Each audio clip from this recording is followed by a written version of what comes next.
In a game, in the Woldberry Forest, a warrior is badly wounded, and not only that, he's completely surrounded, with his fallen friends beside him. A guy tells his lady that even after everything, a certain person still hasn't shown up, so he wants to know what they're going to do. With a sinister look, she orders them to eliminate everyone. Thus, the executioner, without a second thought, charges at the warriors to wipe them out.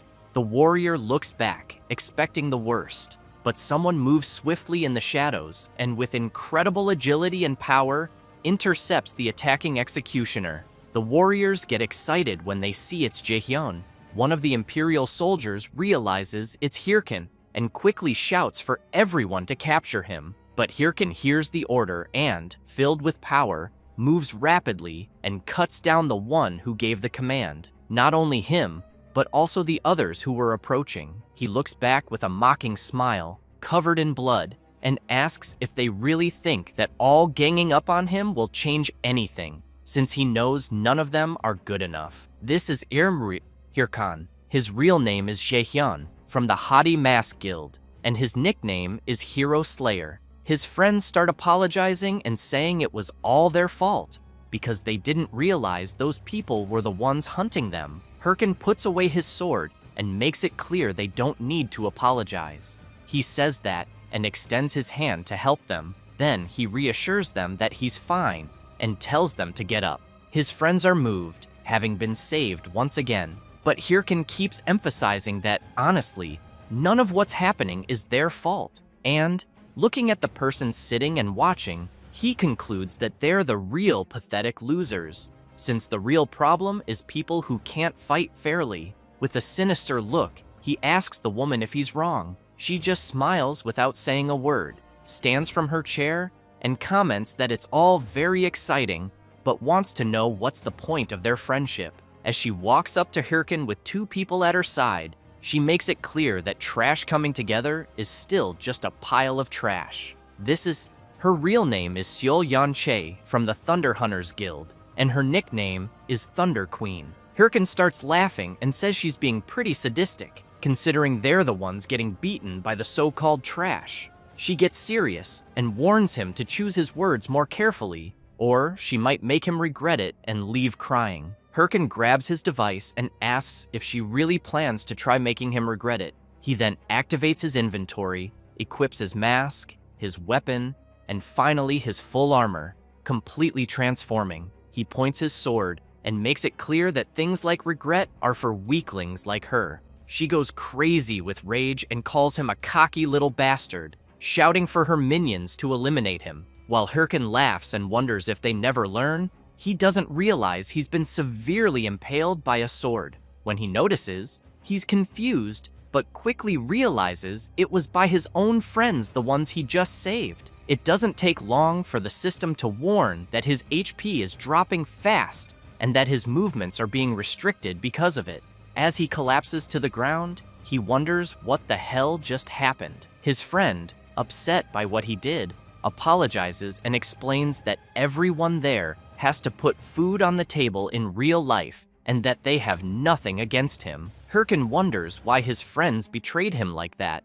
Meanwhile, Sil starts laughing hard and, unable to hold back, keeps mocking him, saying he's such a fool for believing in their act of friendship, as if that mattered when money is involved. She then starts walking toward him. As she reaches his fallen body, she calls out to him and makes it clear she's kicking him out of the game. She also emphasizes that if she kills him every time he logs in, she bets he'll eventually quit playing. While Hirkan is lying on the ground, furious, he hears her say that she heard he's a full-time warlord player and that without the game, he's just a useless piece of trash in real life. With a completely mocking expression, she wants to know if he really looks like he's gone back to being just trash. He becomes restless, claws the dirt with his nails, and charges at her, screaming for her to shut the hell up.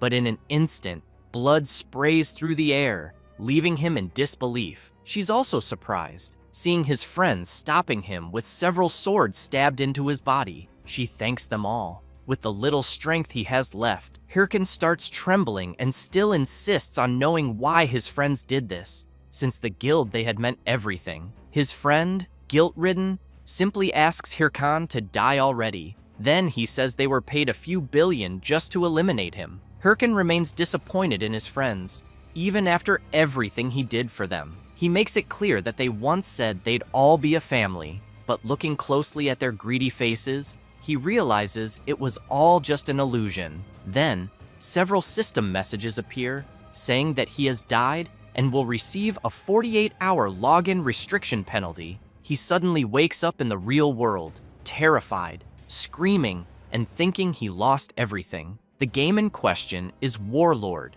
a VR game that took over the world, highly profitable and powered by AI. Jaehyun thinks that game was what made him more than just trash. He remembers when he was playing and met the friend who betrayed him. At the time, he seemed really nice and even invited him to form a guild together.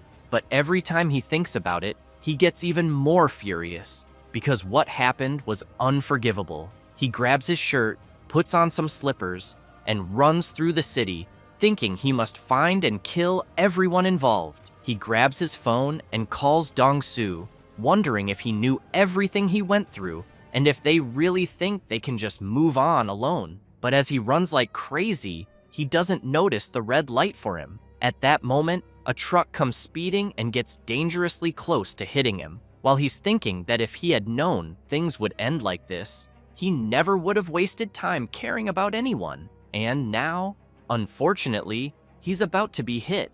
Unable to dodge, he gets hit and thrown hard to the ground. While falling, he hears his phone say the number he called is unavailable and starts questioning how.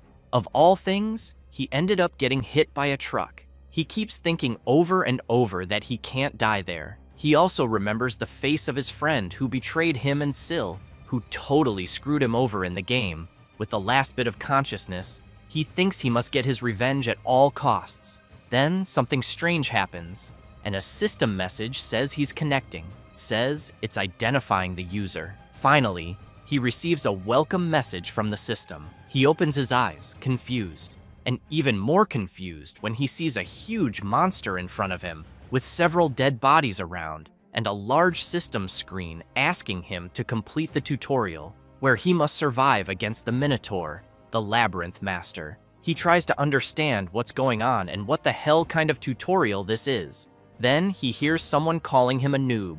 Looking ahead, he sees two guys shouting at him, telling him to stop spacing out and wake up, and asking if he didn't see the alert because they need to defeat the Minotaur now. The creature doesn't waste time and lets out a huge roar. One of the guys says it's impossible to solo the front pocket since it looks like they'll need 13 of them to take the monster down. Hirkan asks them to wait a second and says he wants to know if the Minotaur is that tutorial boss type because he remembers it was removed from the game 5 years ago for being too hard. The guy is stunned and wants to know what the hell he's talking about, since the game Warlord was released only 10 months ago. That makes Hirkan even more confused about the situation. He starts thinking about the release date, but soon says he understands. Hirkan crouches down and picks up the sword. Then he starts walking toward the Minotaur, while the others want to know where he thinks he's going. Ignoring them, Hirkan gets ready,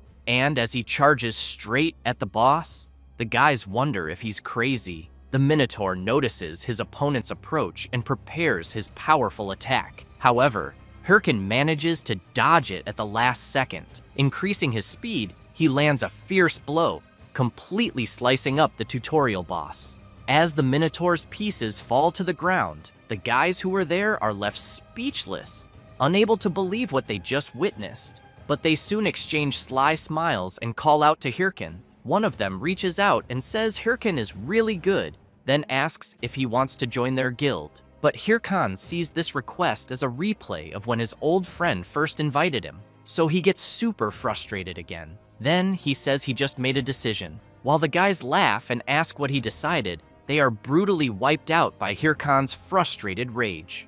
Completely drenched in their blood, he says that if he ever trusts anyone again in his new life, he can be considered a damn dog. After returning to the real world, he's startled and wonders where he is, realizing he's in a huge V-Gear store full of people. Then he remembers that 5 years ago he couldn't afford a VR device and had to use a demo unit. That scares him even more because it means he really went back in time. But he tosses the VR helmet aside and thinks that in that case, there's no time to waste. He runs out full speed, thinking he has 5 years of future knowledge and all the skills he developed. And if he puts them to good use, he's sure he can get his revenge. Without hesitation, he pulls out his credit card and asks the clerk for a V-Gear device. She looks a bit startled by his request, but quickly says, "All right," and that she'll process the payment. Jaehyun thinks that's great and starts wondering where he should begin. Then he hears someone calling him. It's the clerk, who awkwardly tells him his card doesn't have enough funds to buy the device. He's completely stunned. Then he looks down and remembers it makes sense. No way he'd be playing there if he had money. He starts to panic, wondering what he'll do and if he has to start making money first. But he thinks that would be bad, since he can't waste time on that. Then he's startled by a familiar voice asking why he's hesitating. Looking at the big screen, he sees Syl saying the strong never fear a challenge, because hesitation is a luxury on the battlefield. Then she urges everyone to become a warlord. That's Syl, the Thunder Queen, and the game's top-ranked model. Jaehyun watches the game ad on the massive screen, shocked that he just saw the person who took everything from him. He immediately remembers her saying he had gone back to being the same trash as always. Furious, he turns around and thinks he's in no position to be picky. The afternoon passes, and at his house, a V-Gear device is being installed. The technician tells Jaehyun the setup is done and the V-Gear is ready to use. Jaehyun replies okay and thanks him. Looking at something in his hand, he thinks that was the only way he could afford the device he had to borrow the money. He remembers when he went there, and the guy wanted to know how much he needed. Jaehyun said 10 million won, and the guy had no problem lending it.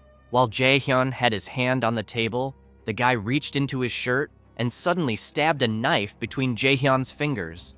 And with a sinister look, he made it very clear that if the protagonist couldn't pay, things would get really difficult. Jaehyun was a bit hesitant about that, but said it was fine and that he'd managed to pay. Remembering this, he thinks it doesn't matter. As he starts getting ready to log in, he thinks that even if he has to crawl through hell, as long as he can take down the people who betrayed him, he won't have a problem with it. Then he shouts, "Link start!" The system appears, notifying that user identification is in progress. Once identification is confirmed, the system welcomes Hirkin back to Warlord. He immediately thinks it's been a while since he was there and knows it's time for her to show up. But he wonders what was her name again.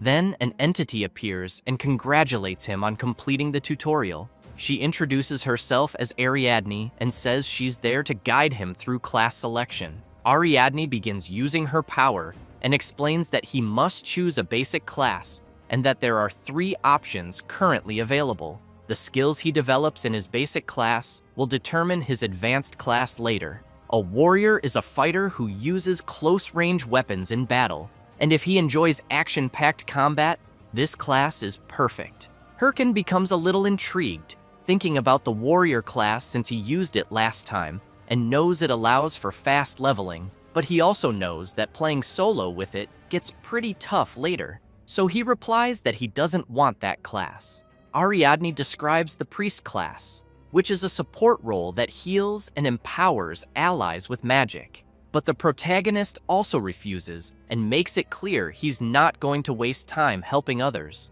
With that, Ariadne says only one option remains and hopes the minister's play will be exciting. She then releases her power, which starts enveloping Hirkin, surprising him with the energy surrounding him. It doesn't take long for the system to announce he's chosen a basic class and will be teleported to his class tower. When he arrives, an old man sitting on a book welcomes him and calls him a young seeker of knowledge. He introduces himself as Golko and says he'll be the guide on the path of magic. He then asks what type of magic the protagonist wishes to learn. Without hesitation, Hirkin answers that he wants to learn dark magic. The room falls silent for a moment, The old man asks if the protagonist really said ancestral magic and apologizes, saying his ears aren't what they used to be. Hirkin replies no, and that he said he wants to learn dark magic. Shocked, the old man asks where he even heard of that, since dark magic is powerful but devours the user's soul. The protagonist confidently replies that he knows he's fully aware of it and is willing to bet everything. Gulko starts trembling and releases a black spring. Then his expression changes completely, and he says he hopes they can dive straight into this. He laughs, saying it's been a while since he saw a young person choose that path. After summoning a book of dark magic in front of the protagonist, he says that if he's ready, he should place his hand on the skill book, but warns again that this path is too treacherous for weak hearts. Without hesitation, Hirkin quickly places his hand on the dark book and with a confident look says to get on with it and emphasizes that his heart is far from weak. He starts laughing as the dark energy begins surrounding him. As the energy takes hold of him, Gulko comments that someone interesting has finally shown up. Hirkin remembers a legendary video from his past life, the necromancer player soloing a boss raid. He concludes that this is exactly the kind of power he needs right now. With that, the system announces that he has become a reclaimer, his current title, Airhead, and that he's gained the skill, Bone Shard. Hirkin gets excited about the skill and immediately decides to test it, throwing a skull onto the ground. The system notifies that a skeleton warrior, infused with the protagonist's magic, is starting to take form. Hirkin just watches his magic take effect, and as soon as the skeleton he summoned stands before him, he thinks that this time he's going all in on necromancy. He turns and says it's time to level up and that he thinks the training dungeon should be just ahead. But then he looks at the skeleton soldiers he summoned and sees its head has fallen off. The two of them just stare at each other in silence. After that, a portal opens and someone steps out of it. It's the protagonist, with the system announcing that he has entered the beginner training dungeon. He's quite frustrated because seeing his summoned skeleton lose its head so easily makes him think back to how the summons he saw in his past life weren't that fragile. So he doesn't get it and opens the status window of his summon. He sees his skill, Bone Shard, Proficiency F, Summoned Unit, Level 1 Warrior. Usage, creates a Bone Shard. Target, infuse it with mana to summon the skeleton. Hirkin wonders if maybe he overdid it a bit. That's why he thinks he needs to level up quickly. Then he hears a sound and quickly turns to see what it is.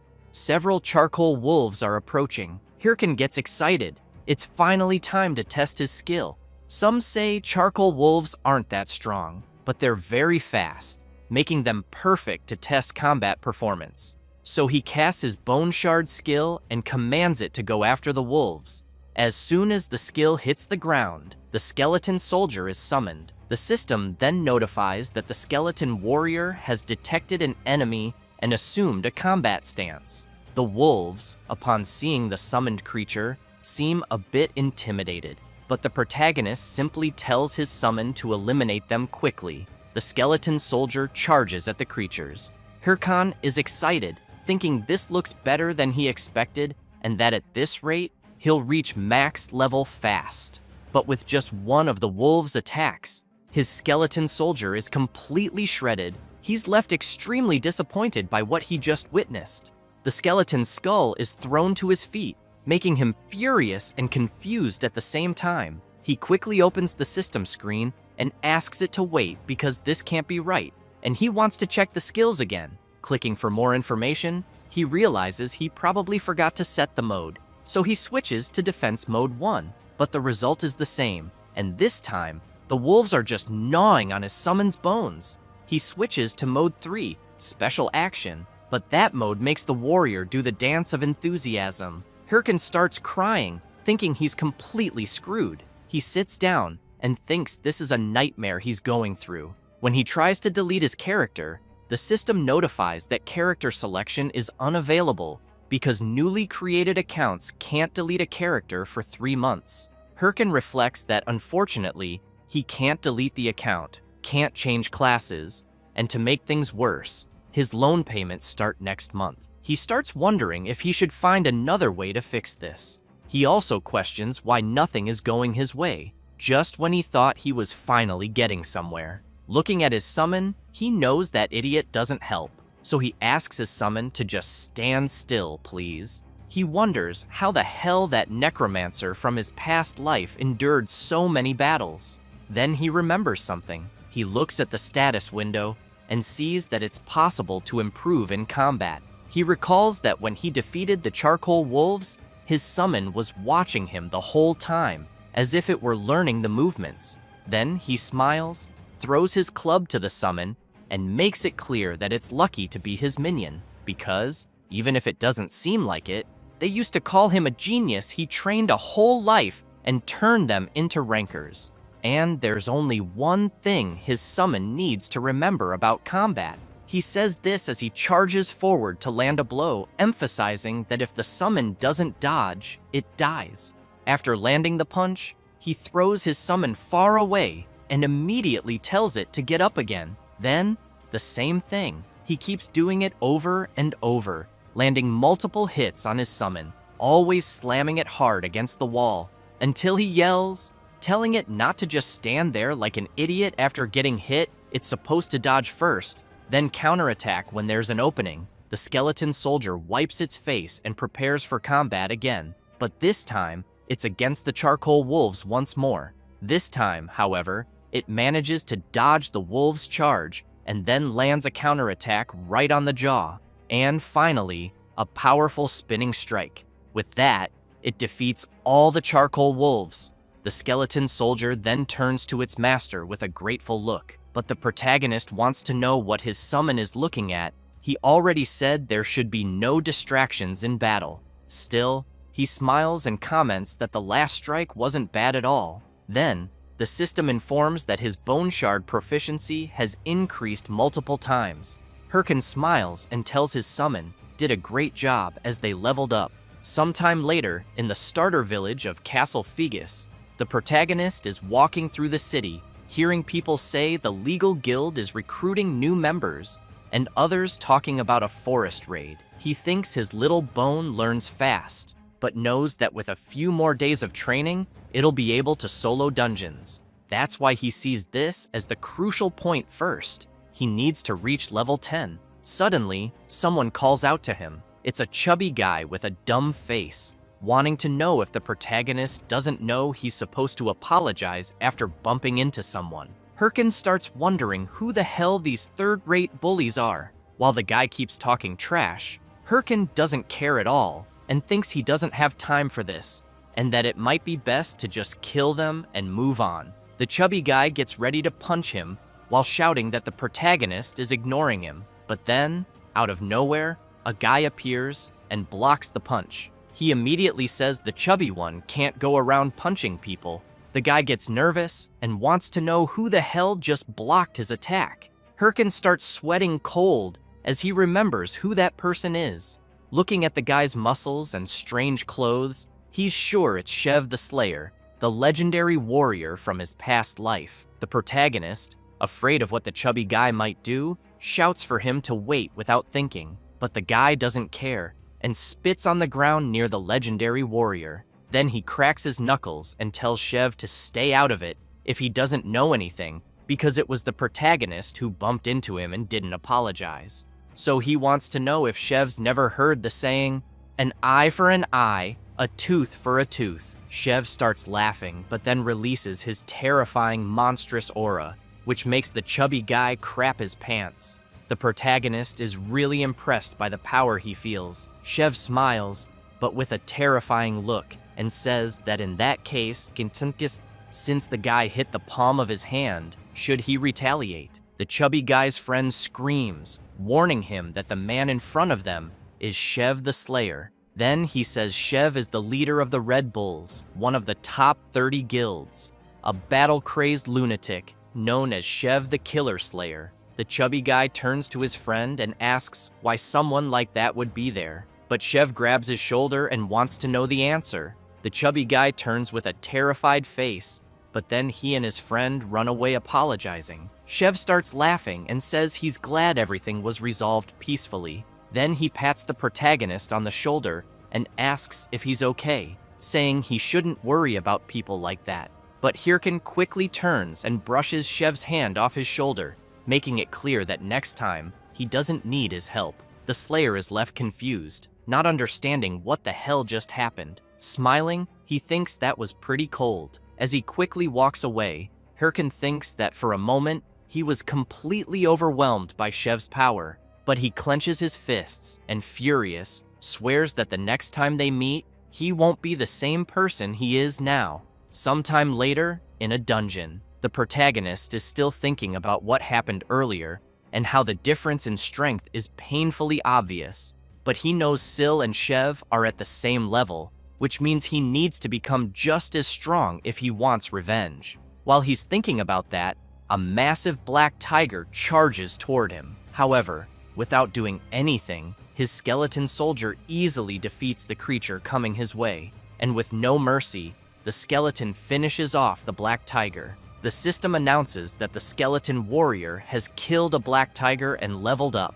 While his summon looks pleased, Hirkin takes a deep breath and wonders if it really took him 3 days to reach level 10, thinking that it took longer than expected. That leaves his summon a bit upset, but after a while, the system finally congratulates the protagonist for reaching level 10. It says, monsters will no longer appear in the training dungeon, his beginner mark has been removed, and his rewards will be processed. Hirkan gets excited he finally made it. The watch is an essential device with several functions: stats, quests, map, inventory, and messages. The protagonist thinks it's been a while since he used it. He quickly opens his status window and sees that he's level 10. His class is necromancer, with 3 points in strength, 3 in stamina, 5 in intelligence, and 5 in magic. He thinks it's a shame that his stats, but then the system prompts him to allocate his available stat points. He reviews his stats to decide what would best support his goals.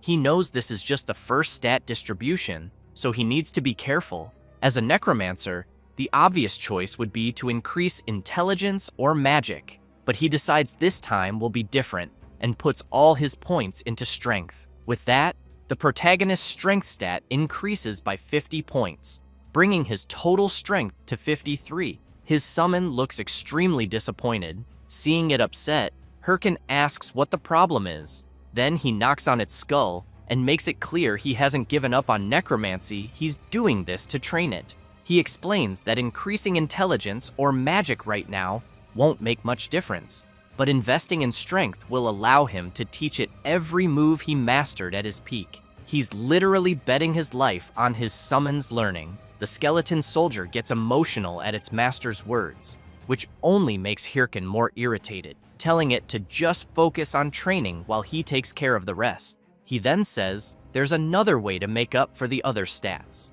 The next day, he goes to the Monster Hunting Association at the Castle Figus branch. The mission distributor grabs an item and shouts to everyone there that fresh missions just arrived. While the crowd starts fighting to grab missions first, the protagonist calmly walks through them, thinking that missions this time of year are usually bad, but the guys are still hyped. So he figures they're all noobs. When he gets to the counter with the old man who gives out missions, he says he wants one and asks to see the list. The old man agrees but warns him that all that's left are the ones no one wants, either too hard or with lousy rewards. As Hirkin scans the available missions, he thinks most of them are really boring, but he notices one that catches his attention. After picking it up, he thinks he's found his ace. It's the Baima Mountain Cave, a basic mission with low-level monsters.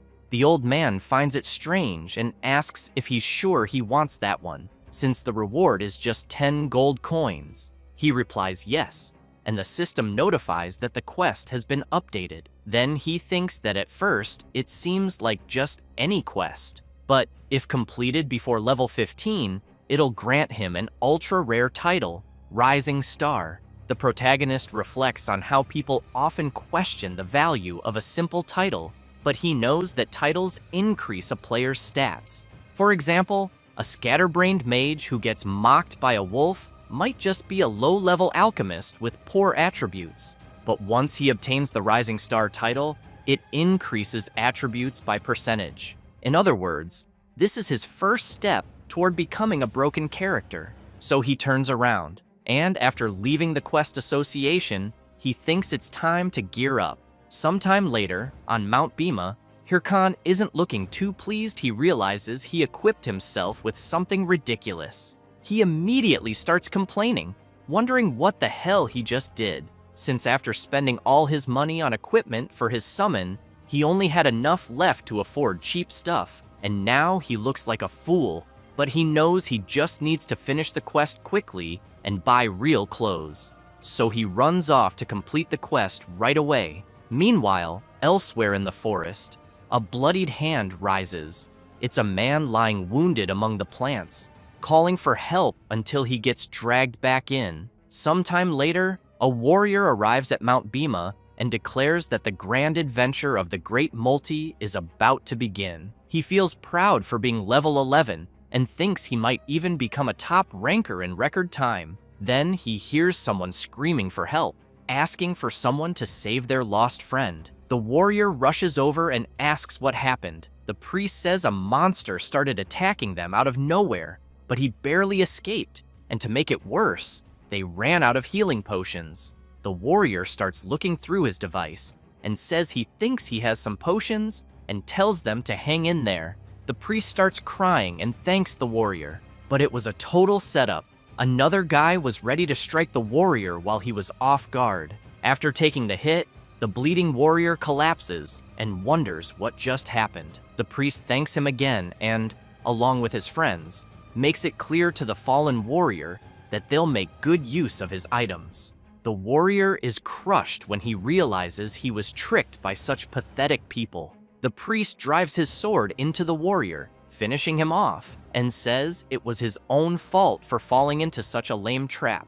The system announces that player multi has been eliminated and removed from the game. It also says the player's watch has dropped and is now up for grabs by the bandits. The bearded warrior laughs and says nothing beats messing with noobs. With several watches on his arm, the priest turns around with a sinister look and tells his friends to go find the next sucker. They are members of the Ralph family, part of the infamous player killer gang.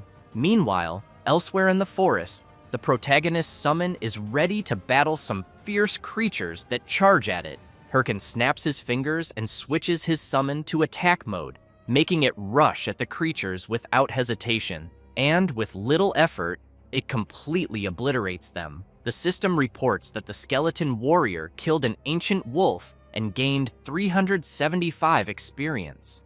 After another kill, 366 more. And finally, another 379. As Hirkan watches his summon handle the creatures, he thinks that now that he bought it a sword, it can defeat an entire pack of ancient wolves on its own. He also knows he made the right choice by prioritizing gear for the skeleton. Pleased, watching his creation grow stronger, he thinks that real gamers focus on performance, not appearance. The skeleton soldier looks back, sees his proud master, and immediately wonders why he's looking at him like that. However, Hirkan turns and replies that it doesn't matter if his summon is done dealing with the ancient wolves, then they should just leave already, because he needs to level up and get rid of the horrible outfit he's wearing. Little Bone runs after his master, but something suddenly comes flying, and an arrow hits the summoned skull dead on. This startles the protagonist, who wants to know where the hell the arrow came from. Someone approaches, apologizing. It's the same cheating players from earlier. The priest says he's really sorry, and explains that he saw the protagonist's creature from afar and thought it was a monster. They keep insisting they're sorry. Hirkan was about to say it was fine, but then he notices the blood-stained watches on the priest's arm, as well as the warrior's sword. He quickly concludes they're scum, so he starts acting, smiling and saying it's fine, but asks if they happen to have a mana potion. The priest apologizes again and says unfortunately they don't, but offers to help him level up, since his mana will naturally recover with each level up. The protagonist keeps pretending he doesn't suspect anything and says that sounds good. The priest insists it was their fault, so they'd be happy to help. Looking at the monsters ahead, he calls his group to battle. He explains that they'll weaken the monsters and the protagonist can deliver the finishing blow. As they move in, the priest quietly asks if everyone knows the plan. They all respond yes. The warrior whispers that he'll take aggro first. Then, the mage says he'll cast an attack buff second. And finally, they'll accidentally let the monster loose toward the clueless protagonist. That way, the poor idiot will panic when he sees the beast charging at him, so they all just wait for it to happen. However, they're quickly left speechless, unable to believe what they're seeing. The protagonist's summon easily defeats the creature. Hirkin then says he's fine and asks them to just keep going. They start wondering what kind of summon he's using, and maybe his level is higher than they thought. In that case, they decide to start sending multiple waves at once against him. Then, while he's distracted, the warrior sneaks up behind him. As he's about to strike, he thinks all he needs to do is defeat the summoner. But when he attacks, Hirkin easily dodges it, leaving the warrior confused as hell. His target just dodged an attack from a blind spot. With no time to react, he gets hit by a brutal blow from the protagonist. The priest panics and shouts, wanting to know what the hell is going on. Hirkin snaps his fingers and calls for his summon, Little Bone, who immediately joins him and charges at the thugs alongside his master. They scream in fear, begging them to wait. But with no chance to defend themselves, both are attacked by the coordinated strike of master and summon. After their bodies crash to the ground, Hirkin makes it clear he knows their kind all too well. As he walks toward them, he says they're the type who earn people's trust just to stab them in the back and take their loot. But he admits that if he still thought like before, he might have fallen for it. The blood-covered priest starts screaming in desperation, begging the protagonist to wait a second and just take all his items and go. But sadly, Hirkin makes it clear it's too late. He no longer trusts anyone. He says that, then mercilessly finishes off his opponent. At that moment, the system announces that player Ralph has been eliminated and that the 8 watches he carried have been dropped. After seeing how many watches Ralph had, the protagonist becomes furious, thinking the guy really was a scumbag. But something about it also makes him happy. He knows he'll make good use of the drops. First, he's going to get himself some proper clothes, but as he turns around, he sees his summon kicking the already defeated warrior, so he calls out to him and asks if he wants any of the drops lying around. Then the protagonist extends his hand and starts healing the wound caused by the arrow his summon took. It doesn't take long for Little Bone to be fully healed. He then raises his sword and strikes a heroic pose. Hirkin looks at his excited summon and says, "It really looks like he's happy." The protagonist also comments that appearance doesn't matter in the game, but while striking a ridiculous pose, he emphasizes that what truly matters is being beautiful on the inside. As his summon stares in shock at its master's absurd pose, Hirkin smiles and says the priest's dropped watches were truly a jackpot. There's less than a 1% chance that when someone sells another player's watch, the inventory will drop random items like rare gear with stat bonuses. For example, the goblin's black pants he equipped, which grant 5 extra points in mana and 5 in intelligence. Also the Sword of Ancient Essence, which gives 10 more points in mana, plus the skill books, from which he obtained the Book of Demonic Curse. And lastly, the most important, lots of gold. Hirkin picks up a mask from the dropped inventory and thinks that thanks to the fools he defeated, this was faster than expected. He then concludes that he'll soon start recording his gameplay and knows he'll need the right style for that. But after thinking about it, he remembers something that makes him uneasy. He starts recalling his past life, how he once asked the friend who betrayed him to imagine their whole guild wearing traditional hey-ho masks. At the time, he was so excited, saying the next day they'd rename the guild to Hey-Ho Mask. Remembering this leaves him a bit down, and he even considers completely changing his style. However, he begins doing something to the mask, altering its form entirely, and thinks he refuses to let anyone take what's his ever again. Furious, he tells himself he'll prove he was right, and this will be the beginning. So as soon as he equips his sinister mask, he runs off and calls for his summon to follow. Sometime later, in a different dungeon, the protagonist and Little Bones step through a portal, and the system announces that he has entered the Bima Mountain Cave dungeon. Hirkin examines some markings on the rocks and thinks he clearly remembers that in this dungeon, there are blue werewolves. He also knows they're tough monsters, but with his new gear, he believes he'll be fine and might even clear the dungeon in 10 minutes. So he calls his summon to go all in. A few hours later, Hirkan is in disbelief and yells, asking why there are no monsters around. He starts thinking this is driving him crazy because he knows if someone had already cleared the dungeon, the system would have sent a message. Then he sees his summon doing something near the rocks, and when he turns, he notices something that grabs his attention. So he heads over to where his summon is and sees something strange on the rocks. Suddenly, a massive dark energy begins to swell. The system announces that the protagonist has discovered an instance dungeon and asks if he wants to enter. He falls to the ground, startled, and says that must be why no monsters were spawning, because instance dungeons are random dungeons that appear inside another dungeon, and when they do, the normal dungeon shuts down until the instance one is completed. He also knows these dungeons are much harder, but give double the rewards. He starts wondering if it might be a trap because he knows once someone enters an instance dungeon, they can't leave until it's completed or they die. So he gets up and tells his summon that, logically, he should just walk away because if he dies, he won't be able to play for 2 days.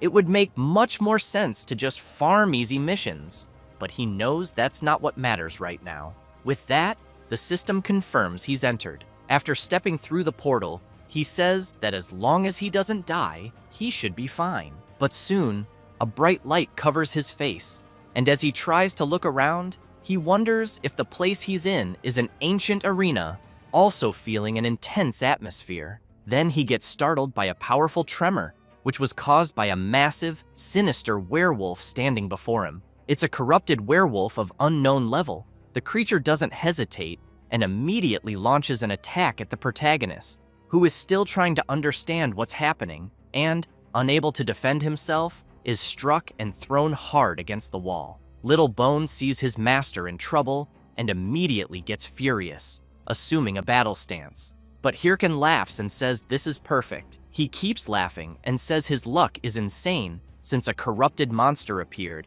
He's convinced this must be material for a main quest. He then calls for his summon and makes it clear that if they can't defeat the werewolf, they can say goodbye to dinner. With that, he charges at the creature. Little Bone gets ready too. Then, he lays down his sword for his master to step on and leap toward the corrupted werewolf. The creature lets out a loud howl, but Hirkan uses his skill curse release, and his sword is instantly infused with the energy of the demonic curse. The werewolf has no idea what this mere human is doing, but in the blink of an eye, it's struck and has one of its arms sliced off. The werewolf starts screaming in pain as the system notifies that the protagonist's skill is active and the target's stats have been reduced by 10%.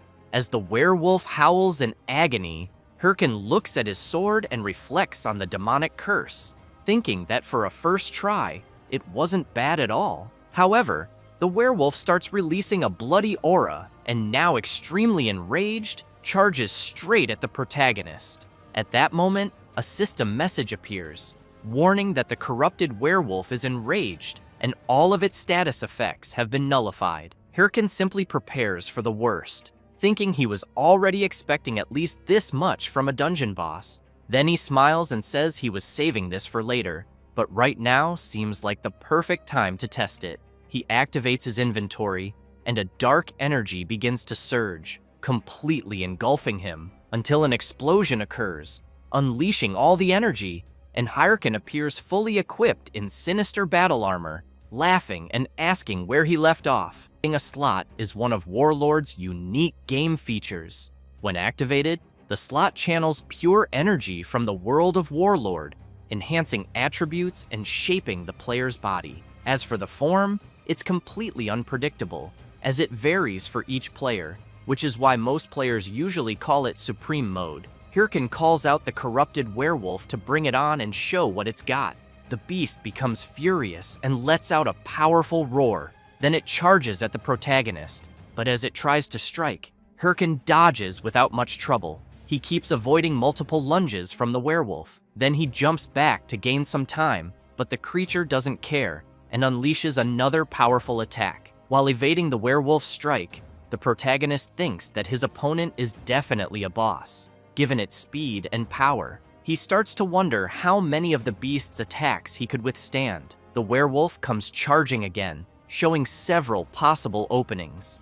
Noticing one of them, Hirkin, with his sword radiating energy, lands a powerful slash on the werewolf, making it scream in pain. He then smiles and says that this is why he finds the game so fun, but he's startled by a tremor, as the werewolf is still not defeated and is attacking again. Hirkin takes a deep breath and realizes his opponent is still enraged and that he can't afford to relax in battle. While airborne and the werewolf about to grab him with its claws, the protagonist looks to the side, wondering if his summon is just hiding something. Then, Little Bone jumps onto the werewolf and manages to cut off its other arm. Hirkin immediately shouts to his summon, saying it's time for the attack they practiced. The werewolf is left confused and helpless as it's hit by their combo attack. The attack was so fast that they managed to land several simultaneous strikes, slicing the enemy completely, and the system announces that they have defeated the corrupted werewolf. Hirkin then deactivates his slot and comments that it wasn't bad at all.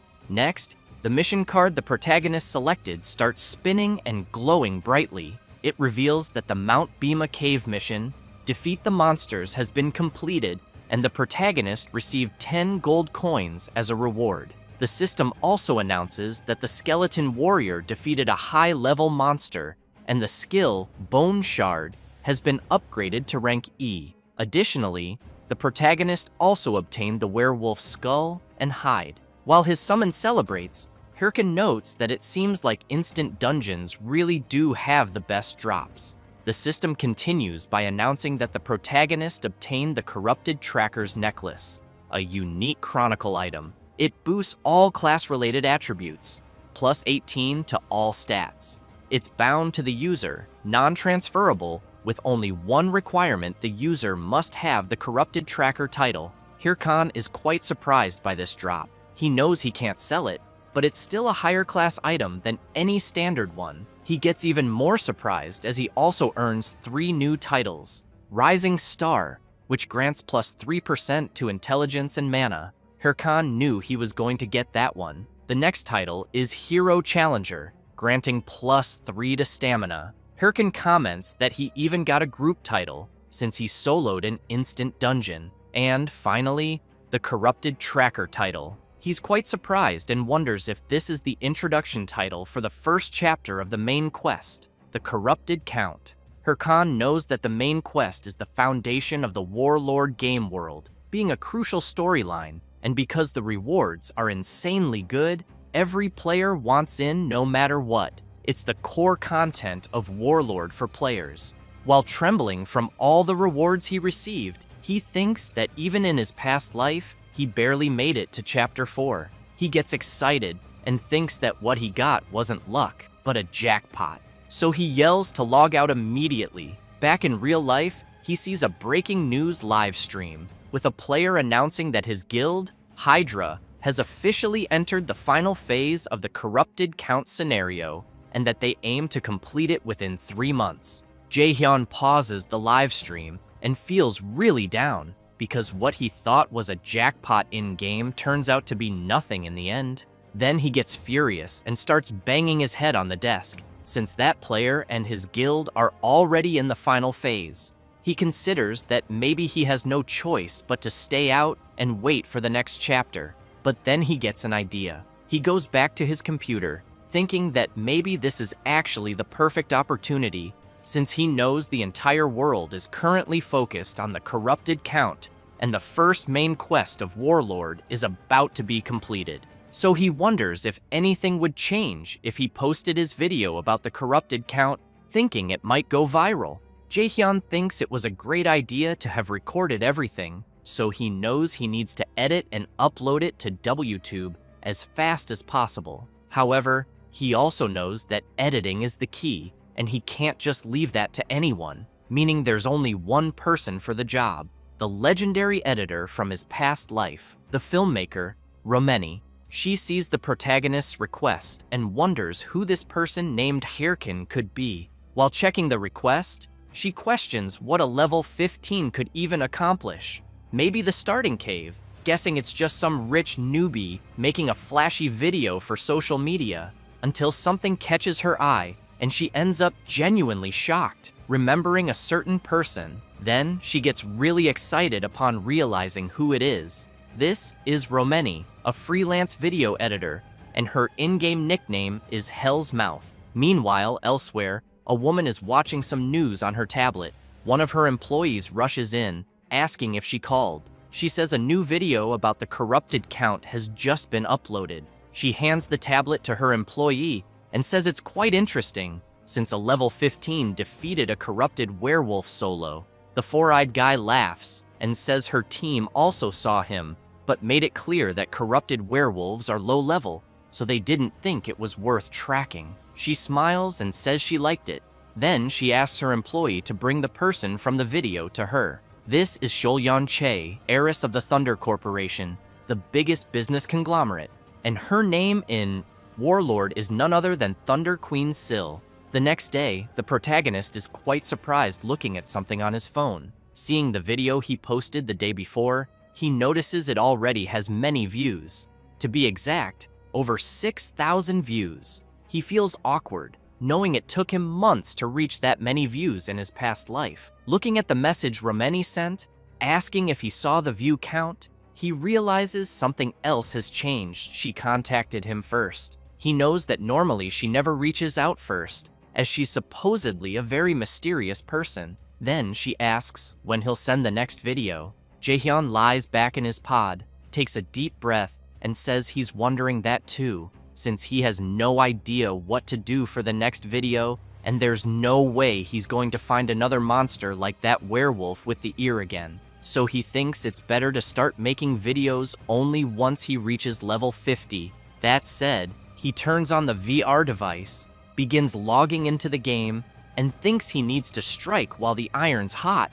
Meanwhile, Shev the Slayer is watching the protagonist's video. He comments that no matter how many times he watches it, the protagonist's moves always seem impressive. However, he becomes intrigued by something while watching the video and wonders if he doesn't already know him from somewhere, as he seems very familiar. Then a beautiful woman arrives.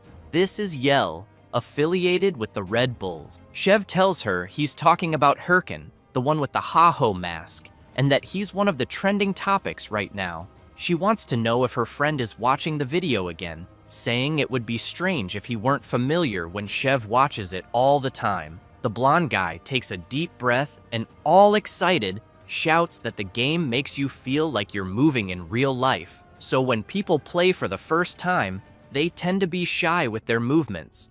But that's not the case for the protagonist. Then he asks if she saw how the protagonist trained his summon, since it's on another level compared to other necromancers. Yel starts getting annoyed with her friend's chatter and yells at him to shut up. Then she starts pushing him and tells him that if he's going to keep talking nonsense, he should go back inside because they're going live in 5 minutes. Shev smiles, winks, and says he really likes her. Crossing her arms and taking a deep breath, she says that if he really does, then he'd better do well in the upcoming live stream. She then says that over 200,000 people bought tickets just to see him, the leader of the Red Bulls and the man ranked 9th in Warlord, the Slayer Shev.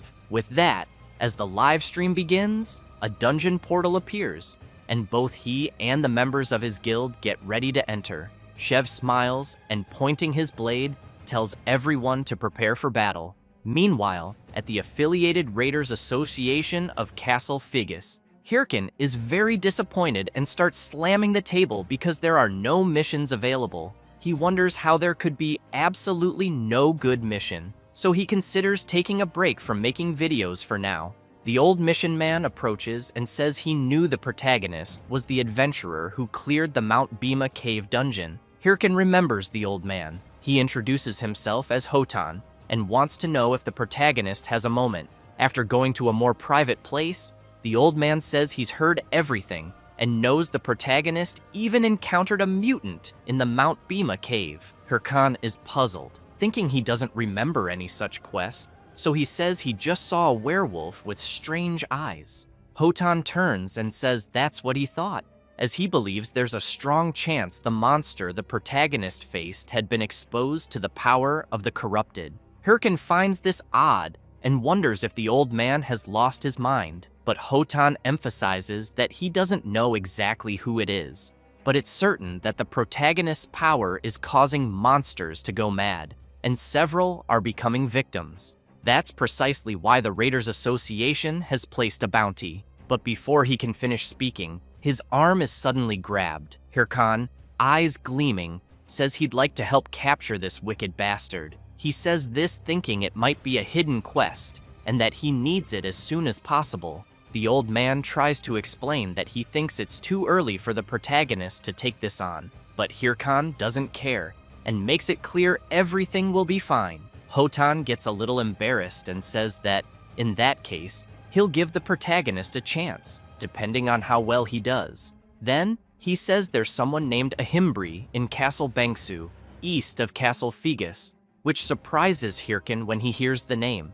The old man goes on to say that this person will be able to guide him, and that he'll also write a letter of recommendation. Thus, the quest Ahimbri's Teachings is created, with the objective of finding Ahimbri and showing Hotan's letter of recommendation, with a skill book as the reward. Hirkan leaves the Raiders Association and shouts in joy. Then he wonders if this is really happening, and if, by any chance, he actually got a quest to become Ahimbri's student, knowing that this person is one of the 7 disciples of the Grand Mage Bokan, since all mages want to meet him because he provides rarer skill books. In other words, he's a very important NPC in the game, so he runs off happily, thinking he probably got this opportunity because the Rising Star title combined with the main quest of the Corrupted Count, and that if things go well, he figures he won't need to worry about video material anymore, until he stops and realizes he almost forgot something he needed to do first. Then he heads into a forest, uses his bone fragment skill, and summons it. After Little Bone appears, he realizes he hasn't checked the rewards from the last battle, so he decides to start by using the werewolf skull he didn't sell. The system asks if the protagonist wants to use the werewolf skull to enhance the skeleton warrior. He says yes. The system then informs that the skeleton warrior gained werewolf traits and received 2 extra points in toughness. Hirkin knows it's now time for the Corrupted Tracker's necklace, so he wastes no time and equips it. The system announces that the effects of the Corrupted Tracker's necklace have been applied to him, giving him 18 extra points in all stats and boosting all class-related attributes. Hirkin knows everything is going well, since his preparations are complete. Next, he grabs 2 more bone fragments and throws them on the ground, summoning 2 more skeleton warriors, which leaves his primary summon confused. Hirkin tells Little Bone that from now on, there will be 3 of them, and they'll fight as a unit, so they'd better get along with each other. As the protagonist sets out with his 2 new summons, wondering what kind of monster might be in the area, Little Bone goes crazy, thinking he was supposed to be the master's only pupil. Doesn't take long before they encounter a level 25 forest bear. It starts attacking repeatedly, forcing the protagonist to dodge them all, until the wild bear finds an opening and charges. Hirkin panics, thinking he won't be able to dodge in time, but then he smiles, snaps his fingers, and says he grabbed the bear's aggro. With that, one of his summons leaps at the enraged bear, but unfortunately, the summon takes a heavy hit and is thrown back violently, several bones shattered. Hirkin gets angry and questions if the summon really thought such a predictable attack would work, since it needs to strike from the bear's blind spot. So he tells the summon to try again. It leaps at the beast once more, but again gets hit and slammed into the ground. Hirkin loses it and starts yelling, cursing his summon. Then he points out he already said to attack from the blind spot, and wants to know why the other summon did the exact same thing. However, the third summon walks forward and strikes a ridiculous pose, which actually makes its master smile, thinking maybe this one will do better. The final summon jumps at the bear, sword ready to strike, but the bear, without much effort, just swats it with its massive paw and knocks its head off. This leaves the protagonist even more furious and frustrated with his summons. So after some time, and after defeating the bear himself, he wonders if his summons even have brains because frankly, he doubts it. Then he tells them to put their heads back on. While they do that, he tells them to listen carefully and explains that when monsters are attacked, they obviously turn toward the direction of the attack. Then he draws a diagram on the ground and says that's why his summons need to go for the monster's blind spots. He then asks what would happen if they charged from where the monster is looking. The summons just make faces like they didn't understand anything, which makes him even angrier, and he tells them to just forget it. Even so, he thinks it's great that the skill's rank has increased, and that he can now summon 3 skeletons at once, thanks to the effects of the corrupted tracker's necklace. But he knows the problem is that his summons can't work together. They just repeat what was told to one of them before, but since they haven't learned to fight as a team, they don't know how to do it. So he finds himself in a dilemma, knowing that his summons cost triple the mana, but are even worse than before. Then he gets up and says whatever, since he already reached level 20 like he wanted, and it also seems like he won't be able to make combat videos for a while. So he turns around and tells his summons to get up too, because they're going to train all the way to Castle Bangsu. He thought he'd leave the fighting to his summons while he sat back and relaxed like a necromancer should, but it seems he won't be able to avoid the front lines. So he concludes that he's totally screwed. After a while, he returns to the Raiders Association branch at Castle Bangsu. Inside, it's full of players. Then, a guy walks out of a room, and everyone immediately gets excited to see that a certain player has come out. They desperately want to know what quest that player accepted, and that's when the protagonist enters, thinking everyone there is like a bunch of hyenas. He covers his face and concludes that clearly, you can find people like this anywhere, knowing they don't even try their best on their own and just want to leech off others. Then he hears someone call him. A bald guy wants to know if the protagonist has a good quest, suggesting they could do it together. But Hirkin couldn't care less and tells the guy to fuck off. As he walks up the stairs, he reflects that he can't let anyone find out he's doing a Himbre's quest. At the top of the stairs, he hands over Hotan's letter of recommendation. The player inspects it, confirms everything, and politely asks Hirkan to head to the second floor. Meanwhile, people keep acting like parasites and desperately try to get in, claiming they're in a party with Hirkan. As he walks, he wonders what kind of reward a Himbre might give him, thinking it must be good, since it's a hidden quest, and that he'll try to build a long-term relationship with him. As soon as he walks through the door, he politely asks to come in, but is shocked to see tons of books and a huge mess. A person among the clutter wants to know who the protagonist is, since he doesn't remember scheduling anything. This is the NPC Ahimbre. Hirkin hands over the letter of recommendation, introduces himself, and says he's there on Hotan, the old man's recommendation. The NPC looks at the letter and comments that the protagonist seems to be a novice dark mage, and therefore assumes he must be pretty skilled for his level. Hirkin laughs and says it was just luck, but he thinks it doesn't matter as long as he gets the reward.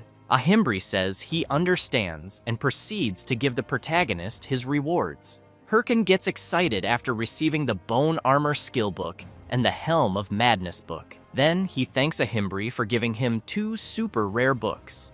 Ahimbre says that's it for business and asks the protagonist to leave. The system then announces that the Ahimbre's teachings quest has been completed. He tells Hirkin to be careful on the way back. Hirkin finds it odd and asks the NPC to wait, wondering why the quest ended so quickly, and if he doesn't have another one to give, he knows he didn't come all this way just to get a couple of skills. So he starts yelling for Ahimbre, saying he'll do anything. The NPC then grabs the protagonist's hand and asks if he really will do anything. Hirkan replies yes. With a very suspicious expression, Ahimbri thanks him. With that, Hirkan receives the quest, the nest's egg, which requires him to retrieve the egg from the nest. And to make things worse, there's no reward. This leaves Hirkan in shock, thinking the NPC tricked him. Meanwhile, a knight walks through the city, causing people nearby to grow visibly nervous. Then they begin to wonder if the knight's gear isn't some kind of very expensive type.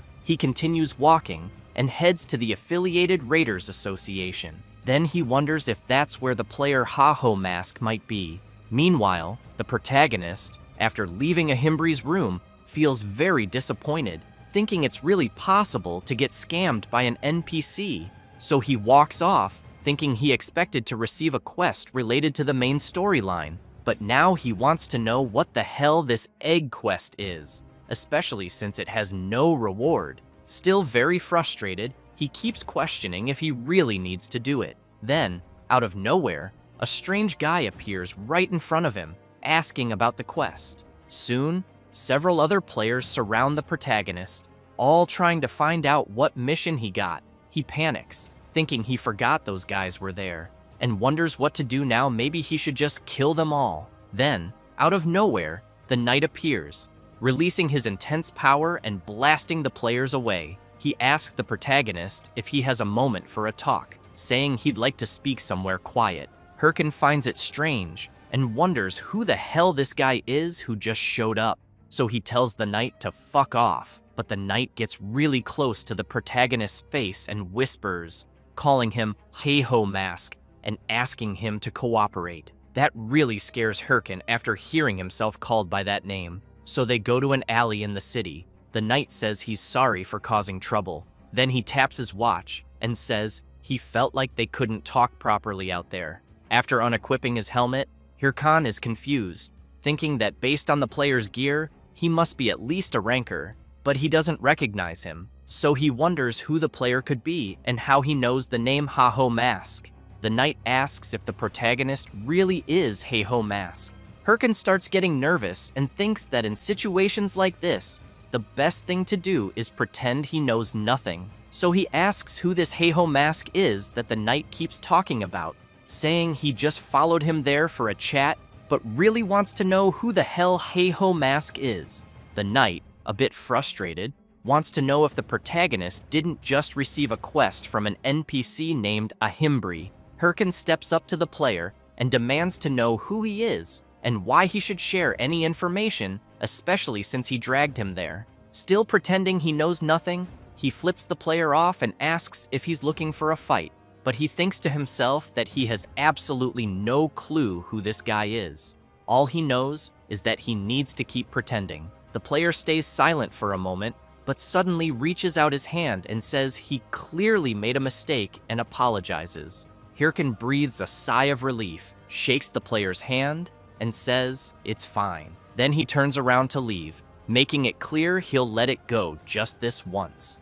The player just watches the protagonist walk away. However, another player had been hiding there using a skill and tells his friend that he doesn't think the protagonist is the one they're looking for. The knight points out one thing for sure: the guy isn't skilled, because if he had been playing Warlord for a while, he wouldn't have carelessly exposed his wrist with the watch like that. The other player then asks if they really need to keep monitoring the NPC Ahimbri, since the Corrupted Count quest is almost finished. And even if someone found out about it now, he wonders what they could really do. The knight says that the nest's egg quest the protagonist received is the main quest, which is why he thinks they shouldn't take unnecessary risks. So the mage says he'll return to his position. The knight agrees and says goodbye. However, someone had been watching that conversation, Hirkan, who quickly realizes there were actually two players there. He thinks they're definitely part of an organization since they're working together, but he also believes that if they were from a normal guild, they would have made an offer after revealing who they were. With that, he concludes that those guys definitely aren't ordinary players, since they were testing him like that, but he remains curious, wondering who the hell those players were. The next day, Hirkin is still puzzled about what happened, thinking there must be something more to the Nest's egg quest he received. He figures they probably saw his video and already knew the Heiho mask would receive a Himbri's quest, especially since they let him go so easily. That's why he thinks they don't care who Heiho mask actually is. So he's stuck in a dilemma, unsure what's going on with the quest he got, but knowing that if he continues it as is, he'll likely run into them again, and if he wants to avoid that, he won't even be able to post videos for a while. He wonders why those damned lunatics keep ruining his life, especially since just dealing with Solyan alone is already too much. Meanwhile, Solyan has just logged out of the game, and her secretary, Park Suji, appears, commenting that she did a great job. She then hands her lady a water bottle and asks how things went with the guild entrance exam. Solyan takes the bottle and says they were all trash. She also wants to know how they can all be so useless, and if there are any updates about the Heiho mask she mentioned. Suji hesitates a bit, but says he seems to have joined another guild, since he hasn't responded yet, which makes Solyan furious, demanding to know if that's true. Terrified, Suji says she doesn't think so and will investigate again. Solyan tells her not to come back until she's sure. While changing clothes, she asks what the chairman said. Suji replies that he hasn't said anything yet. Solyan smiles and explains that if he's staying quiet, it means Warlord is doing very well. Then, after getting dressed, she emphasizes that he tried to arrange a marriage by force when she told him about playing the game. While Suji is stunned by her boss's figure, Solyan tells her to gather a new batch of candidates and report to her the next morning. Suji is startled and asks if she really wants to hear about that the very next day, as it's quite sudden, but Solyan doesn't care and leaves the room, ignoring her secretary. Suji thinks her boss has a really nasty personality. Later, in a dungeon, Hirkin comments that it's been a while since he was there and that he barely remembers the lizard swamp. He figures that since a Himbri is currently at Castle Bangsu, the quest must be somewhere around this region, especially because it involves finding an egg, so it's likely from some kind of bird, reptile, or insect. Filtering through places he can access at his current level, the lizard swamp was the only option. He then calls one of his summons and says the monsters here are high level, so he'll probably need to use the skill enhancement he received. Referring to the Helm of Madness, he knows he has to draw a mark and cast the proper spell. So he activates the helm, and his summon begins to change, its gaze now filled with a bloody energy. It quickly starts releasing a powerful aura that leaves the protagonist stunned. He gets really excited seeing his summon transforming into something incredible. He says they need to test it first, so he tells the summon to attack him, but he forgets the note in the skill that says there's a chance the summon might lose sanity. One of them takes a deep breath, eyes full of bloodlust, and charges at its master, who is now terrified. But Hirkin lands a solid punch to the summon's skull, launching it high into the air. As the skull crashes back to the ground, he demands to know how the summon dares to scream. Then he decides to review the skill more closely to check for a bug, but finds nothing. He figures maybe he got hit by his own skill somehow, but doesn't notice something emerging from the swamp behind him. A level 30 lizard man appears, ready to attack. Hirkin turns and says that, apparently, the test subjects arrived at just the right time. With that, he activates his skill again, and the system notifies that when the Helm of Madness is active, it increases the summon's attributes, and currently, the boost rate is 1.2x.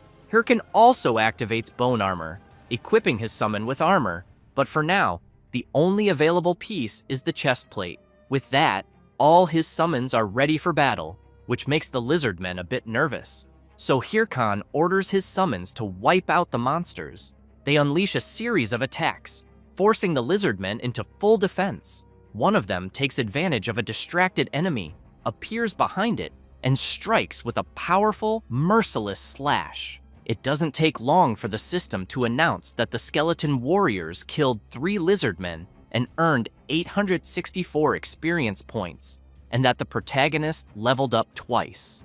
Hirkin watches his summons and bursts into laughter, full of excitement. Then he tells his summons that for the next week, they'll be hunting monsters while searching for the egg, and if that's not the right region for the quest, they'll move elsewhere. While calling his summons to head out, someone watches him from afar. It's a bold woman. She plays coy, thinking about how she'll introduce herself. She keeps thinking how beautiful she is, then admits to herself that's not what she meant to think, but knows it's true and there's nothing she can do, since everyone likes her no matter what.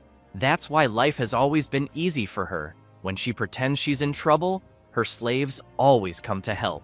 But as soon as she takes a step, she slips in the mud and falls face first into a puddle. Furious, she thinks about how much she hates this place.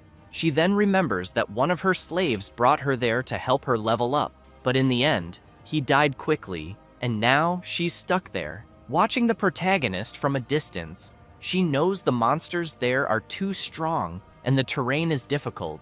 Then, as she stares more closely at the protagonist, she gets an idea. Maybe she just found herself a new slave. He hears a strange sound, and when he looks back, he sees Ilya stumbling before collapsing on the ground, asking for help. She puts on a pitiful face and says she hurt her legs because of the monsters, but inside, she's thinking the fool in front of her will fall for her act and won't resist helping a damsel in distress. But the protagonist doesn't care at all and simply turns away, continuing on his path. That leaves her completely stunned, wondering why the hell he acted like that. As she shouts for help, Hirkin just thinks another lunatic has shown up. Ilya bites her lip, absolutely furious, wondering how he dares ignore her. Hirkin continues his journey, fighting several monsters along the way. And while he gets bored watching his summons handle everything by themselves, he notices that the same woman is still following him. He realizes he's been ignoring her to avoid wasting time, but she just keeps following. So he starts remembering the faces of the players who tried to trick him a few days earlier, getting angry, thinking that if they're in the game, they should at least play properly. He concludes it's better to deal with this now, so he finally turns around and asks the woman what she wants. She approaches and says she dropped her sword in one of the swamps while hunting and asks if he could help find it. Hirkin makes it clear that when he finds the sword, she'd better disappear from his sight. She gets excited and starts thanking him non-stop, saying she won't forget his help, but internally, she thinks she just fooled another idiot. After walking around the area, they eventually find the sword she mentioned. Ilya thanks the protagonist again. He says it's fine and reminds her not to forget the promise she made to disappear once she got the sword. He takes a deep breath and orders his summons to go retrieve the sword. They quickly head over.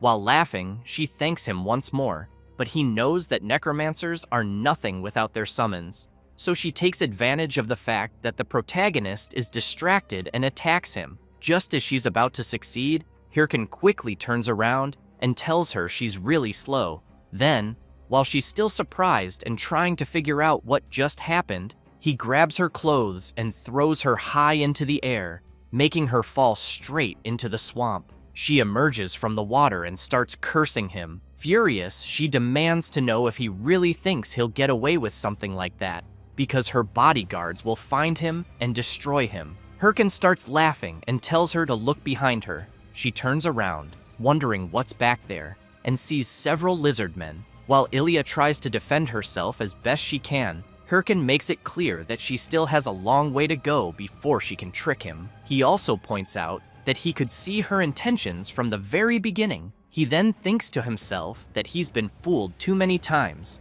and can't afford to let it happen again. So he turns and says she's already wasted enough of his time, then calls his summons to leave. However, he gets frustrated when he sees them mimicking the same flirty behavior they saw from the woman. Hirkin gets angry and orders them to stop learning weird things, or he'll eliminate them completely. Then a system message pops up, informing that the player Ilya has been eliminated. The protagonist gets excited and says he wasn't expecting to earn points for that, since he didn't eliminate her himself. Then he remembers her yelling that her bodyguards would come after him, and figures they probably don't even exist. He'd even bet someone like her doesn't have anything like that. However, a group is watching the protagonist through a recording device and they are furious. Sometime later, still in the swamp dungeon, someone is injured and has a sword pointed at them. Hirkin, while leaving his sword stuck in the player, tells the protagonist to screw off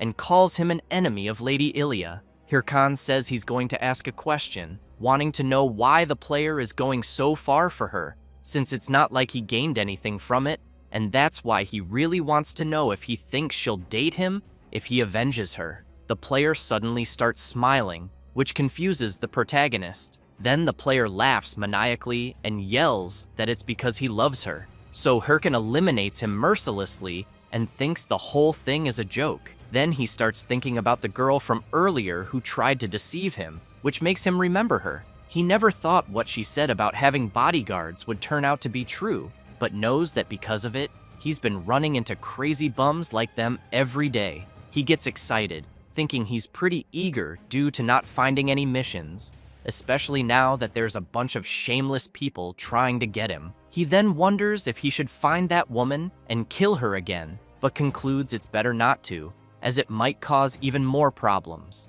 With that, the system informs him that he obtained another unowned watch, as well as 5,000 gold coins, goblin leather boots, and the rare quality promise necklace. Hirkin wonders if the promise necklace he just picked up isn't one of those super rare items that could be sold for 800,000 won. He gets excited and shouts that love is great, thanking the idiots while thinking he'll finally have a fancy dinner. Suddenly, a guy appears shouting that the protagonist is right in front of him. Hirkin turns around excitedly, saying that the guy who killed Ilya is here. However, he finds himself face to face with several warriors, so he starts running away from them, as he didn't expect there to be so many. While running, he wonders how many there are, and if it's really possible for so many people to be obsessed with that woman. Then he decides to stop running and summons his minions. One of the players comments that those are the summoned skeletons they had heard about, and says he'll let his friend handle it like they agreed. He takes a deep breath and uses his love power skill, easily cutting through all the summons, while the protagonist screams that such a skill doesn't even exist. Then, he sees a system notification that his skeleton was destroyed, so he thinks they seem to be a higher level than him, and since there are so many, he doesn't think he can fight them head-on. So he boosts his speed even more, leaving them behind, and swears that once he levels up, he'll find and eliminate them. After running for a while, Hirkin stops to catch his breath. He soon thinks that it's hard to shake players off because his level is lower, and for now, he just needs to keep moving. Then he's surprised when he feels something strange in the air. He turns around and wonders where he is, knowing that the place is very different from the rest. He realizes he doesn't remember a place like this in the lizard swamp, and that he's been in the area for days but has never seen this kind of black swamp. After thinking a bit more, he concludes it must be what he suspects. Meanwhile, the players are searching for the protagonist, wondering where he went. Then, the chubby one yells that he might be ahead, since he sees a skeleton, but what they're actually seeing are the protagonist's summons dancing like they're in a club on top of something strange. They're stunned by the sight. The chubby one gets furious, curses the protagonist, and says that it wasn't enough to hurt Lady Ilya, now he dares to insult them like this. Without thinking twice, he charges straight at the summons. But at that moment, a huge creature emerges from the swamp and grabs the chubby guy, pulling him into its massive mouth. His friends are paralyzed with fear because of the enormous creature. This is the level 40 lizard dragon, the boss of the lizard swamp, which easily devours the chubby guy. Hirkin just hides, watching the players deal with the boss. He then thinks he never imagined the nest would be the lizard dragon's nest, since he knows it's a boss with huge defense, HP, and attack, requiring a group of 20 level 40 players just to barely defeat it. He also reflects that, from what he heard, the lizard dragon raid was completed some time ago, and normally, this boss shouldn't even be here. However, he considers that if someone with a related quest enters the area like his quest to take the egg from the nest, the monster will respawn. In other words, If the lizard dragon is here, this must be the location of Ahimbri's quest. That makes him even more curious, wondering if Ahimbri really sent him there to defeat that thing and take the egg back, even knowing he's only a level 20 player. He gets furious, thinking that NPC is a real scumbag, but he also knows that luckily he managed to gather some good comrades, so he figures it should be fine. One of Ilya's love slaves yells that the lizard dragon is too much and they better retreat, but Hirkin shows up and says they can't do that. He then uses his bone fragment skill and summons his skeleton warriors. The players, seeing the protagonist's summons, comment that they're surrounded. One of them, shouting that it's fine and they just need to push through, ends up getting struck by the lizard dragon without realizing it and is launched into the air. With that, the protagonist takes advantage of their distraction and runs off. As he sprints at full speed, Hirkin thanks them and says he'll never forget the sacrifice they made. He then thinks that now that the boss is occupied, it can only mean one thing. So he heads straight to the lizard's nest to steal the egg, knowing it should be empty. After jumping into the nest, he gets excited thinking all he has to do is grab the egg and get out. But he ends up shocked, as he doesn't see the egg anywhere. So he starts searching like a madman until he finally finds the egg and stares at it, puzzled. He thinks he found something really suspicious, and judging by its appearance, wonders if it doesn't look more like a rock than an egg.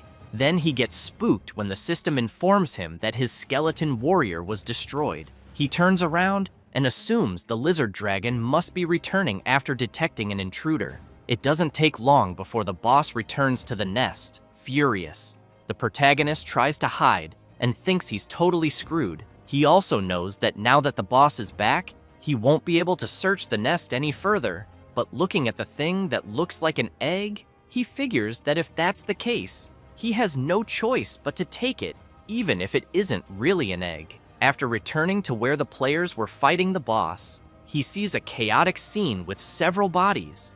Hirkin approaches one of them laughing, and while grabbing the player's watch, he says that Warlord is a really interesting game and that there are so many crazies because everyone has too much freedom. The player gets furious and curses at him, but Hirkin stabs his sword near the player's face, and as the guy gets scared, the protagonist tells him to listen carefully to what he's about to say. He explains that he was just playing around until now, but that he has a lot to lose in this game. So he makes it clear that next time they meet, they won't get off so easy, and that this is a warning to them, and that woman too. After saying that, he turns and runs off at full speed. After walking a bit, he thinks that he swears. If those players keep bothering him, even after his warning, it'll be all-out war. Then he thinks it's time to make some extra cash with everything he got in the swamp dungeon. So he posts on the game forum that he just found a lizard dragon in the lizard swamp and wants to sell the exact location for 100,000 won. After returning to where Ahimbri is, he places what he thinks is an egg on the table and awkwardly tells Ahimbri that he brought what he asked for. He then hopes it really is the right item, since he doesn't want to search the whole map again. The NPC observes it closely, which makes the protagonist anxious, until Ahimbri says that this is the item he was looking for and thanks the protagonist. He gets excited, thinking that in the end, he managed to bring the correct item. Ahimbri comments that he was faster than expected and thought someone like him would take much longer. Hirkin gets nervous, wondering if he knew that and still gave him this mission. What kind of NPC is this? Still, he says he did his best and wants to know if he'll get another mission. Ahimbri asks if the protagonist knows what the item is, because when they investigated the area near where the mutant monsters were, this thing was found. That's why he temporarily named the item, which looks like an egg, the Stone of Corruption. Hirkin is shocked, realizing that must be the reason those guys were after him, since he knows the Stone of Corruption is an important origin item related to the main quest. He figures they just wanted to make sure no one else got the item that could impact the main quest's progression. But at the time, he thought he had been scammed when he got that quest, so he never expected it to be part of the main story. Ahimbri apologizes and says he knew the mission would be too hard for the protagonist, but since they're facing an unknown and powerful being, he needed to test Hirken's willpower. He then gets serious and asks if Hirken is ready to fight against corruption. The protagonist clenches his fists tightly, thinking he has plenty of willpower, and if this is part of the main quest, then it's his golden opportunity. So he yells that he'll devote his body and soul to it, but Ahimbri replies, "Not right now," which leaves the protagonist completely confused.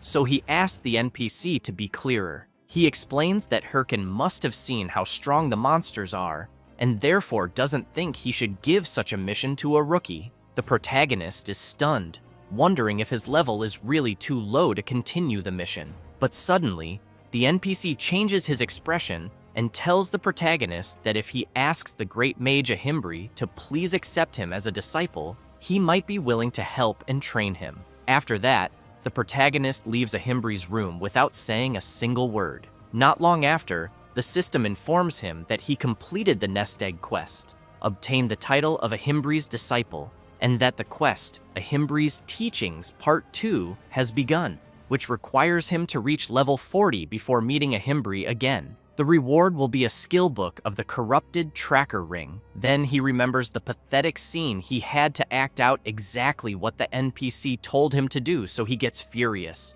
thinking Ahimbri really is a con artist. Meanwhile, in some dungeon, a fierce monster has been completely defeated. They shout to end the battle, and for anyone needing healing to head to the healers. One of the players tells his captain that their guild finally did something big. He agrees and asks the warrior to tell everyone to regroup after resting. He then runs over to another player, thanks him, and says he was even stronger than expected. That player is the knight who went after the protagonist. He replies that it was no problem at all, and that it was all thanks to the other players who supported him so well. The guild captain insists that wasn't the case and says that if it had been just them, at least 5 members would have died. That's why he believes it was thanks to him that they completed the raid with no casualties. He also admits he had doubts when he heard there were helpers who accepted money to assist in boss raids, and says he's really glad he hired him. Then he takes a pouch of coins and says it's all they have to offer. The knight notices that this isn't the promised payment. The captain awkwardly admits he knows that, but says it's separate from the original deal. However, the knight gets serious and says he won't accept it, as he doesn't like breaking the rules. This leaves the guild captain embarrassed and very surprised, and he apologizes, thinking the knight was just helping out for the money. While the captain wonders why a ranker would take on such a low-level raid, the knight walks off, saying he's going to collect all the items from the nest, as promised. The captain yells to warn him that there probably isn't anything of value in the nest. Meanwhile, the player thinks he got really lucky, since he never imagined he'd get a chance like this to obtain the Stone of Corruption. He remembers being worried when he heard the lizard dragon had respawned, thinking that Hey-Ho Mask might already be on the quest. But since the lizard dragon was still alive, he assumes the protagonist must have failed. So he jumps into the nest and thinks that defeating a boss isn't something you do with mechanics alone. He gets excited, knowing that all he has to do now is grab the Stone of Corruption and stop Hey-Ho Mask from completing the quest. But then he's disappointed to realize the Stone of Corruption isn't there. He starts trembling with rage and shouts, cursing the protagonist. Meanwhile, the protagonist is logged out, staring intently at his phone. He takes a deep breath and says it's time, since during all those tough days, he kept telling himself that if he endured a bit longer, things would get better. But he gets nervous and decides that ends now. He builds up confidence and says he's going to do it. He's going to order steak. He grabs his phone, starts jumping around like crazy, and says he was trying to save on gas and food just in case. But now that he's completed the main quest, he figures it's okay to treat himself to a juicy steak, especially since he earned some extra money. So he thinks it's a fitting reward and time to convert it into real money. As soon as he does, he sees his massive balance in the account and gets excited, saying, "It's finally time for steak." But then he watches several deductions hit his account: debt payments, utility bills, and rent. His balance drops to 856.1, leaving him stunned, since that's not even enough to buy instant noodles. He starts pounding the floor and wonders why he works so hard and is still broke. Then he gets a message from Romeni asking if he's still alive and if he quit WTube for good. He picks up his phone and thinks he forgot to update Romeni about his situation and that he can't make videos anymore because some lunatics are after him. But then he gets nervous and wonders if he really needs to be so cautious when he's practically starving. What did he even do wrong? He's just an innocent player enjoying the game. Frustrated, he gets up and decides he doesn't care anymore. He'll do whatever he wants. So he logs back into the game and goes to a creepy place that looks like a graveyard. The system notifies that he's entered the field of the forest of the dead. As he walks, he tells his summons that no matter how many times he comes here, it's always scary. He figures this is probably the best place for him to grind some experience, and the creepy atmosphere is also great for attracting views on his videos. With that, he turns around and calls his summons to hunt. But first, he says they've got a new teammate now, and he's in charge of strategy from now on. He tells them to get along. His new summon is a skeleton mage, a skill that the con artist Ahimbri gave him. He knows that the more his mastery improves, the more advanced the effects they'll be able to use. So he concludes it's a great skill, but also one that consumes a lot of mana. Then, looking ahead, he sees a hand emerging from the ground and says, that's their next target. Several skeletons begin rising from the ground as well, all at level 33. This leaves his summons confused, as the enemies look just like them. Hirkin looks back and wants to know what his summons are doing, since they're supposed to be out there hunting monsters. But they're clearly terrified of fighting copies of themselves. Still, the protagonist couldn't care less, and makes it clear that his summons will realize, once the fight begins, that undead monsters have a different trait than normal ones. However, he sees his summons hiding in fear, and immediately demands to know what the hell they're doing. Frustrated, he snaps his fingers and tells them to stop wasting time. They have a lot of work to do. Boney wastes no time and charges forward, striking a skeleton with pity. He then watches the enemy stand still for a moment, but it soon keeps moving even after being hit, leaving Boney confused. Hirkin comments that, yes, that's right, normal attacks don't work. So he pulls a warhammer from his inventory, one that adds 35 strength and lands a simple hit on the skeleton, shattering it completely. He follows up with a blow to its skull, sending it flying, and thinks it was a perfect home run. He turns around and asks his summons if they saw what he just did. They just have to smash the skull. But what he sees instead is all of his summons holding their heads in fear of him, terrified that he might do the same to them. Hirkan then says the goal is to hunt 100 skeletons in 100 minutes, because he's recording a timed attack video. With a sinister smile, he makes it very clear that if they fail, he won't let them leave. That instantly makes them dash off at full speed to hunt. After some time, the system reports that the protagonist has eliminated several skeletons and leveled up. He compliments his summons on doing a great job and thinks he expected them to take longer to get used to a weapon they'd never used before. But in the end, they're doing better than expected. Because of that, he believes the video will be a success, but he'll need to talk to Romeni first. That's when he senses a strange presence, and a massive level 35 skeleton warrior appears right in front of him. Hirkin gets nervous, realizing this is a rare monster that spawns randomly. He also knows there's a chance it might come back in a bovine form, so he runs at full speed with his summons toward the boss, thinking that he's finally going to get steak. As he charges, he wonders what he should eat first, grilled or roasted. But then he sees the skeleton warrior swinging a massive axe and has to leap back quickly, or he would have been wiped out by the monster's powerful blow. After retreating to his summons, he thinks that was terrifying. He nearly died without even reacting. Thankfully, he aimed at the creature's arm, which only enraged it more, and it quickly follows up with another strike. But Hirkin anticipates it, and together with his summons, strikes the skeleton warrior in the pelvis. slamming it to the ground. He then checks if his summons are okay. While saying it was easier than expected, he doesn't notice the skeleton warrior charging at him again. Just before it hits him, he comments that the creature is quite impatient. Then he yells out that there's still one last attack left from one of his summons. The skeleton mage begins channeling fire magic and launches it, hitting the warrior dead on and setting its bones ablaze. The system announces that the protagonist has slain a skeleton warrior and earned a large amount of experience. Hirkin takes a deep breath, thinking that was a close one. Looking at the flaming remains of the creature, he concludes he should get at least 10,000 views on that video. But he's still hungry and decides he's definitely grilling that steak.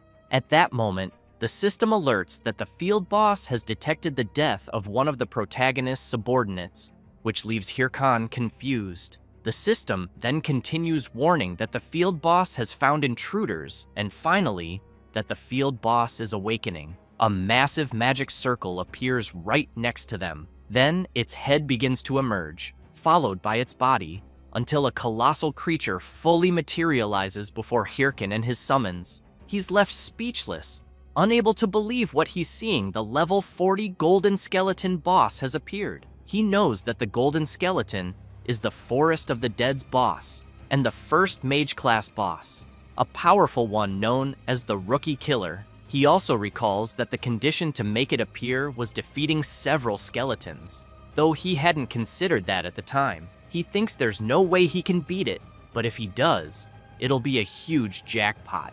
Then he gets an idea of how to pull it off if he buffs his skeletons. Maybe there's a chance. So he calls his summons into battle, only to notice they've vanished. The system then informs him that his summons were dispelled due to lack of mana, which leaves him stunned. He starts to panic. He's all alone in this fight. He doesn't realize it's normal, since he had summoned all 4 and even made the mage cast all those spells.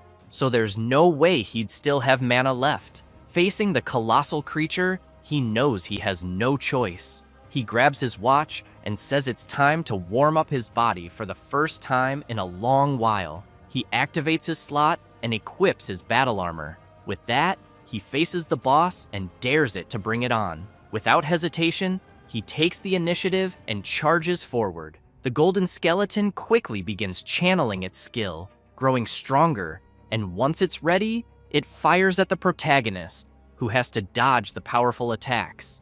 Hirkin knows that a single hit would kill him, and yet the boss is launching multiple attacks. It's no wonder it's called the Rookie Killer. While the golden skeleton continues attacking, Hirkin realizes he has no chance of winning if he allows it to keep casting spells freely. He jumps, and just before striking, thinks that all he needs to do is stop it from casting. He delivers a powerful blow to one of the golden skeleton's palms, managing to delay its attack. Hirkin notices that the boss's hands are tied to its spells, so he figures he just needs to destroy all of them. At that moment, the golden skeleton begins to react strangely, and the system alerts that the field boss is staring directly at the protagonist, which confuses him. Then the system warns that the boss has seen through him and is evaluating the protagonist's skill level.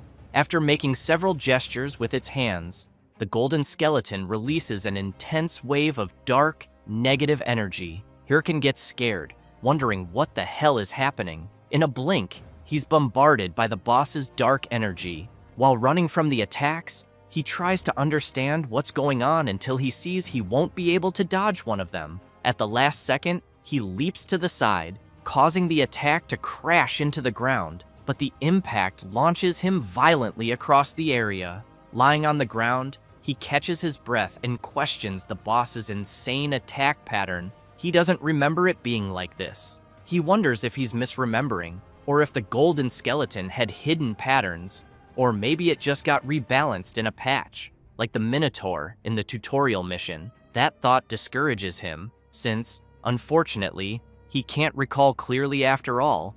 It's been years since he last hunted a golden skeleton. Still, he grabs his weapon and thinks how frustrating this is, having no skeletons to summon and not even remembering the boss's full attack pattern. Looking up at the colossal creature in front of him, he wonders how he's going to defeat it. the boss quickly launches another attack, forcing the protagonist to dodge again. He keeps doing this with every attack the golden skeleton makes.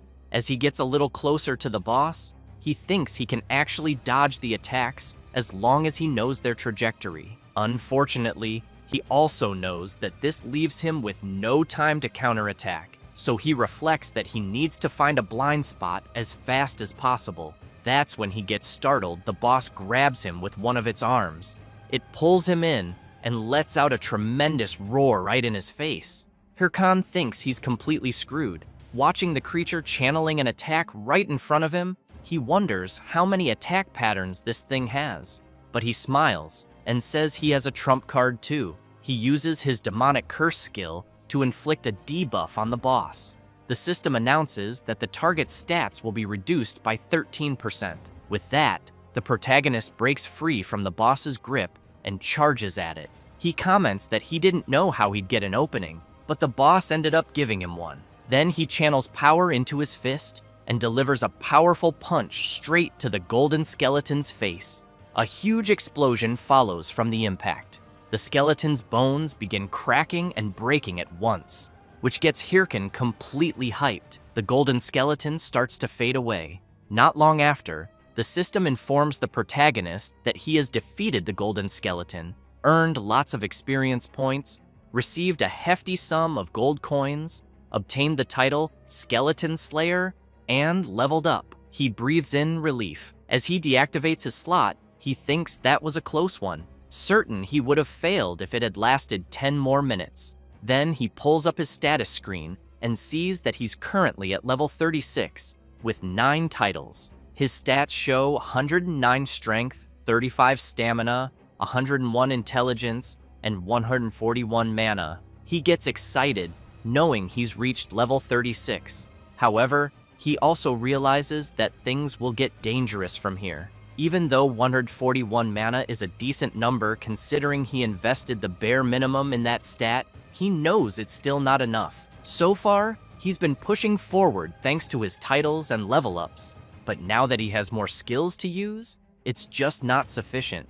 After all, he increased his strength for his skeleton warriors, but what's the point if the skeleton warriors vanish? He hangs his head, thinking he's already earned all the mana-related titles he can at this point, and wants new gear, but unfortunately, he has no money for that. Then, out of nowhere, he smiles and says he doesn't care and doesn't even know anymore. He skips off saying that, for now, he'll send the video to Rameni and focus on reaching level 40, and that later, for sure, he's going to eat beef ramen. Sometime later, after he sends the video he recorded in the Forest of Monsters dungeon to his editor, she watches it.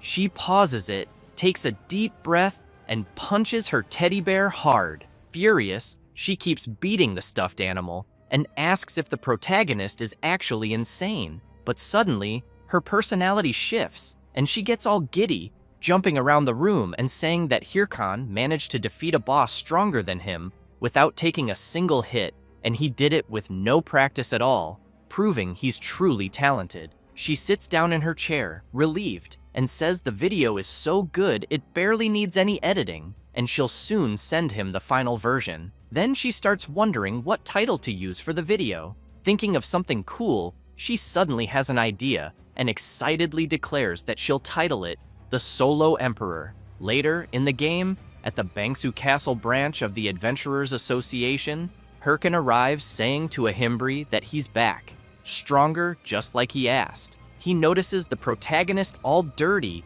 and asks what happened and why he looks like a beggar. Hirkan laughs and just tells the NPC to hand over the reward already. The NPC agrees and says he'll give the promised reward. The system then announces that the protagonist has completed the quest, Ahimbri's Teachings Part 2, and has received the skill book, Osteology. He's very impressed by the skill book, knowing it's a very rare necromancer ability not found on the market.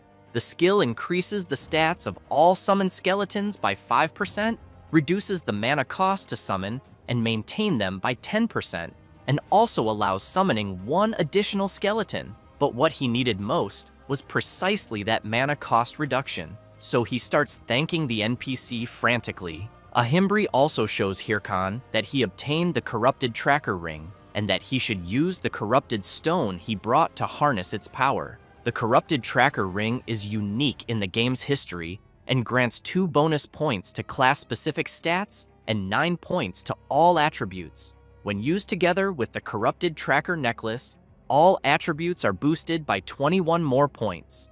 Hirkan is drooling with happiness because he knows the corrupted tracker ring is that rare ring given only to the first players to complete the main storyline. He jumps to grab the ring and thanks the NPC, but Ahimbri closes his hand and says, on second thought, he's not sure he can just hand it over. He turns away, leaving the protagonist confused. Then, Ahimbri turns back, laughing, and tells him that if he wants the ring, he should come and take it if he can. Hirkan laughs and says, all right. Without hesitation, he activates his slot, puts on his battle armor, and charges at the NPC full force. Sometime later, outside the Scavengers Association, Hirkan has managed to get the ring. However, he's exhausted, wondering what got into that crazy old man he would have killed him if he weren't an NPC. But in the end, he got the ring and the next quest.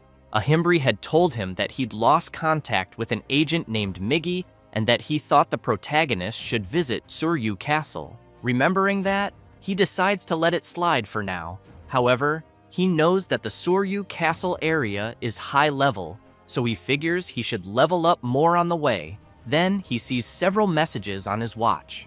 It's Rameni with urgent news, saying she just posted the Golden Skeleton video on WTube and thinks he should take a look. The protagonist opens the video and immediately sees that it has over 2 million views, along with many comments praising him and asking for more, many of them including donations to the channel. He's blown away, wondering what the hell is happening. He drops to the ground in disbelief and starts counting how many zeros are in his account. Soon, he starts thinking about what to eat. Tomahawk, ribeye, filet mignon, sirloin, so many delicious things. He starts drooling, thinking he can now eat anything tasty he wants. Then he wonders about the jackpot he just hit. He knew the reactions would be good, but not this good. As he's thinking that he needs to log off soon, his watch beeps with a new message. It's a huge donation, and someone says they've been sending him messages. The message is from the recruitment leader of the Thunder Hunters Guild, saying they've tried reaching out several times but hadn't gotten a reply, so they're leaving a comment here. He says that the Thunder Hunters Guild would like to officially recruit him and asks if he could spare some time to discuss it with them. Hirkan gets furious. He knows that the Thunder Hunters is Chae Sol-yeon's guild, the woman who kicked him out of the game in his previous life. He then remembers how persistent they were back then, and apparently, they're still doing the same thing. Furious, he flips off the message and says he wouldn't join the Thunder Hunters even if his life depended on it. But after thinking a bit more, he feels like he said this before. So he recalls his past life when he was furious and saying it was annoying as hell, and he wants to know why Chae Sol-yeon is being so persistent after being rejected so many times, especially since she was already in a guild. One of his friends at the time commented that he was pretty lucky,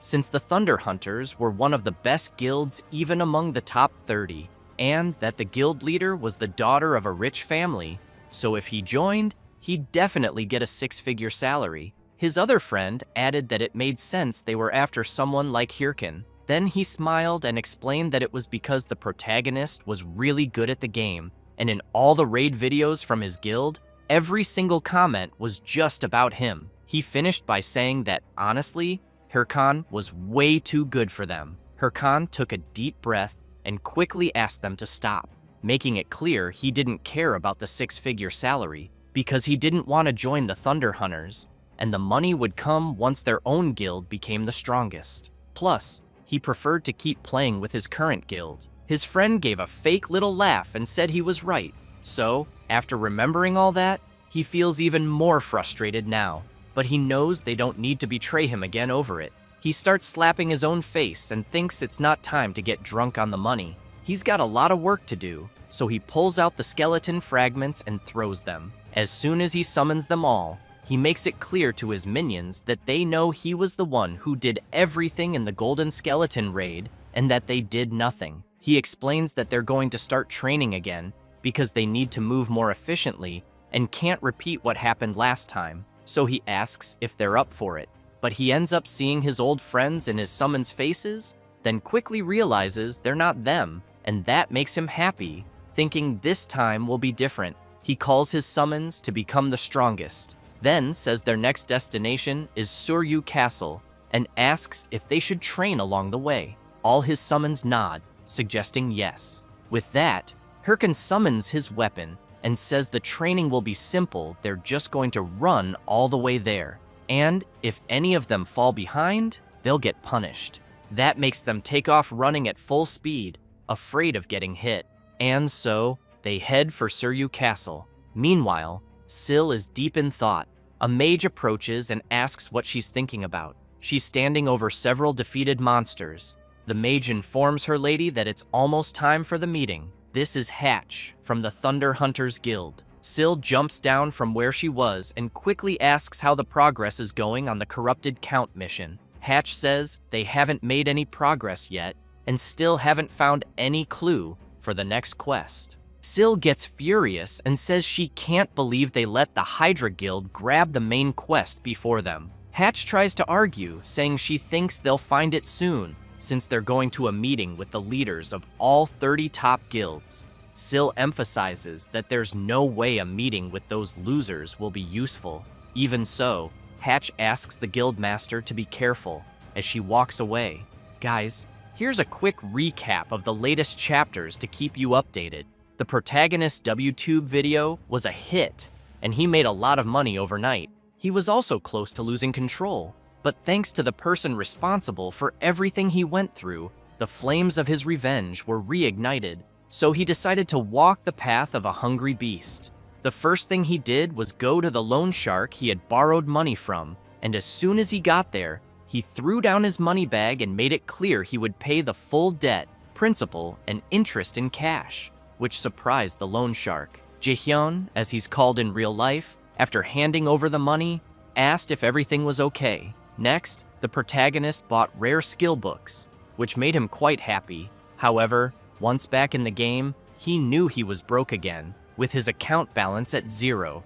Surrounded by his summons, Hirkin lamented that he thought he was ready for this, but admitted that seeing his bank account still hurt. He quickly decided to forget about it and learn the new skills he bought. He wasted no time and learned them. The system then informed him he had acquired the skin grafting skill, a level F mastery passive that increases defense by attaching monster remains to his skin. If he takes too much damage, the material must be replaced. He decided to test it right away, and the system asked if he wanted to use the skeleton warrior's horns to enhance it. He said yes, and the system notified that he had gained the essence of a skeleton warrior and 5 defense points. Curious, he equipped a sword and tested it by attacking himself. He was pleased and commented that he was perfectly fine and that it was much better than expected since nothing happened to him. Then he moved on to the next skill. The system notified him he had acquired the Curse of Sloth skill, allowing him to cast a curse that slows the target's movements.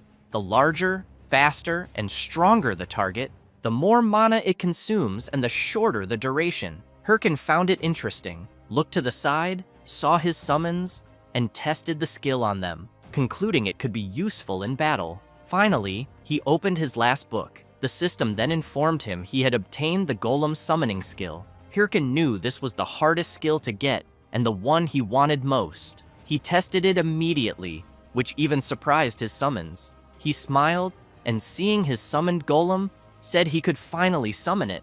Then he shouted that a necromancer is nothing without golems, and judging by the size of his new summon, he knew it was more reliable than any of the tanks there. He smiled and snapped his fingers, activating his copy mode, passive, on the golem. He then created a bond with the summon, knowing it had a copy mode that could sync its movements with his. By combining the golem's strength with his own movements, he believed it could be ridiculously effective. However, the golem just stood still, shocking the summons and driving the protagonist crazy. wondering why it didn't work. He questioned whether it was a bug, but then the golem mimicked his earlier movement, leaving everyone speechless. Hirkin wondered if this was faster than his other summons could react, then laughed and asked himself what he should do next.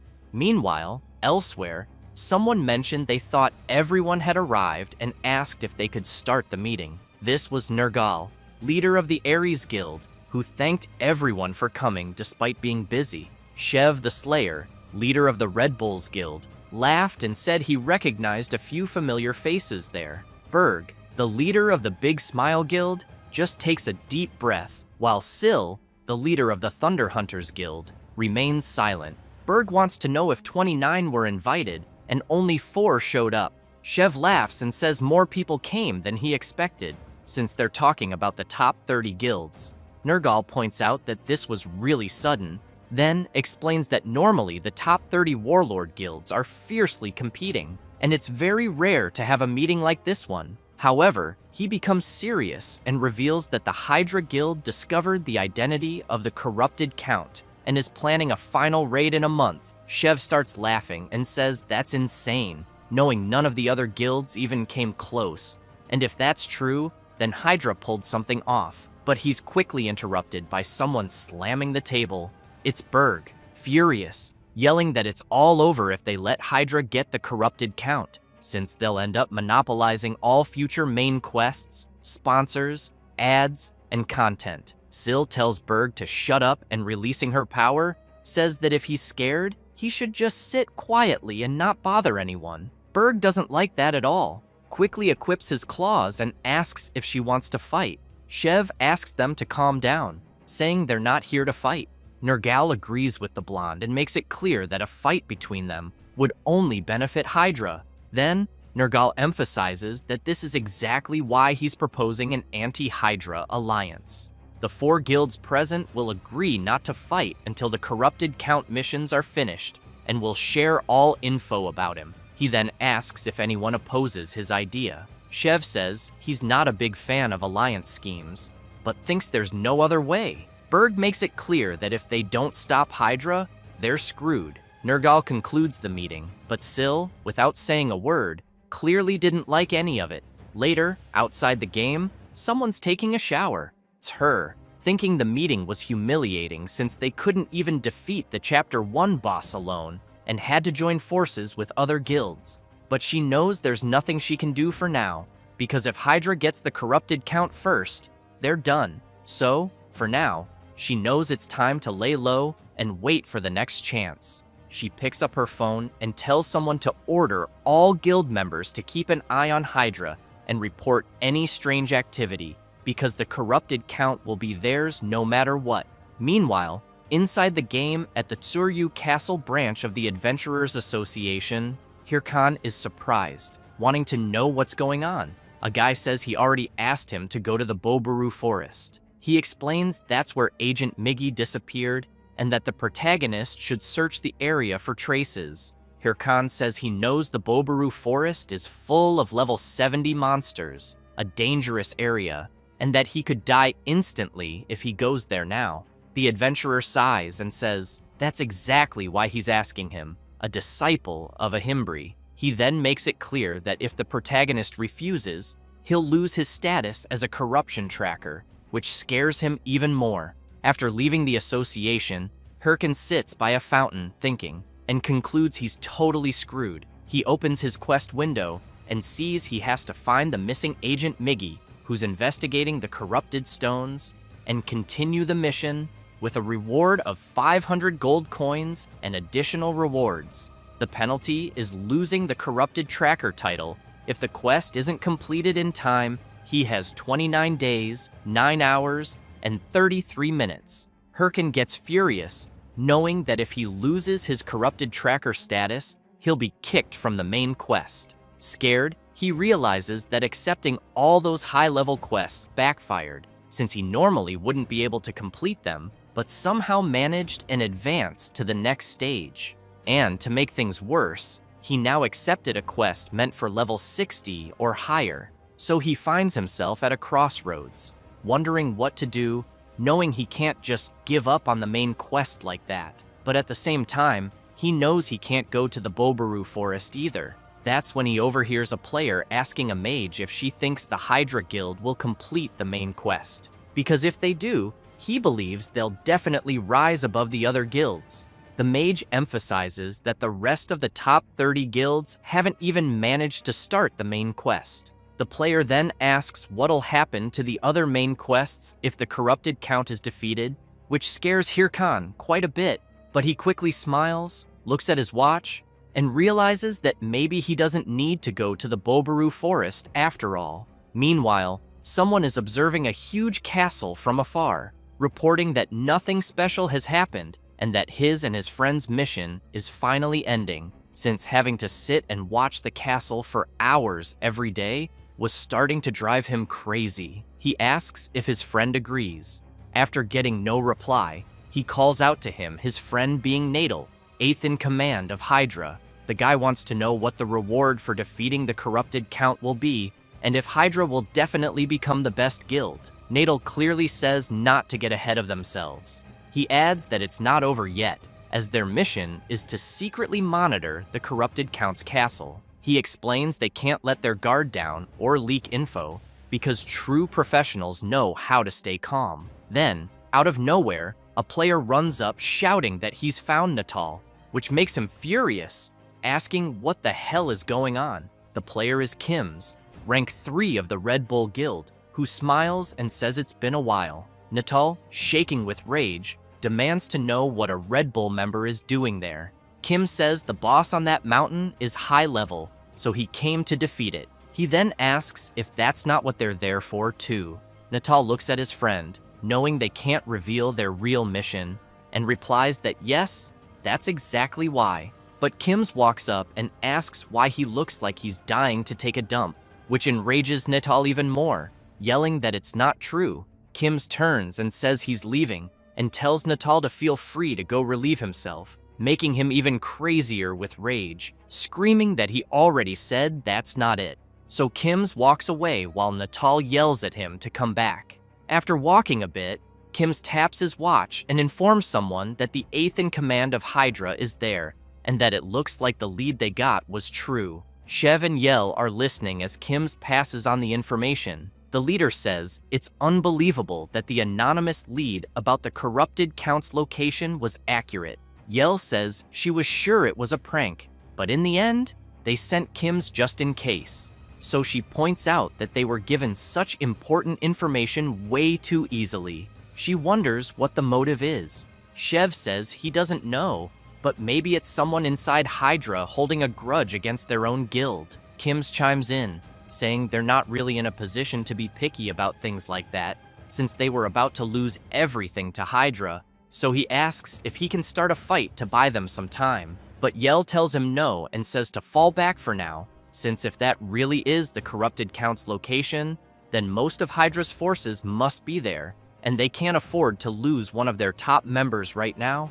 Kim says the leader is being too soft on him, since it's not like the Red Bulls will fall apart if he's not around. But at that moment, someone charges at him and a massive explosion goes off. Shev and Yel are immediately concerned about their friend. As the dust settles, Kim's finds a sword pointed at his face and realizes they weren't the only ones who got the anonymous tip. He then starts laughing and announces that the princess of the Thunder Hunters is there. She immediately demands that Kim's tell her everything he knows or she'll eliminate him right there. This is the Thunder Princess, Hahui, from the Thunder Hunters Guild. Meanwhile, a bear growls fiercely as the protagonist's golem prepares for battle. The massive bear wastes no time and strikes the golem, which simply defends against the attacks. Eventually, it spots an opening and counterattacks, while the protagonist's summons watch the fight. The battle rages on, and the skeletons are enjoying the show while eating popcorn. Hirkan, however, is puzzled, checking his status and wondering why everything is so quiet, since he's sure the emails were sent and he should be getting replies. He knows the only way to solve this without going to Bobaru Forest is to force the mission to end. He's aware that Warlord's main story consists of many chapters. The current one is Chapter 1, The Corrupted Count. And when the Corrupted Count is defeated, the chapter ends and all related missions are forcefully concluded. He takes a deep breath and realizes that even if he tried to defeat the corrupted Count himself, he wouldn't make it in time. So he prefers to move on to the next chapter within the remaining time. He then starts yelling that he doesn't care who it is. He just needs someone to defeat the corrupted Count. That's exactly why he's spreading the information to several guilds, except for Che Solyon's. So he wonders why no one is responding. Suddenly, something catches his attention. The system notifies him that the Hydra Guild is starting a live stream. Meanwhile, his golem is being severely attacked, having its arms broken, and the giant bear doesn't stop, launching another powerful blow. But Hirkin shows up, punching the bear in the head and telling it to shut up and stay quiet while he's thinking. He makes it clear that he needs to watch a stream, so he wants peace.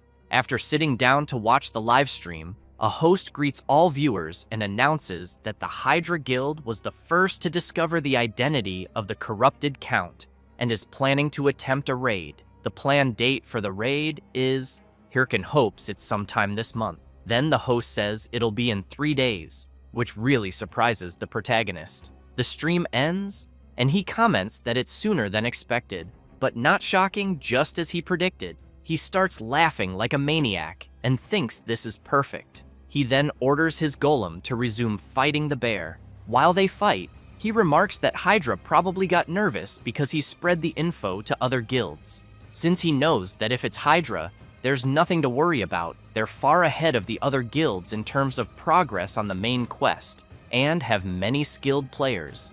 So he concludes that once the main mission ends, his biggest obstacle will be gone, and in 3 days, his happy life will begin. After some time, the 3 days pass, and many players are being defeated. The system announces that all Hydra Guild members died in the raid and the mission failed, leaving the protagonist in utter disbelief. He throws his phone to the ground and yells, demanding to know if they're messing with him. He shouts that if they were going to start the raid so early, the least they could have had was a plan. He wants to know why they even tried if they were going to fail in an hour. He also questions whether he overestimated them and if he now needs to start looking for alternatives. Then he sees that the Red Bulls Guild has started a live stream. He quickly grabs his phone and wonders if Red Bulls is where the Slayer Shev is from. Meanwhile, in the game, Shev the Slayer comments that since the field is being reset, he assumes the Hydra Guild's raid failed. He then asks if his soldiers saw what happened. He explains that the corrupted Count is a powerful enemy, powerful enough to massacre even the Hydra Guild. And not only that, but they also won't have backup item supplies, meaning their chances of success will be very low. Even so, Shev slams his sword into the ground and shouts, making it clear that the Red Bulls Guild will accept the challenge. The soldiers immediately start yelling, fired up for the battle ahead. Jae-hyun, watching the stream, wonders if the Red Bulls Guild is really going to start the corrupted Count quest, since even though they're good, he knows it's still not enough. Then he's surprised to hear Shev announce that they'll be joined in the raid by their partner, the Guild Master of the Thunder Hunters, the Queen of Thunder, Sil. This leaves the protagonist confused after realizing it's Che Sol-yeon. A bit earlier, at the Red Bulls camp, Shev was commenting on how unexpected it was that the Queen of Thunder herself requested a meeting. So he wants to know if she's declaring war. Sil replies, no, that for now, they're still allies. Shev looks at Kim's and says he heard one of his men got beaten up, while Sil says it was nothing, just their guild's way of saying hello. Hahui sticks her tongue out at Kim's, teasing him. Shev then gets serious and asks to cut to the point, saying he heard they have info on the corrupted. He pretends not to know what she's talking about, but Sil says she doesn't have time for games, and that she's confirmed some members of the top 30 guilds received information about the corrupted Count, and that since someone like him, who couldn't even begin tracking the Count, suddenly started doing it, even an idiot would notice. He laughs and admits she caught him, saying it's true, but notes they don't know who provided the tip. She gives a sinister laugh and asks if he really thinks the Hydra Guild will succeed. Shev says he's not sure. Syl replies they'll fail, and that they moved up the raid date just to be first.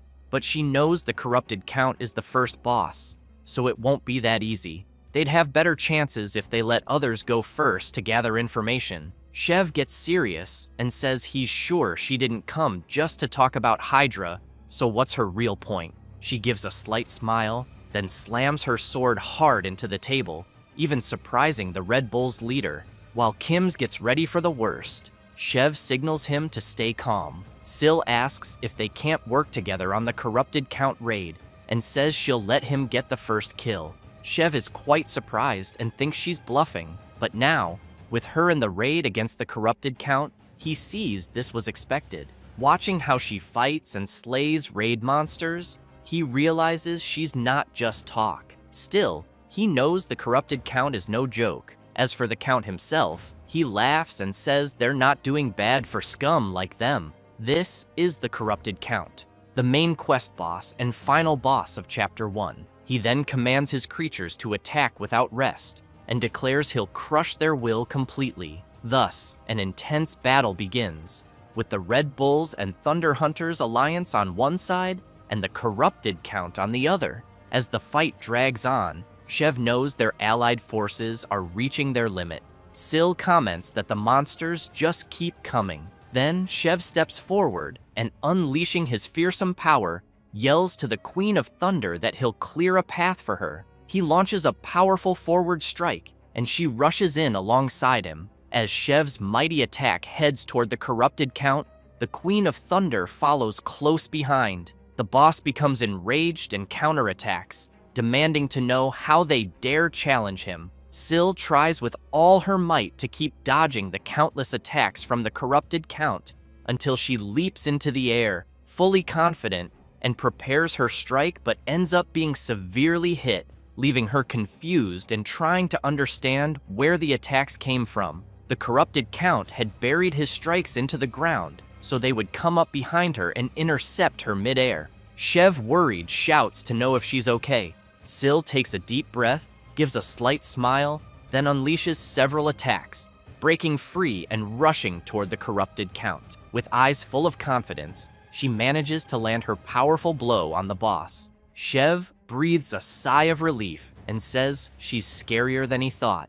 And so, before the fallen body of the corrupted Count, Syl sees the system message confirming that the Red Bulls and Thunder Hunters guilds have defeated the corrupted Count. The protagonist is stunned upon hearing that Chae Seol-yeon defeated the boss of Chapter 1. He throws his phone to the ground and mutters that it doesn't matter, he only needed the corrupted Count to be defeated, and it didn't matter by whom. He then hopes Syl enjoys it while she can, because the corrupted Count will be the last she gets. After all, he knows that in the end, the one who'll win will be him. Sometime later, in the dungeon of the Bulkus Mountains, the protagonist is with his summons, thinking that his real name is Jaehyun, and currently, in the game, he's Hirkan. He's a warlord player who somehow reincarnated. His dream is to become the strongest in the game, to get revenge on the bastards who betrayed him. As he reflects on all this, he suddenly hears a tremendous noise around him,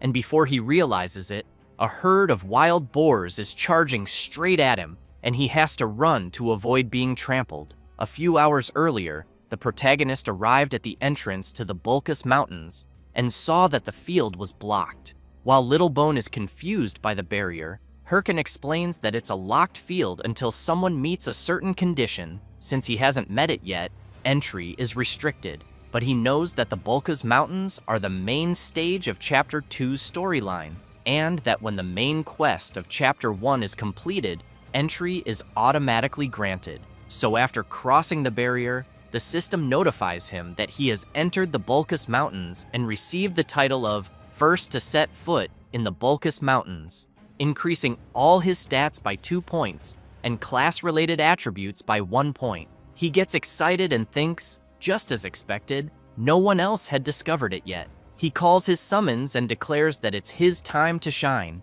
but he quickly comes face to face with several monsters. The monsters in question are all wild boars, level 60, fierce beasts that roam in packs. Hirkan, being only level 41, is shocked to encounter them right away. Back in the present, the boars are enraged and charging after the protagonist, who keeps running and wondering how he got so unlucky and how the hell he ran into those boars as soon as he entered. He also thinks some people have probably already noticed the blocked field is now open, so he can't afford to waste any more time there. He knows his chances are low, but still, it looks like he has to try. So he shouts for his summons to activate their helms and charge at the boars. However, the creatures are so strong that they easily defeat the protagonist's summons. As Hirkin retreats, thinking his summons were wiped out in a single hit, the system notifies that the skeleton warrior has been destroyed after taking too much damage. The protagonist then smiles and says that was just bait. He activates his sloth curse skill on the massive wild boars. He approaches and tells them they won't be able to move for a while. Then, drawing his sword, he charges in and says it's time to pay for destroying his skeletons, until he steps on a banana peel and face plants right in front of the massive beasts. Then, another banana peel falls onto his head. Hirkin grows furious, demanding to know what the hell is going on and where the banana peel came from. Up on a tree branch, a monkey is laughing. It's a level 50 armored monkey, a monster known for playing tricks on humans. Hirkin gets even angrier, quickly stands up, and tells the monkey to wait because he's about to get beaten up. But then the system notifies him that the effect of the sloth curse has worn off. He turns around in a panic, thinking this is really bad. Just then, a bright flash comes from his direction and completely shatters the wild boar's head. Hirkin is startled, trying to understand what just happened. Up in a tree, someone is firing a crossbow, releasing countless arrows that, in a blink, brutally wipe out several wild boars. Hirkin, amazed by how easily the monsters were taken down, wonders how it's possible with just one shot. Then the mysterious person approaches and asks if the protagonist is hurt. Hirkin turns and sees an old man, wondering if it could really be who he's thinking. Meanwhile, at Suryu Castle, two adventurers are surprised by what they see ahead. One of them notices a knight leaning against the wall and asks if that's the White Mamba's armor set. The other responds that it looks like it, and then asks if the person they're seeing is a rancor. The knight, visibly impatient, adjusts his glasses and asks if his companion has found the identity of the informant. A mage steps out from the shadows and says no, that none of the guilds know who sent the information. He adds that it makes sense after all. We're talking about someone who knew the identity of the corrupted count and was willing to give that information away for free. So how are they supposed to find someone like that? The knight also wants to know about the Ha-Ho mask if his friend has any updates. The mage replies that he's just posting regular hunting videos, and that it seems to be something about giant bears. The knight begins to get angry while the mage continues, saying there's no way a newbie who just started the main storyline could be behind all this. He then asks where the knight's next assistant job will be. The knight says it'll be with the Sweepers Guild. The mage, frustrated, comments that it looks like they're going to be really busy again. The knight assures him he'll handle the assistant job and asks his friend to focus on finding the person who leaked the information. He emphasizes that they don't know who this person is, but swears he'll make sure they pay for destroying the balance of the world. Later, in a humble cabin in the Bulkus Mountains, the old man who saved the protagonist from the boars asks if he's really a disciple of the mage Ahimbri. All excited, Hirkin replies that he is, and thinks to himself how lucky he was. He never thought he'd run into Ma Wung, the main NPC from Chapter 2's central storyline. The old man says that luckily he found the protagonist in time while out on patrol. Hirkin knows that Ma Wung is skilled enough to have once been the prince's sword instructor, but was expelled due to an unfortunate event. After that, he became the captain of the guards who protect the Bulkus Mountains. That's why Hirkan knows for sure he had to find this NPC in Chapter 2 and feels incredibly lucky. Ma Wung tells the protagonist that he should go back, which confuses him, so he asks the old man to clarify. Ma Wung explains that he doesn't know what brought Hirkin here, but there's nothing in that place except monsters. so again, he urges him to go back before something worse happens. Hirkin smiles and says the corrupted Count is dead. He thinks to himself that there's no point in the old man playing hard to get, since he already knows how to enter Chapter 2. He then adds that even with the Count's defeat, there are still corrupted monsters out there, and that he was tracking the source and ended up here. He then wants to know if the old man knows anything about it. The old man says he has something in mind, but no evidence yet, which is why he asks if the protagonist could help him gather some. With that, the system notifies that Hirkan has obtained the title of first to contact a Bulkus Watchman, and also the title of Initiator, granting him an additional 14 attribute points. Hirkan gets excited after learning he received 2 rare titles and tells the old man that he can indeed help. Ma Weng asks the protagonist to first calm down and then investigate the monsters near the area. Thus, the quest, the Bulkus Watchman's Request, is created, and Hirkan must defeat 50 monsters in the Bulkus Mountains, with a reward of 500 gold coins and increased trust from Ma Weng. Without wasting time, Hirkan heads out of the cabin, thinking this is great since he knew he needed to level up anyway. He then reflects that he'll leave the high-level monsters, like wild boars and warrior bears, for later and start with the easier ones. Until he remembers something. Recalling how the armored monkey mocked him, he decides he'll start with it and wonders how he's going to make it pay. Later, still in the Bulkus Mountains dungeon, a player slips on a banana peel, followed by another. This keeps happening for a while, and the armored monkey just laughs at the players. Then another player starts walking by, and the monkey immediately sets its sights on its next victim. It gets ready, but Hirkan suddenly appears behind it and says he finally found it. The monkey turns around awkwardly, and the protagonist, with a bizarre expression, says he's going to eliminate it. Without hesitation, he grabs his sword and charges at the creature. However, the armored monkey easily dodges all of the protagonist's attacks. Hirkan tries everything to land a hit, but the monkey always evades. Then the monkey increases its speed and quickly flees. The protagonist chases after it, furious.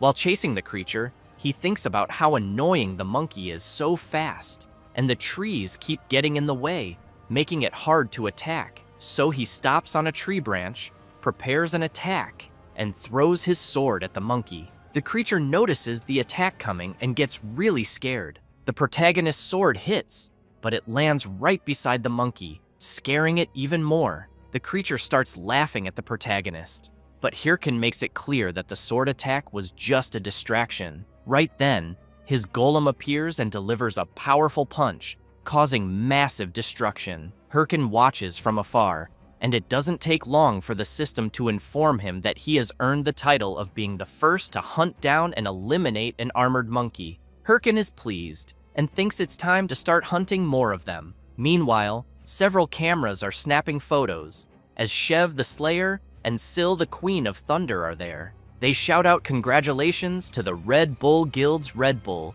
and to Syl from the Thunder Hunters for completing the first chapter's boss raid. Then, a reporter player approaches the Queen of Thunder and asks if she'd like to say something. She gives a slight smile and says she thinks they were really lucky this time, but they'll keep working hard to bring good results in the future. However, off camera, she looks displeased. Hahui, walking with the Queen of Thunder, says she's the best. Then he admits he thought they were done for when the last wave of monsters came, but then she appeared, jumped in alone, and defeated the corrupted Count. Syl says she was lucky and emphasizes that they couldn't have done it without the Red Bulls. Still, she knows that to achieve a full victory, they need the skills of the player known as Heiho Mask. Disappointed, she asks Hahui to call Hatch. Shocked, he yells, wanting to know why the Queen of Thunder would need that loser. Syl becomes serious and makes it clear that there's something they need to hunt. Meanwhile, something is breaking, and the system soon informs that the protagonist's equipment durability has dropped to 0 and was destroyed. Hirkan looks at his sword in frustration and thinks it's time to look for new gear. But he knows the problem is that he has no money, so he concludes that his only option is to try for gems. since he knows they have a very low drop rate from monsters and are used to craft items. For example, the Green Goblin gem grants 1 extra point of dexterity. The Werewolf gem grants 2 extra points in the attack attribute. They also have additional effects depending on the monster they drop from. He then thinks that gems dropped by armored monkeys are great for making equipment. With that, he summons his creatures and shouts that they're going to hunt every last armored monkey. 9 hours later, Hirkin is devastated, as he had no success in getting any gem drops. And, looking at the pile of countless armored monkeys, he wonders if a drop should have happened by now. Then, with a crazed expression, he tells his summons that he'll try just one more, because he thinks maybe this time it will drop. Suddenly, someone approaches, calling out to the protagonist. A warrior in sinister armor says that Hirkin must be Heiho Mask. The protagonist is intrigued, wondering who this person appearing out of nowhere could be. Looking more closely, he notices the man is decked out in a full and expensive fire lizard set and wields a hero orc sword, meaning he's at least level 70. So he starts thinking maybe the guy is one of those players. The man introduces himself as Quixote. Then, he starts making some strange movements, and as soon as he stops in a completely ridiculous pose, he officially challenges the protagonist to a duel. Hirkin is confused, wondering what the hell the guy in front of him is doing, while Quixote comments that he heard the protagonist is getting popular on WTube, so he points out that beating him would make him popular too. Hirkin thinks that he must be just another attention-starved loser. He turns away and says he's busy and tells him to get lost. Quixote yells, asking the protagonist to wait. Hirkin, irritated, wonders why the gem isn't dropping, and now there's a crazy idiot bothering him on top of it. Quixote shouts that he'll pay 5,000 gold if the protagonist fights him. Hirkin stops when he hears that, quickly turns around and runs up to the player, saying he'll gladly accept the duel and welcomes him, calling him a customer, and thinking that he loves customers. A few hours earlier, Quixote was thinking about himself, believing he was the hero of justice, and that, thanks to his talent, he, Quixote, was a hero who was always the center of attention, no matter what game he played. Well, at least that's what he thought, because in Warlord, no one really paid much attention to him, since he always heard people saying it was much more fun to watch Heiho Mask. And as soon as he looked around, he saw that no one was paying attention to him, and he only heard people asking each other if they had seen the new video from Heiho Mask. That made him furious. He punched the ground and, thinking about Heiho Mask, began yelling that he was being buried by him because they started the game at the same time. Quixote knew his opponent's level was lower than his, and that he didn't even have good items, so he wondered why everyone loved him. Then, upon realizing something, he questioned where he was, since he had run off without thinking and ended up there. And as he looked ahead, he saw a player surrounded by little creatures. But upon closer inspection, he realized it was Heiho Mask. However, he knew that was supposed to be a blocked field, so why was he hunting there? Then he had an idea. What if he posted a video of himself defeating Heiho Mask? If it worked, could he steal all his fame? So back to the present, Quixote removes all his gear except his helmet and tells the protagonist that he'll give him 5,000 gold if he can beat him in a duel. Hirkin can't believe what he's seeing and yells, wanting to know why the hell he's stripping if he said he wanted to fight. Quixote replies that it's to make it a fair fight and emphasizes that, from what he heard, it seems the protagonist's armor just broke. Hirkin doesn't like hearing that. He didn't expect his opponent to know about it. Quixote insists that what he wants is a fair one-on-one battle, and that he doesn't want anyone saying he only won because of his gear, which is why he asked the protagonist to give it his all. Still in disbelief, Hirkin wants to know if his opponent really thinks he'll take him seriously dressed like that. But as Quixote charges at him without hesitation, he shouts for them to cut the chatter and just fight already.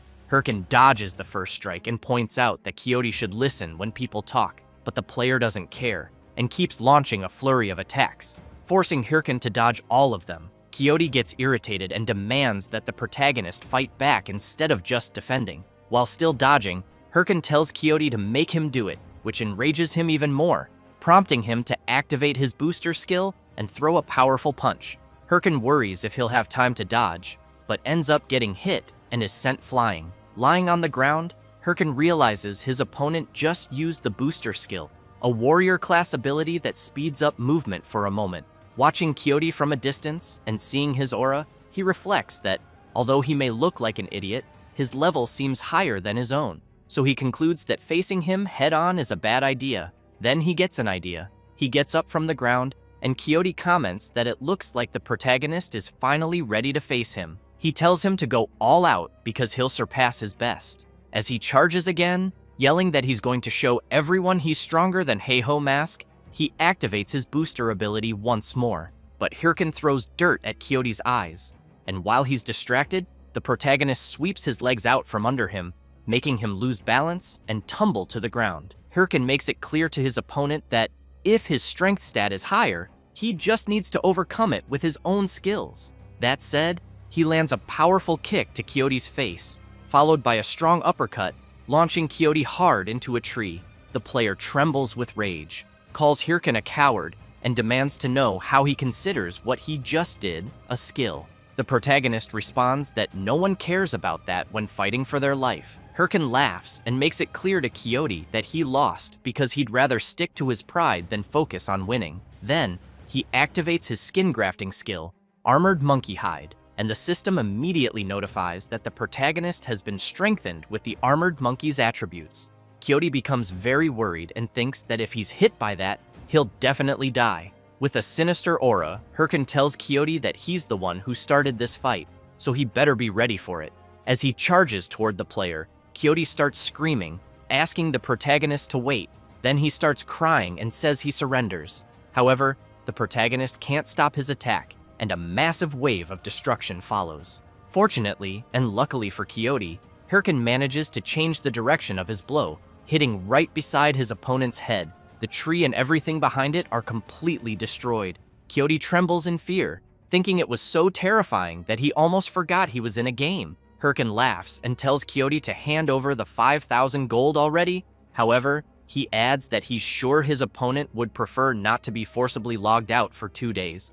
So he suggests they settle things peacefully from now on. Quixote removes his helmet and shouts that Heiho Mask is an amazing guy. He also says the protagonist is so strong and impressive, which scares him, wondering what's gotten into this guy. The blonde emphasizes that he, Quixote, admits defeat and hands over the 5,000 gold he promised, along with his sword. Hirkan looks at the sword in his hand and realizes it's the hero orc sword, marveling at it, saying he knows it grants plus 66 strength, plus 66 vitality, and also ignores 9% of defense, and figures it must be worth at least 15,000 gold at auction. However, he tries to stay calm and asks why the blonde is giving him such a rare item. Quixote smiles and asks the protagonist to consider it a token of his gratitude. He then explains that he had been blinded by popularity all this time and didn't work hard to actually get stronger, and that Hirkan made him realize that. With that, he strikes a ridiculous pose and asks the protagonist to please accept it, emphasizing that he's truly worthy of becoming his brother. Hirkan is dumbfounded by the scene before him and wonders if that's really the reason he gave him the sword. But he also knows that while Quixote may seem like an idiot, he might have a cool side. Still, he kicks the blonde and asks if that's what he thought he was going to say, then tells him to go to hell and fuck off. He then tells his summons to get him. Later, Quixote is left with a swollen face after getting thoroughly beaten. He tries to explain again, saying his full name is Don Quixote, and that he'll return when he becomes worthy of being the protagonist's brother. As Hirkan walks off with his summons, Quixote continues shouting that he'll be looking forward to the day they meet again. The protagonist smiles and comments that it looks like Quixote is having fun with the game. Then, changing the subject, he starts laughing like a madman while looking at his new sword, and says that now that he's got it, he won't need to hunt armored monkeys anymore. He reflects that now he should be ready to take on the next quest, but suddenly turns with a calm expression and asks his summons if maybe he should just hunt 100 more armored monkeys, because he feels like something really good will drop this time. All his summons hate the idea and start grabbing him, trying to stop him from going after that. After returning and handing in the requested items, NPC Ma Weng says it was 950 armored monkeys, 104 fang wolves, and 76 venomous lizards. He praises the protagonist, saying he did a great job, adds that the investigation is progressing well thanks to him, but wants to know what's with that expression on the protagonist's face. Hirkin gets embarrassed, apologizes, and says he was just thinking about how to spend the money he earned. Wong stands up and says that since the next quest will be especially dangerous, he points to the map and explains that near the mountain peak, a warrior bear has appeared. He adds that warrior bears are about 4 meters tall and are equipped with armor like human warriors. So he emphasizes that if the protagonist can find out where they're getting their weapons from, it would greatly help in discovering the identity of the corrupted one. Hirkin stands up from the chair and comments that, in other words, Wong wants him to defeat them and bring back one of their weapons. The NPC asks if the protagonist thinks he'll be okay going alone, since even guards have trouble dealing with them solo, and suggests he should look for someone else. But Hirkin makes it clear he'll be fine, and already knows how to handle warrior bears. Not long after, Hirkin arrives at a place near the mountain and thinks this must be the spot. He then calls his summons, and all excited, says it's time to spend a little. When he opens the auction window, the system informs him that he can now participate in auctions with other players. Hirkin has in mind that the best item he can buy at his current level is the skeletal snake set. He then buys the skeletal snake shoulder guard, followed by the boots, gloves, and helmet from the same set. The system informs him that his defense has increased by 70 points, mana by 34, and strength by 34 as well, and that his mana consumption will now be reduced by 10% when the full set is equipped. It also shows that he spent 37,996 gold. Hirkin tries to contain himself but can't, and starts spinning on the ground upside down, saying that, so this is what it feels like to have money, and that he'll buy all the skill books for his level with the gold he has left. Soon after, the system announces that he has bought the skill books for corrosive spirit, blindness, muscle modification, false heart, bone bomb, and hardening, and that the total for all those books was 17,593 gold. Even more excited, Hirkin says he knows he's still a bit below the warrior bear's level,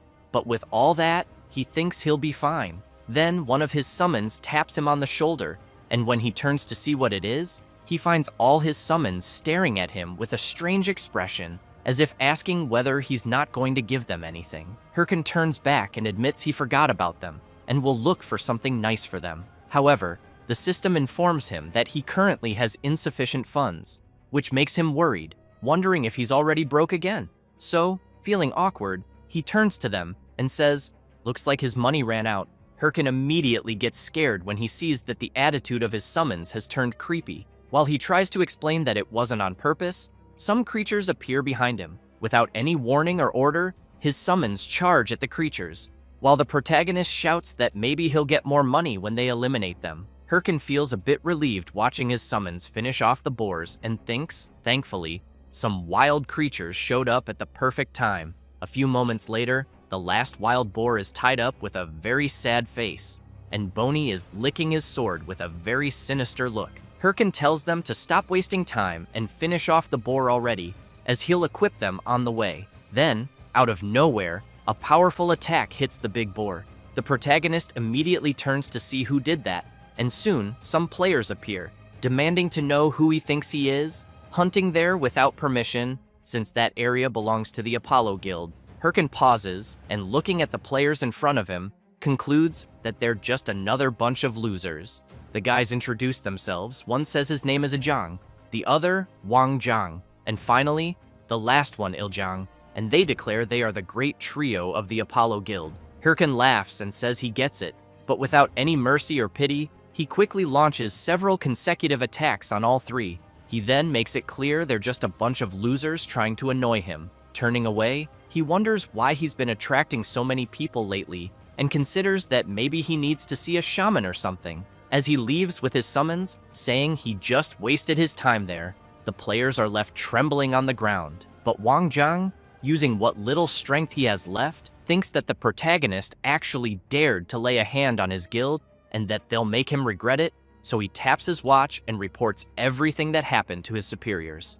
Not long after, A man next to a giant tiger, upon hearing about the earlier incident, wants to know if the protagonist really attacked his subordinates even after hearing his name. The guild member confirms it and emphasizes that's what Wang Jiang reported. The guild leader then tosses a gold bar to the member and orders him to bring the protagonist in no matter the cost. He then makes it clear that he'll make him pay for disrespecting his name. Meanwhile, Hirkin is impressed, seeing a beautiful view and realizing he's reached the area where warrior bears spawn. He turns and calls for his summons, only to see them striking ridiculous poses, and quickly demands to know what the hell they're doing. After smacking each one on the head, he yells for them to stop fooling around. He then declares that they're going to hunt a warrior bear, which is level 70 and has 3 phases, so they need to prepare for this battle. He emphasizes that defeating the bear will put them ahead of the top 30 guilds in terms of main quest progress. He stresses that he expects no mistakes from his summons. They immediately salute, signaling that they understand. Hirkin then hears a loud roar, takes a deep breath, turns, and says, "Speak of the devil!" The enormous warrior bear appears right in front of them. Hirkin activates his watch and quickly equips his battle gear. Confident, he declares that he's going to claim this main quest for himself. Meanwhile, a guy thinks that this must be the Bulka's Mountains and hopes that Heiho Mask is still around, since he came to the location right after watching the video about the armored monkey. He takes a deep breath, starts banging his head against a tree, and wonders why the hell he has to go to the ends of the earth, since he was supposed to be someone important and ended up being ordered to fetch a rookie. As he starts shouting, wondering how he'll even manage that because it feels like a crime, a wild boar king is about to attack him. He turns when he hears the noise, but without doing anything dramatic, simply conjures a magic circle and unleashes a powerful hellfire attack on the creature, burning it completely. This is Ballista Hatch of the Thunder Hunters Guild, also ranked 5th among all mages in Warlord, and he's just hoping Heiho Mask shows up soon. Back to the protagonist's battle, the massive bear lets out a loud roar, and Hirkin remembers that before his regression, when he challenged the bear along with his guild members, they failed 6 times before barely defeating it. But he knows that if he fails again this time, he'll lose his lead in the main quest to someone else. So he reflects that to land an effective hit on the warrior bear, he'll need to aim for gaps in its armor and remove it. As he keeps thinking that he can do this, now that he's prepared with his new skills, the massive bear charges at him in a fury. Hirkin smiles and tells his summons to act on his signal. He then charges at the beast, thinking that his new passive skill, leg strength modification, will be highly effective. However, his speed is so high that he ends up overshooting and flying right past the bear. Hirkin tries to make sense of what the hell just happened, while the bear and the summons just watch him soar through the air. But without wasting any time, the massive bear attacks the protagonist's summons, and the system reports that the warrior bear completely wiped out the skeletons, which makes Hirkin furious. The protagonist looks into his leg strength modification skill, which boosts leg power, allowing faster and stronger movement. He gets even more enraged and yells that there's a limit to fast and strong. He then spots a nearby rock, heads toward it, and once again uses his acceleration, charging full force at the warrior bear. But he's so fast that he crashes straight into the bear, which is left wondering what the hell this crazy human is trying to do. Meanwhile, Hirkin marvels at the creature's fur. It's really soft. But he's quickly struck and thrown hard into a rock. While lying on the ground, he thinks that his leg strength is too much and he can't control it. Still, he managed to rip off part of the warrior bear's armor, but he questions how useful that really is, because if his skills are acting like this, he wonders how he'll land an effective attack. Without wasting time, the giant bear charges at him again, and when it delivers a powerful blow, Hirkin is forced to dodge at the last second. He then starts channeling his power and activates Bone Bomb, which creates a bomb using mana, and he throws it right into the creature's face, causing a massive explosion. However, it only enrages the bear even more. Hirkin starts to panic, thinking this is way too hard and that ever since it came to this, he might have to give up on direct attacks. So he uses his mana to restore and summon his skeletal warriors again. He then states that he has no choice but to fight like a proper necromancer, but he quickly notices the strong distrust in his little summons faces. So he shouts that this time, he'll do it properly. Next, he summons his golem, which immediately appears and attacks the massive warrior bear. The bear doesn't stand still. It strikes the golem with its powerful attack. Hirkin smiles, thinking he still has one last card up his sleeve. He then uses the harden skill on the golem, making it more durable. With that, he snaps his fingers and orders his summons to attack. They quickly charge at the bear, whose sword is being held back by the golem. The skeletal warriors manage to land their hits, but this only serves to make the creature even angrier. However, Hirkin makes it clear the bear shouldn't be mad yet. There's still one big attack left. He then yells for his skeletal mage to finish it off, but both he and the warrior bear get caught in the flames of the skeleton mage's attack. Hirkin can't believe he got hit too, so he turns furiously and shouts, calling his summon an idiot and saying it was supposed to wait until he got out of the way. At that moment, the warrior bear lets out a massive roar, and the system reports that the creature used its battle cry skill, allowing it to recover 50% of the damage taken, and it quickly charges at the protagonist, who's still distracted by his summon. Hirkin takes a deep breath, turns around laughing, and declares that he doesn't care about strategy. Brute force and numbers are always the best option. Then he throws multiple bone bombs at the bear, causing an overwhelming explosion visible from far away. The summons can't believe what their master is doing, but he doesn't care, and continues bombing the warrior bear non-stop. Time passes. On top of the fallen creature, the system reports that he defeated the warrior bear and that the protagonist's experience increased. He also received 104 gold. Thus, the NPC Wung's judgment quest was completed. Hirkin looks at his trembling hand and thinks that the warrior bear was the one his entire guild struggled against before his regression. He then clenches his fist tightly, thinking that now he managed to defeat it alone, and that means he wasn't wrong after all. So he walks over to his summons and tells them they did a great job, and that now he can return to the NPC guard and proceed with the next quest. And, striking a ridiculous pose, he shouts that the extermination of the warrior bear is complete. But when he sees his summons talking among themselves, saying that he did it without fighting properly, Hirkin goes absolutely nuts and yells at them to shut up. Meanwhile, at the tavern in the western base of Bulkus, while a few warriors are laughing, the mage Ballista is sitting alone in the corner. He takes a deep breath and, on the verge of losing his sanity, thinks about how he still hasn't found Ha-Ho Mask. He also reflects that he's been combing the mountains for days, and the guy is nowhere to be found. To make things worse, Ha-Ho Mask's video has gone viral, which means the Bulkus Mountains will probably be crowded soon, making his mission even harder. He starts banging his head on the table and concludes that if he returns without the protagonist, Lady Syl will kill him. He then questions whether it's not a bit absurd for his lady to ask him to search an entire mountain alone looking for one man. The mage gets frustrated and curses the Thunder Hunters Guild, not noticing his watch making noise. Then he realizes he's in a call with Syl. He quickly jumps from his seat, trembling, and tries to apologize, saying that's not what he meant. But she replies that he's working hard, which makes him a little uneasy. Syl says she thinks the task she gave him was unreasonable after all. He's searching an entire mountain on his own, and that she understands how hard it must be, even for him. The mage is stunned by her words. He starts laughing, saying he's fine, that it's no problem at all, and asks if he can get back to the mission. Syl then tells him that she sent Hahui to help.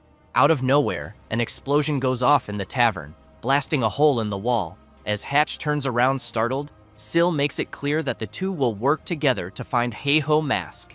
Someone walks through the hole and yells at the mage, calling him an idiot. It's none other than the Princess of Thunder, Hahui of the Thunder Hunters Guild, who's furious and tells Hatch that it's his fault she had to come all the way there. Hatch is stunned, thinking she's one of the people who hate him. He screams that he hates this rotten world. Later, someone from above comments that Bulkus seems to be getting pretty crowded and that even a village has formed. It's the protagonist, who also mentions that most players have probably realized this is now the main search area. He then takes off at full speed, leaping from tree to tree, thinking he has to hurry and reach NPC Wung, until he sees three guys coming his way, and upon closer look, notices their clothes resemble those of the three guys he saw earlier. So he wonders if they're there to get revenge for their friends. He closes his eyes and tells them to attack already because he doesn't have time. but he doesn't realize they run right past him without paying any attention. He turns around, confused, trying to understand. They just shout for help. Hirkin is puzzled, saying he didn't do anything, but doesn't notice something approaching. In a blink, the three guys are brutally attacked, and Hirkin's face gets scratched in the process. He turns to see what's going on and sees two people. It's Hahui, the Princess of Thunder, and the Mage Hatch. Upon noticing the emblem on their clothes, Hirkin realizes they're members of the Thunder Hunters Guild, but he's quickly startled by a sword pointed straight at him. Hahui demands to know if he's the guy called Ha-Ho Mask from the videos. Hirkin recalls that Hahui is the second in command of the Thunder Hunters and also a fanatic who would crawl through hell if Syl ordered it. And the other one is the level 3 mage of the Thunder Hunters, nicknamed Ballista, a genius mage who never lets a target escape. He also remembers that, before his regression, they were the biggest threats, and he never imagined he'd run into them here. However, he reflects that, seeing as they're looking for Ha-Ho Mask, they're probably there for guild recruitment, but he'd love to kill them all, even though he knows that's impossible right now. So he climbs down from the tree and asks if they're really looking for Ha-Ho Mask. He plays dumb and acts like a fool, asking who that person even is. While putting on a ridiculous act, he laughs internally, thinking he'll just keep playing dumb since they won't be able to do anything without proof. But Hahui suddenly approaches him with a sinister look and yells that he's lying. The Thunder Princess's gaze grows even more terrifying as she explains that there's no way someone could cross the Bulkus Mountains without hearing about Ha-Ho Mask, especially since that idiot's video hit 20 million views. She emphasizes that the hood the protagonist is wearing reminds her very much of Ha-Ho Mask, which is why she really wants to know if he's the one they're after. Hirkin gets nervous, realizing she's very sharp.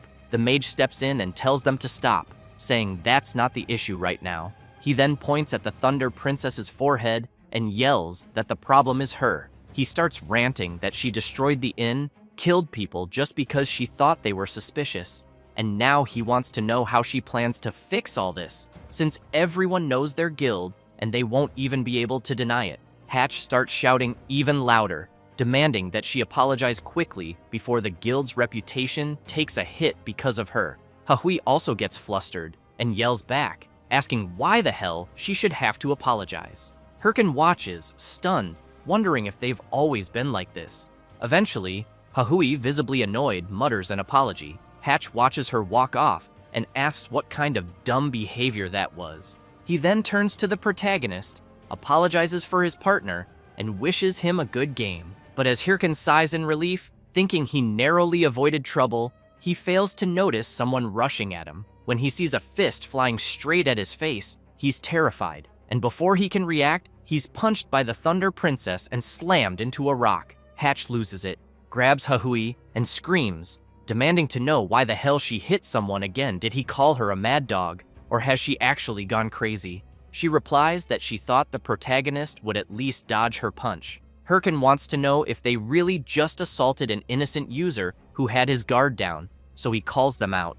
Then, putting on glasses, he announces that he's formally filing a complaint against the Thunder Hunters Guild. He opens the forum window and explains that first, he'll post it on the official forums to make it public, and the title will be Thunder Hunters is a cruel guild that massacres newbies.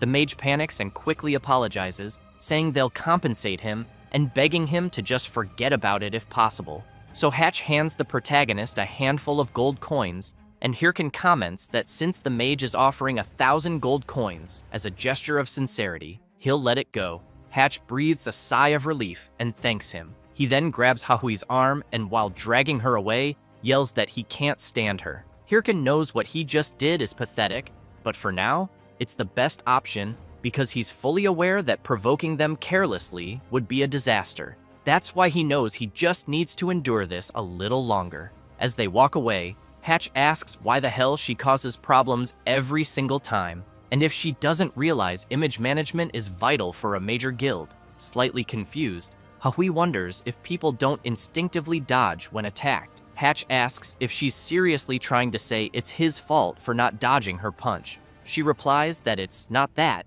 it's just that guy. He looked like he was just annoyed seeing the attack coming his way. almost as if he thought he had no choice but to take the hit. Hatch says he's begging her and asks if she can just be quiet. She tells him to shut up and calls him a loser. Meanwhile, the protagonist returns to NPC Woong's house and hands over a piece of the warrior bear's armor. Woong comments that this was expected and that something is definitely going on. He thanks the protagonist once again and emphasizes that if it weren't for him, there would have been many casualties. However, he wants to know if he's okay, since he sees him trembling. Hirkin replies that he's fine, but is thinking that the NPC needs to hurry up and move on, because if there's any delay, the top 30 guilds will catch up. With that, the NPC grabs a chest and places it on the table. As he opens it, he asks the protagonist to pick just one. Woong explains that while he was active in the Bulkus Mountains, he marked maps of monster dens. Hirkin remembers that means they're treasure maps, and gets excited, thinking that all kinds of rare items can be obtained from the dungeons marked on them. But just as Hirkin reaches for one, the NPC makes it clear he has a favor to ask. Hirkin gets furious, thinking he knew it, there's no way he'd give something like this for free. The NPC then explains that there have been reports of armed monsters appearing beyond the Bulkus Mountains too, and he wants the protagonist to go to those places and investigate, just like last time. Hirkin takes the map, says yes, and asks where the location is. Woong says it's the Parung Forest. The protagonist makes a face like he just sucked a lemon, and the NPC, noticing, asks if he has something to complain about. Hirkin says no.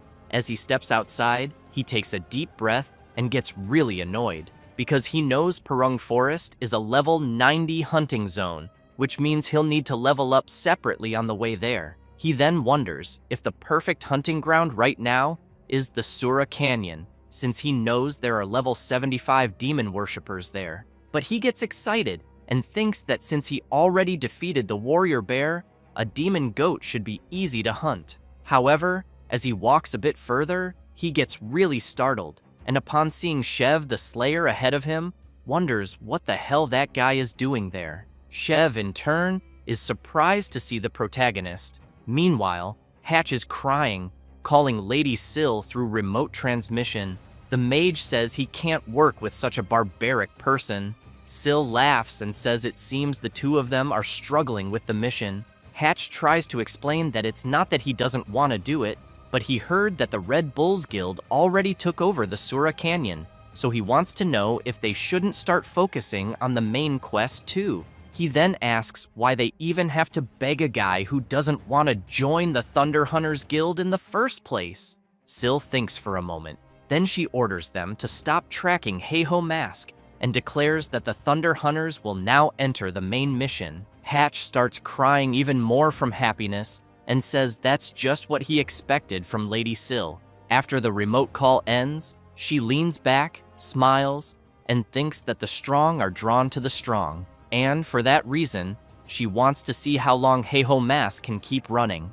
Before the MC met Shev, the Slayer, he was already in the Parung field and encountered his first level 75 creature. However, he eliminated it without much difficulty. His summons were not idle either, and kept attacking. As a result, the MC managed to advance 2 levels. He became excited and remarked that he had finally reached level 62, and that everything was going well. While talking to his summons about leveling up a bit more before heading straight to the Parung Forest, some players were watching him from afar. Soon, they were all amazed to discover that the MC was the Heiho Mask. It didn't take long before several of them surrounded Hirkan, hugging and kissing him. As he heard players say they loved seeing him there, he began to get furious. He quickly ran off and called his summons to get out of there. While running, he wondered why this was happening. What made it possible was the success of his video against the furious warrior bear, which became a real jackpot. However, he knew this wasn't entirely good,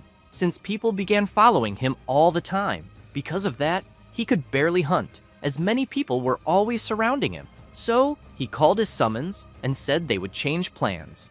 They would head to the center of Sura Canyon now, since the level range there was high and people wouldn't be able to follow him easily. Then, while running, he came across Shev, just like before. He immediately stopped running. Shev smiled and said it had been a while since he'd seen the MC. Once again, Hirkan made a face like he had just sucked on a sour lemon. Shev gave Hirkan a big slap on the back and asked if he was the guy from the starting town, saying he was embarrassed when he left without saying anything. But he also commented that the MC's leveling speed was impressive, since he wouldn't have imagined that someone who had been in the starting town just a few months ago would now be hunting in Sura Canyon, a bit tired from all the running. Hirkin asked about Shev, as he knew Sura Canyon wasn't the kind of hunting ground a ranker like him would normally visit. Shev laughed and asked if the MC hadn't heard. The day before, his guild, Red Bulls, had decided to claim Sura Canyon, and they needed a nearby base to proceed with the main quest.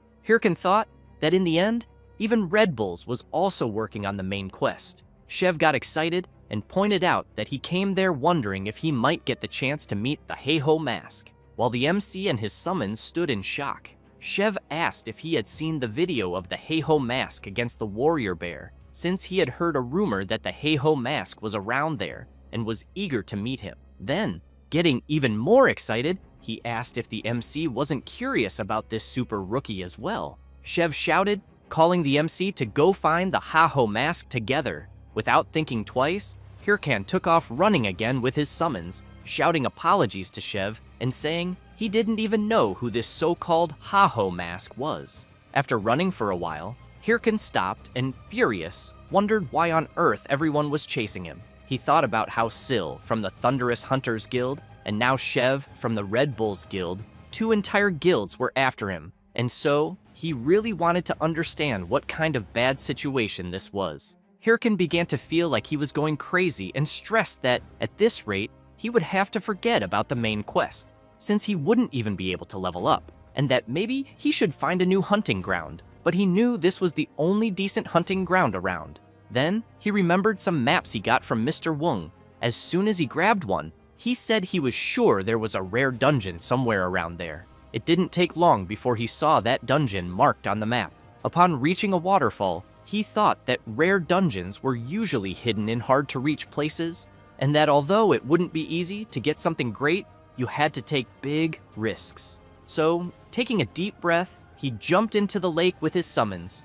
The system quickly informs him that breathing is restricted underwater, and that the available time will only be 20 seconds. Hirkin thinks that if the map he got from Mr. Wung is correct, there must definitely be a secret dungeon around there. As he keeps swimming and his breathing time decreases, he also knows that the question is whether he will make it in time, until he finds the place. With only a few seconds left before his time runs out, he thinks it's quite far, and fears he won't make it. With just 1 second remaining, Hirkan believes it's just a little further. He manages to reach it and bursts out of the water. The system informs him that he has entered the dungeon and that the MC has obtained the title of the one who discovered the secret, as well as the title of Dungeon Explorer. Hirkan is impressed by the place around him. As soon as he emerges from the water, he comments that it was just as he thought. If people are the problem, just hunt where they aren't. As they walk through the dungeon, Hirkan wonders what kind of monsters will appear there, and since it's a secret dungeon, whether there must be some strong monsters. Then he hears a strange noise.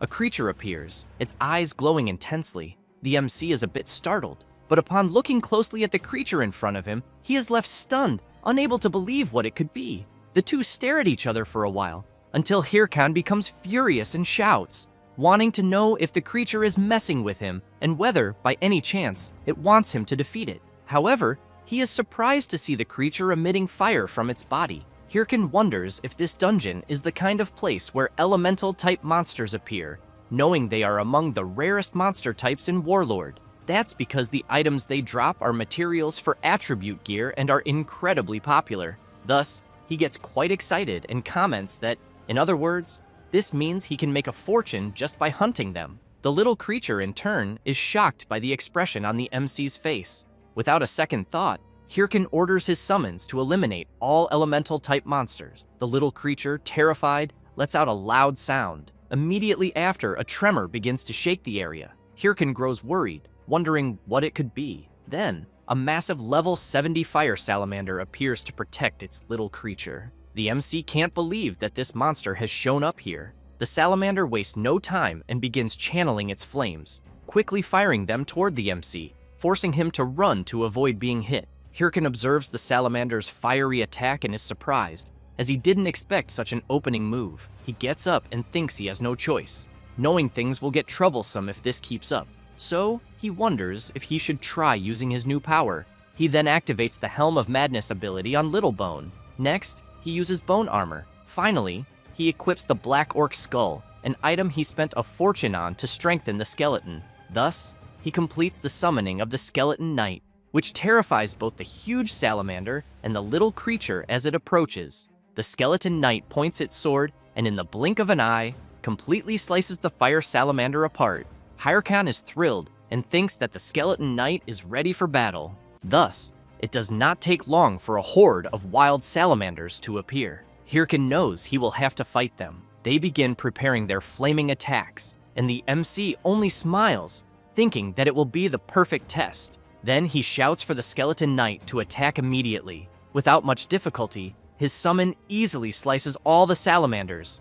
With their elimination, the system announces that the MC has defeated some salamanders and gained experience points. However, he keeps watching the Skeleton Knight showing off to the other summons, but he does not care and shouts saying that hunting on auto is really very good, since he has in mind that he has improved a skeleton and it can hunt alone automatically. Besides, the salamander essence is worth more than he expected, and it will be more than enough to offset the cost of the upgrade. Therefore, he comments that he just needs to keep going until he upgrades all the skeletons. Then he shouts to his summons that they will continue until they kill the boss, so they can go to the Parung Forest. However, an hour later, the MC is furious, thinking that he already knew something like this would happen, since the system is warning him that he has discovered the instant dungeon of the throne room. Hyrcan, intrigued by the instant dungeon, comments that there is no way to know what is inside and that it is not like he can return once he enters it.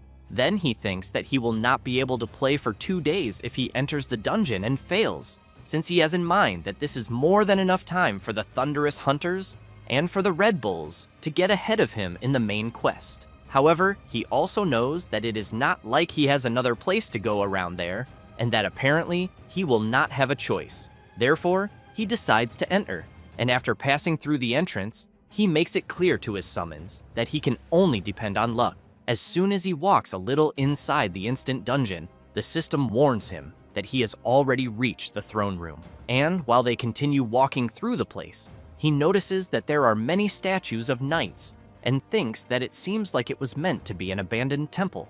And observing the statues more closely, he realizes that they all have blade marks and therefore thinks that something strange is happening, until he is very surprised to notice something in front of him as he sees a huge creature sitting on a throne. As soon as he gets closer to the creature, it awakens and begins to release its intense power. Hyrcan becomes worried, as that was not his intention. Then he shouts, asking his summons to enter defense mode as quickly as possible. However, it is too late, and the creature attacks them all at once. The system warns that the skeleton warriors were destroyed after taking too much damage. Hyrcan jumps back and becomes worried about the situation he finds himself in, as he did not expect the creature in front of him to be there. The creature in question is a level 80 Spirit Knight.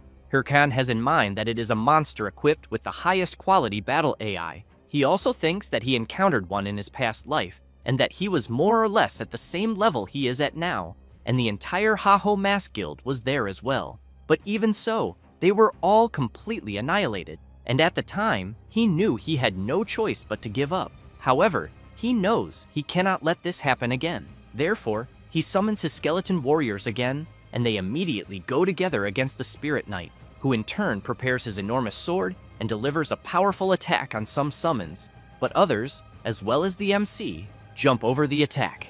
Hyrcan tries to take advantage of the gap, and along with his Skeleton Knight, delivers a joint attack, but the Spirit Knight easily manages to block the double attack, until one of the MC's summons tries to take advantage of the fact that the Spirit Knight is busy blocking the attack and goes to his back, landing a full thrust on the creature. However, the summon is left not understanding anything, as it seems that his attack had no effect at all. Hyrcan shouts, calling the skeleton warrior an idiot, and orders him to immediately get away from the Spirit Knight, but it is already too late and the summon is brutally attacked. With that, the system announces that a skeleton warrior has been completely destroyed, Hyrcan and the Skeleton Knight take distance, and the MC comments that a stab in the heart is not a critical attack on the Spirit Knight. And observing the creature closely, he questions himself about what to do, since he knows that normal skeletons or the golem will not be useful there, until he begins to remember a moment in his past life of his old friend wanting to know why he attacked a monster 4 times bigger than him head-on.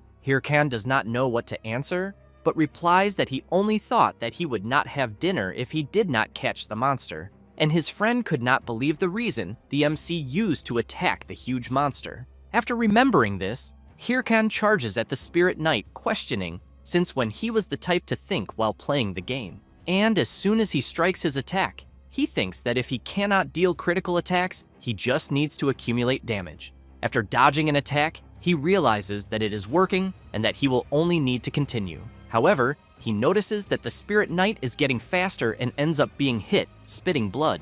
Then, he stands still for a brief moment, and soon after, while holding the Spirit Knight's sword, he laughs and says it was just acting. Thus, the Skeleton Knight appears behind the Spirit Knight, and with his attack cuts off the arm of the knight that was holding the sword. The Skeleton Knight jumps close to his master, and while Hyrcan observes the Spirit Knight, he makes it clear to his summon that they will not have dinner if they do not defeat the opponent. Meanwhile, in the village of Sura Canyon, Shev and Yel are walking through the village, and he comments that apparently the place is doing better than expected. Yel replies that it is obvious, since the Red Bulls Guild is in charge of the area, and that they secured a good supply route to ensure nothing is missing. Until suddenly, Shev starts laughing, and all excited comments that then he thinks maybe the Haho mask could appear there. Hearing this makes Yel furious, and unable to believe what the idiot of her friend is saying. Thus, she emphasizes that he has been going crazy about this Haho mask, and that she just does not understand it, since all this person did was hunt some low-level monsters. Shev makes it clear that the monsters may even be low-level for them, but for the Haho mask, the monsters are high-level, since in the game they are in, where the person can feel pain, there are only 2 types of people who dare to challenge monsters stronger than themselves. That said, he becomes serious and says that they are either crazy or they are born warriors, and thinking about the Haho mask, he stresses that he is both types. Back to the fight between the MC and the Spirit Knight. The place where the creature had its arm cut begins to have a strange reaction, and it does not take long for a spiritual blade to be created in its place. Hyrcan laughs and questions if the creature losing an arm means nothing, then calls it annoying. He then takes a deep breath and exhales, trying to stay calm. Thus, he charges at the Spirit Knight along with his summon. The creature prepares its attack and soon delivers a powerful slash, completely shattering the ground and forcing the MC and his summon to jump back. Hyrcan jumps onto a rock and comments that apparently his opponent is really trying to bury him alive, but he does not care, and together with his summon, he keeps jumping from rock to rock, and they go against the creature. The MC delivers a powerful slash from one side and the Skeleton Knight from the other. Then both start running around the Spirit Knight, striking several consecutive blows. Hyrcan gets excited when he realizes that it is working, and that they only need to accumulate a little more damage the way they are doing, and thus, they will be able to defeat the Spirit Knight. However, the creature begins to emit a strange power, and then releases a wave of fire around itself, forcing the MC and his summon to retreat immediately. Hyrcan is surprised, questioning if the Spirit Knight has become even stronger, who in turn leaps and strikes at the MC, who is frightened by the tremendous strength of the creature. Hyrcan, while trying to withstand the attack, thinks that his opponent's attacks are completely different from before. Then he begins to get irritated with all of this, and strikes the Spirit Knight. Next, he shouts, calling his summon to deliver the next blow together. However, he barely finishes saying this, and is severely struck by a counterattack from the Spirit Knight, being thrown far away. While lying down, Hyrcan thinks that he focused too much on controlling his summons, and was careless with his defense. At that moment, the Spirit Knight advances to deliver his powerful attack, but something moves quickly. It is the MC's Skeleton Knight, who steps in front of the attack to protect him. While Hyrcan is surprised to see that his summon saved him, the system announces that the Skeleton Knight has been completely destroyed. Before vanishing, the summon looks back and gives an all-good sign to his master, and as soon as the Skeleton Knight disappears, Hirkan begins to tremble with rage and leaps toward the Spirit Knight using his Bone Bomb skill. The creature begins to be bombarded all over its body, but still manages to block the MC's assault. Hirkan tries to resist and thinks that just a little more is missing. Thus, more bone bombs surround the Spirit Knight, and a huge explosion happens. Hirkan thinks that he knows it is still not enough, as he needs to do this a few more times. However, the Spirit Knight bursts out of the smoke of the explosion and stands right in front of the MC, who is very frightened because he did not expect this. But he gives a smile and wants to know if the creature knew that spirit-type monsters do not take much magic damage. But what he really wants to know is if his opponent thought he did not know that when he was using the bone bomb. Then, he says that he mixed some of the skeleton fragments into the previous bombs. Thus, he snaps his fingers and activates his ultimate summon, skeleton fragment skill, causing several summons to emerge, grabbing the Spirit Knight. With that, Hirkan takes the opportunity and charges forward, saying that it is the end of the creature and, at incredible speed, delivers multiple attacks. And so, the system informs that he has defeated a Spirit Knight and obtained 455,663 gold, as well as receiving the title of Chivalrous Spirit, the Spirit Knight's armor fragment, and finally, several experience points.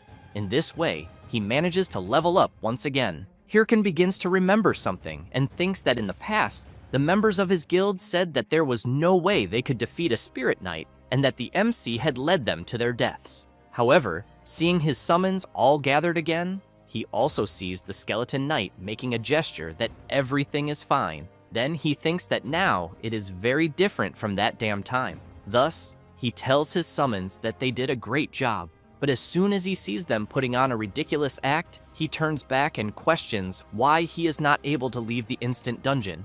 And, while the summons surround him, he wonders if perhaps another boss could exist, but does not notice something emerging right behind him. And as soon as he hears a noise, he turns startled and sees a door opening, and questions if it could be a randomly appearing reward room. Then he runs excitedly, thanking several gods at once. As he approaches, he begins to wonder what rewards he might receive, if it could be gold, a weapon, or even a hidden skill book, but ends up devastated upon picking up an old book and noticing that it is a research record book of an ancient power. But he knows that this is related to the main quest, and that he has read it so many times in his past life that he has even memorized it.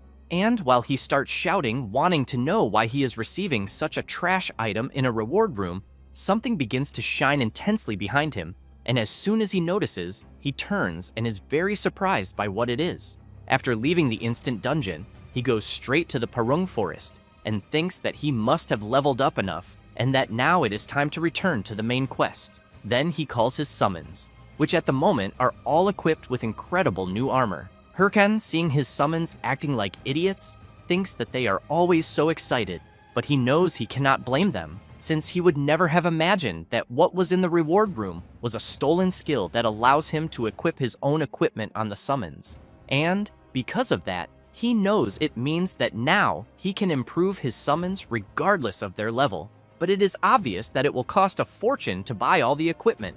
And while he shouts, making it clear to his summons that they better make it worth it, some people watch him from afar, and soon one of them starts clapping and saying that it is quite impressive and calls the MC Haho mask. And as soon as they come out of the forest, they comment that it is just as the rumors say. A hairy-chested guy starts saying that if the MC is wondering who they are, the other one with glasses adds that they live for romance, and the skinny one with a tuft finishes saying that they die for romance. Then, the three together say that they are the Outlaw Romantics, the R2 family. Hirkan cannot believe it, thinking that there are only weirdos in this game. Then he turns and walks away with his summons.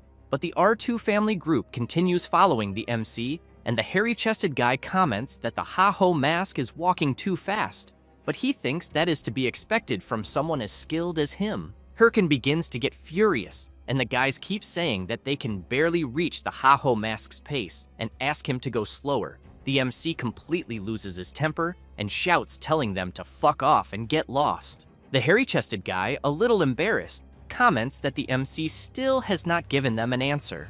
So they ask Hirkan to join them, and the MC shouts, wanting to know if they really thought he would join. The hairy-chested guy asks the Ha-Ho mask to allow them to officially introduce themselves. Thus, he says that they are from the R2 family and are training to reach level 100 in the Purung Forest, but that the monsters there are too strong for them, and that unfortunately, they are not strong enough to hunt the monsters in the area, and that is why they are going around looking for more members for the group. However, for some reason, no one wanted to join. Hirkin thinks that he knows very well the reason, until one of them grabs the MC's hand and insists again for him to join them.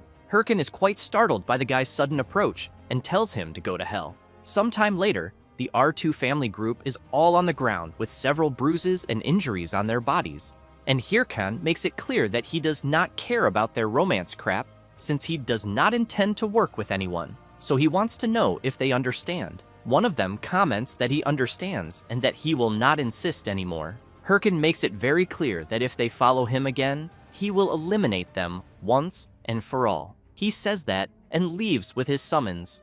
The hairy-chested guy takes a deep breath and comments that they were rejected again and that the Ha-Ho mask was the last hope. The guy with the mustache and glasses wants to know if they should just give up on the Purung Forest until the one with the tuft sees something on his watch and asks his captain if he remembers the musical family from last time. He wants to know if the tufted guy means the group that hung them on a tree for thinking they were creepy. His partner replies yes, and warns that they are asking for help. Meanwhile, the MC is facing a huge ogre with his summons and quickly asks them to prepare because they will all attack at once. Thus, Hirkan leaps, and together with his summons, they completely retaliate against the monster. With that, the system announces that he has defeated a black ogre and gained experience points. Hirkan deactivates his battle armor and, looking at the defeated creature, comments that with it, they have defeated 55 black ogres. Then he thinks that since he has already faced the Spirit Knight, most monsters will be much easier from now on, since the monster's movements will be very predictable. Thus, he clicks on his watch and thinks that it is already good enough, as he is leveling up very quickly. He checks the mission given by the gamekeeper Ma Wung, in which he needs to find traces of armored monsters in the Purung Forest and report, and he will be rewarded by Mr. Wung himself. Then, Hirkan cannot believe it, and questions how it is that he cannot even find a trace of armored monsters there in the forest, since he has not even begun to progress in the main quest. Next, he thinks that he cannot waste so much time, as he is sure that the 30 top guilds have also started the progression of the main quest, and that he knows it is only a matter of time until they catch up with him. Then he starts considering that maybe he should have asked the guys from the R2 family for some information, but just thinking about how they were, he knows he made the right choice, since he would rather die than work together with those guys. Until, out of nowhere, an explosion happens right in the middle of the forest. Then he turns startled and questions who the hell is blowing up the place and what kind of monster is causing so much trouble, until something comes to his mind and he gets excited, calling his summons. Meanwhile, one of the guys from the R2 family group is defending himself from an attack and, very frightened, questions who these monsters could be. Then he begins observing them and realizes that they are armored, and that is why he cannot attack them properly. And besides that, they have formed a battle formation, and it is not like he can simply attack directly. But the strangest thing is that he knows these guys were not supposed to be there, and he thinks that what is behind them all is their boss. Then he thinks that it is a monster intelligent enough to command a monstrous army, and that he thinks it is not something the R2 family can handle alone, until the skinny tufted guy arrives and uses his firewall skill, separating his captain from the black ogres. The mustached guy arrives too and asks his captain if he is alright. Next, the mustached guy informs that the musical family is practically exterminated, and that he also thinks they will not be able to hold on for much longer. At this moment, the tufted guy starts shouting in fear, wanting to know if they should just flee while they still can, as he thinks they will end up dying if they continue there. The captain thinks that his friend is right, since he knows that the chances of defeating them are tiny, until he remembers something, in which he was always asking for help, and people only told them to stay away. And it was always like that. Every time he asked for help, he never got anything in return. So in the end, it was always just the three of them. Thus, he He takes a deep breath and orders his partners to use all the remaining mana to secure an escape route for the musical family. They do not understand this sudden request, but the captain turns and makes it clear that they know well what it is like to have people abandoning them all the time, especially when they need help. So he stresses that they must not abandon these people knowing that. Both the mustached guy and the skinny tufted guy are moved by their captain's determination. Next, the captain charges at the monsters, saying that he will hold them off and that they will help the rest. Then, he starts delivering several attacks and finishes with a powerful charge strike to the Black Ogre's belly. He begins to get excited, thinking that it is working and that he just needs to keep up the pace. However, it does not take long before he receives a counterattack and is thrown hard to the ground. While lying down, he begins to feel great pain, and as soon as he looks up, he sees the huge Black Ogre preparing its kick and thinks that he will not be able to move. Thus, the creature delivers its kick, but something shining comes in their direction, telling the captain to stop trying to look like a nice guy. It is the MC who manages to arrive in time and block the Black Ogre's attack. The captain cannot believe the person who just saved him. Hirkan makes it clear that he only said what he just said so that he would not misunderstand. Then, he turns and emphasizes that he is not there to help him, as he is only there to make sure the captain's group does not steal his monsters. The captain does not understand anything, and Hirkan calls his summons. Then he orders them to attack the monsters immediately, and thus an incredible battle begins. The hairy-chested guy cannot believe the agility of the MC's summons and questions if they can really move the way they are moving. And observing Hirkan from behind, he knows that this is beyond what a normal necromancer should be capable of. Then he questions who the Ha-Ho Mask really is. It does not take long for the summons to defeat several Black Ogres. Thus, the system announces that the MC has defeated several armored ogres and gained experience points.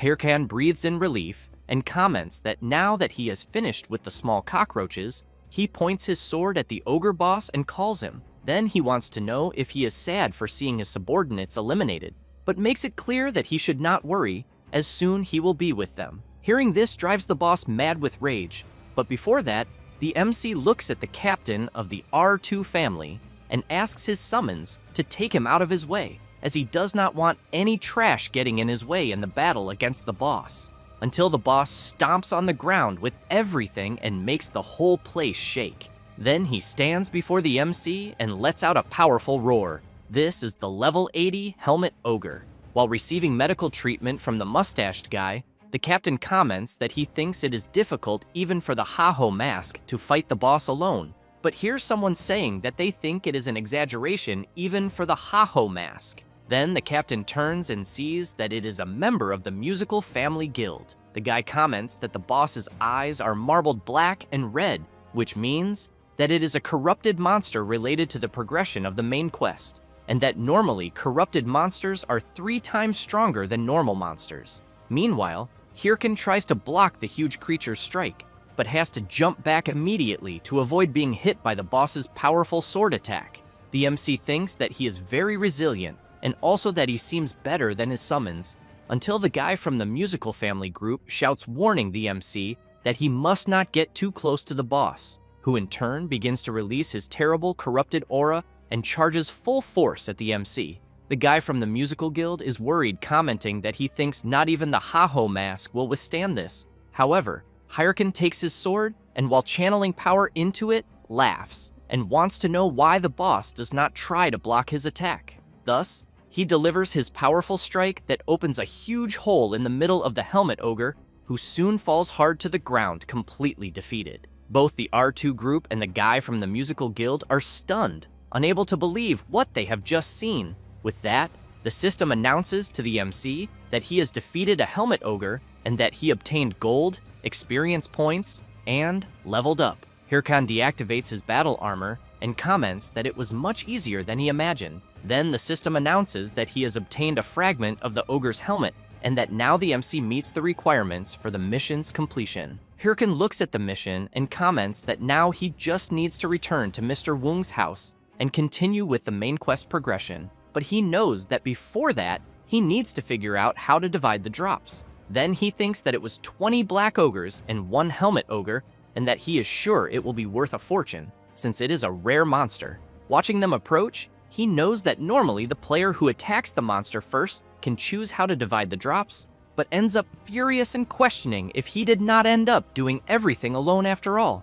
Thus, he begins to remember some moments ago when the R2 group was cornered and he was going to wait for them to be eliminated, but ended up hearing their leader saying that he would buy time for other people to escape. Then, he ended up being surprised by this, and his body ended up moving on its own afterwards. The R2 group goes to the MC, and the captain thanks him, saying that they survived because of his help. Hirkan takes a deep breath and thinks that at least they are grateful. However, the captain becomes serious and makes it clear that he does not think they can let the MC leave so easily. Hirkan thinks that he should have guessed that nothing is more important than money. The R2 group captain grabs the MC and comments that he will take a picture. But the guy from the musical family group says that he cannot let him do that, since he was the first to arrive there. Hirkan wants to know what the hell they think they are doing. The captain replies that they are trying to take pictures with him as proof that they were there during the attack, but Hirkan wants to know if they will not want to split the drops. This leaves the captain a little thoughtful, and then he asks the guy from the musical group if they will need any drop. He was about to answer yes, but the captain slaps his shoulder hard and with a sinister aura comments that he is sure he will not mind leaving the drops behind when they were all saved by the Haho mask. Embarrassed, he replies no, and that the MC can take everything. Thus, the R2 group captain gives Hirkan a thumbs up and says that he can take it all. Hirkan does not understand anything and thinks that he would ask himself what the hell romance means to these guys. With that, some time passes, and in the middle of the Perung forest, the MC and his summons keep running back to Mr. Wung's house. Hirkan keeps thinking about their request for him to join the guild, and that the captain had said that he was sure they would not go far, but that with his skills, they would always be there to help him whenever he needed. Thus, Hirkan concludes that although they seem like idiots, he thinks he is sure that the game would be fun with them, but he also knows that if he did that, he would never become the best version of himself. Then he smiles and reflects that he should be against the top 30 guilds. After thinking about this, he calls his summons to speed up the pace and all excited shouts that they will soon finish the mission and move on to the next. Meanwhile, elsewhere, a huge warrior bear is being defeated, and on top of its body is Sil, the leader of the Thunderous Hunters Guild. The members, seeing her wielding the sword, start shouting that she is amazing, until Hatch and Hahui appear running and calling her. Hahui comments that her master was amazing as always, and that they were such elegant moves. Sil wants to know what the problem is. Hatch says that he has 2 new pieces of information to report, and that the first is that 2 of the top 30 guilds have started a war, and that the guilds involved are the Triple Wing Guild and the Big Smile Guild, in which it all started when Burke, an officer of Big Smile, started a fight with a member of the Triple Wing Guild when they met during an attack, and that since then, the 2 guilds have been investing an enormous amount of resources in the war, but that the Big Smile Guild especially has been the most affected. Sil comments that a war during such an important period in the progression of the main quest is something very foolish, and that she sincerely hopes one of them falls after this. Then she wants to know the second piece of information. Hatch feels a little awkward to say it, but informs that the Haho mask seems to have defeated the Helmet Ogre, and that it seems he is always ahead of the Thunderous Hunters Guild when it comes to main quest progression. Sil is stunned hearing this, but soon gives a smile, which leaves the Mage Hatch unable to believe that he saw his lady laughing, as he thought she would be angry. Sil only comments that she thinks they need to speed things up too. Thus, she makes it clear that they are to immediately receive the next mission from the monster hunter Wung, since the Thunderous Hunters Guild must take on the second chapter of the main quest progression. After a while, in Bangsu Castle, the NPC Ahimbri is very happy to see the MC, who in turn is very disappointed, questioning why he had to come back there. Ahimbri comments that he heard from the hunter Wung that the MC completed his missions well, and that the hunter had asked him to give something to the MC. Then he takes an item from his clothes and says that it is the Ring of the Secret Order, which increases all attributes by 77 points, increases HP and mana recovery by 20%, and finally attributes related to the job by 22 points. Hirkan, a little worried, thinks that everything is going well so far, since before, in Mr. Wung's cabin, he was all excited saying that he would join the secret order without problems. However, the monster hunter replied no, and stressed that the MC really should think about it, because as a member of the secret order, he must be prepared to put his life at risk. Hirkin, all excited, commented that he was not afraid to put his life at risk to fight evil, but inside he thought that if he joined the secret order, he would receive the ring that would give several attribute boosts. With that, the MC was trying to hold himself back from screaming with happiness. The hunter Wung commented that he understood, and that if that was what the MC wanted, he would not stop him.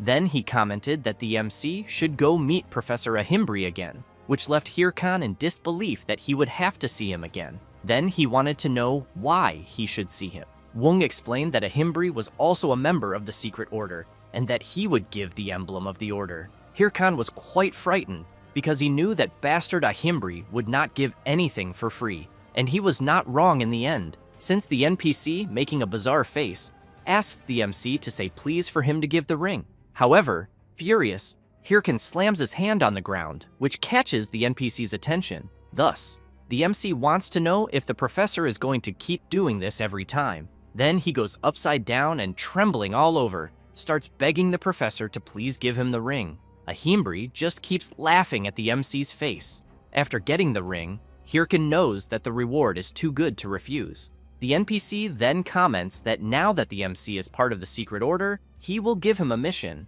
Then he summons something in his hand and makes it clear that now what the MC needs is a mission that will make him stronger, and that is why he will go to the war zone next. Hirkan looks at the mission in front of him and cannot believe it, since it is a place where there are several bizarre creatures, and the place is in complete chaos, being a true scenario of a chaotic war zone. Thus, after arriving at his destination, Hirkan is impressed since he is standing before the war zone, because he knows that in this place there is an endless wave of monsters coming from beyond the castle walls, and that the creatures keep appearing for a certain time, which makes the raid more dangerous than normal ones. But on the other hand, the person is rewarded according to the amount they manage to kill, so it is possible to make a lot of money from it. Then he checks his war zone mission, in which he needs to defeat the monsters coming from beyond the castle walls, and that the reward ranking will be defined based on the number of monsters eliminated. Thus, he thinks that he had been waiting to go there before he reincarnated but couldn't because the guild members didn't want to. While walking through the area again, he thinks that he will first make some preparations. Someone is watching him from afar. The person thinks they found him, and, observing the MC closely, believes they found the Ha-Ho mask. Meanwhile, in another place, some guys are being attacked, and a huge furious tiger lets out a roar that leaves another man terrified. Then, he bows and screams, begging the man in front of him to spare his life. That man is Apollo, master of the Apollo Guild, who calls everyone fools and comments that they couldn't even handle a rookie and still came back empty-handed. The fat man furiously rises from his throne and demands a more precise explanation. The man says that the Thunder Hunters interfered out of nowhere, and then they couldn't do anything since those people are supposedly trying to recruit the MC for their guild. Apollo becomes even angrier upon hearing that.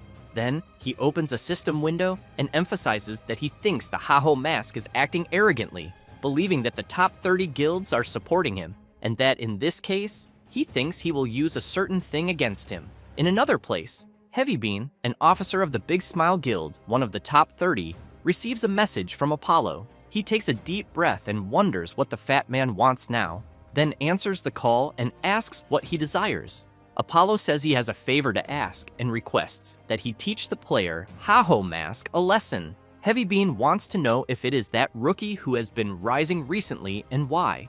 The fat man grits his teeth and says that the Ha-Ho mask dared to touch his guards and did not apologize. Then he yells that, in other words, he made a fool out of him. Heavybean is surprised by that, and, furious inside, thinks that means it is nothing serious, but apologizes to Apollo and emphasizes that he thinks he cannot do that because a guild like Big Smile should not get involved in such matters.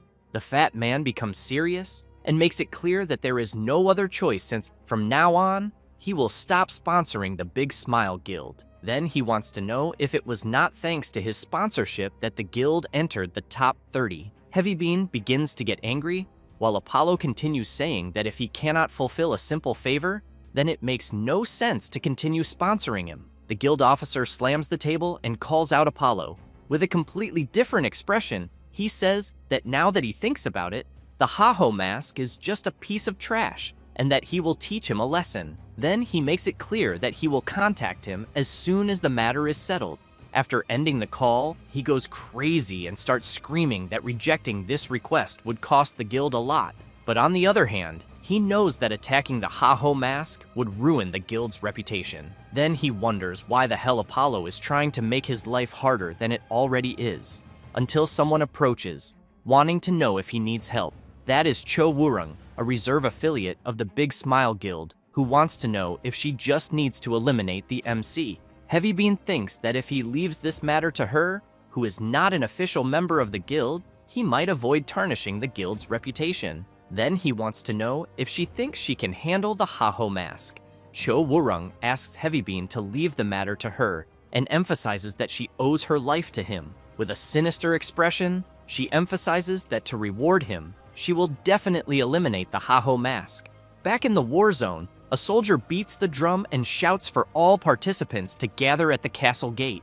Quickly, several contestants approach. Bagley, captain of the Turb Castle Wall Administration, shouts explaining that they are opening the gate and makes it clear that he thinks everyone should be prepared. Hirkan thinks that he knows Bagley is a main NPC. The administration captain emphasizes that outside the walls, it is a lawless zone full of monsters, and that the castle gate will open again after 144 hours, and that the reward will be based on the number of monsters killed. However, he makes it very clear that the gate will not open until then, and that everyone should keep that in mind. In addition, they will be giving a special mission, the Blue Giant one, in which they need to defeat the Blue Giant, a mutant that appears in the war zone, and the reward will be a unique skill book. Hirkan is quite impressed to hear that, and wonders if the reward will really be a unique skill book, since he knows that such a thing grants a unique rank skill, and that he only saw that a few times during his past life. So he really wants to know how they are giving that as a reward. Thus, he looks back, and, seeing the expression of the contestants upon hearing about such a reward, also wonders if it is not too much. The participants begin to comment among themselves that they need the unique skill book. Then, they stare at the MC since they know he is the strongest among them, and that this means they will have to join forces to eliminate him. Hirkan thinks that he doesn't believe it is a matter of being able to defeat the Blue Giant or not. Then, while he prepares, Bagel shouts asking everyone to get ready and open the gate. As soon as the gate opens, the MC rushes forward at high speed ahead of everyone and thinks that he just needs to be the first. The contestants can't believe the incredible speed of the Ha-Ho mask and start shouting that they need to chase after him as fast as possible, until Cho Wurung, in the middle of everyone, comments that she has an idea and wants to know why they don't form a team among themselves. One of the contestants goes to Cho Wurung, who is just a rookie, and wants to know if she thinks she can say anything about what they should do. Then he puts his finger on her forehead and tells her to get out of there right away. With a simple move, she brutally attacks the guy, and as soon as he falls completely injured to the ground, Cho Wurung wants to know why everyone is so nervous. While the other participants are afraid of her, she comments that she thinks it must be because of the unique skill book, but emphasizes that she doesn't care about it since she just wants to kill the Ha-Ho mask. Then she turns and states that if everyone listens to her, she will give them the book since, after all, they won't be able to get it with the level they have. And that's why she thinks it's a good deal for everyone. They are scared, thinking about what they will do, but in the end, they end up agreeing to join her. From the top of a mountain, the MC observes the scene and, furious, wonders if they really teamed up to try to eliminate him. Then he thinks that he will already be busy hunting monsters, and now will have to worry about them too. However, he smiles and thinks that there is no other choice. Meanwhile, Cho Wurung thinks she was lucky to gather so many people and doubts that the MC can win against so many people, but wonders what she should do after eliminating him. Cho Wurung thinks that when she manages to do that, Heavybean will recognize her, and she will be able to join the Big Smile Guild as an official member, and then she will have her subordinates to praise her. Then, she starts imagining herself being flattered and served, and that, in the end, She can have as many pieces of furniture as she wants, until she gets scared upon hearing someone calling her and warning that the monsters are approaching quickly. She gets ready and shouts for everyone to form up and deal with one at a time. One of the guys shouts that he thinks something seems strange since there are more monsters than usual. Cho Woo-rung has in mind that she knows they won't be able to maintain the formation this way, until she notices the MC sitting on top of the golem. He, in turn, wants to know how she dares to be in his return. Then he starts banging on a golden gong and shouting for everyone to fuck off. She can't believe what she's seeing, because clearly the MC is attracting the monsters. At that moment, the participants start being attacked by the creatures, and a soldier, while trying to hold back the monsters' advance, shouts warning Miss Cho that they won't be able to endure for long because there are too many monsters, and that's why he wants her to give the order for everyone to retreat. Cho kills a creature and thinks that she knows the plan was ruined because she wanted to ambush the MC while he was hunting, but in the end, the ones who got ambushed were them, until she has an idea and orders everyone to hold out as long as they can, because once the lure fades, the monsters will calm down. Then she makes it clear that she will take care of the MC personally. Thus, she rushes out at high speed, jumping from creature to creature, thinking that while the small fish serve as bait for the monsters, she will handle the MC alone. Meanwhile, Hirkan is playing his lure along with his summons until he notices something and sees someone approaching quickly. Cho, as soon as she arrives where the MC is, calls him out and challenges him to a one-on-one duel. He smiles and wants to know if she really thinks he will accept. Then he wants to know if she is the leader of the damned little group ahead. Then he stands up, draws his sword, and wants to know if she knows him, because no matter how much he thinks about it, he can't remember her face.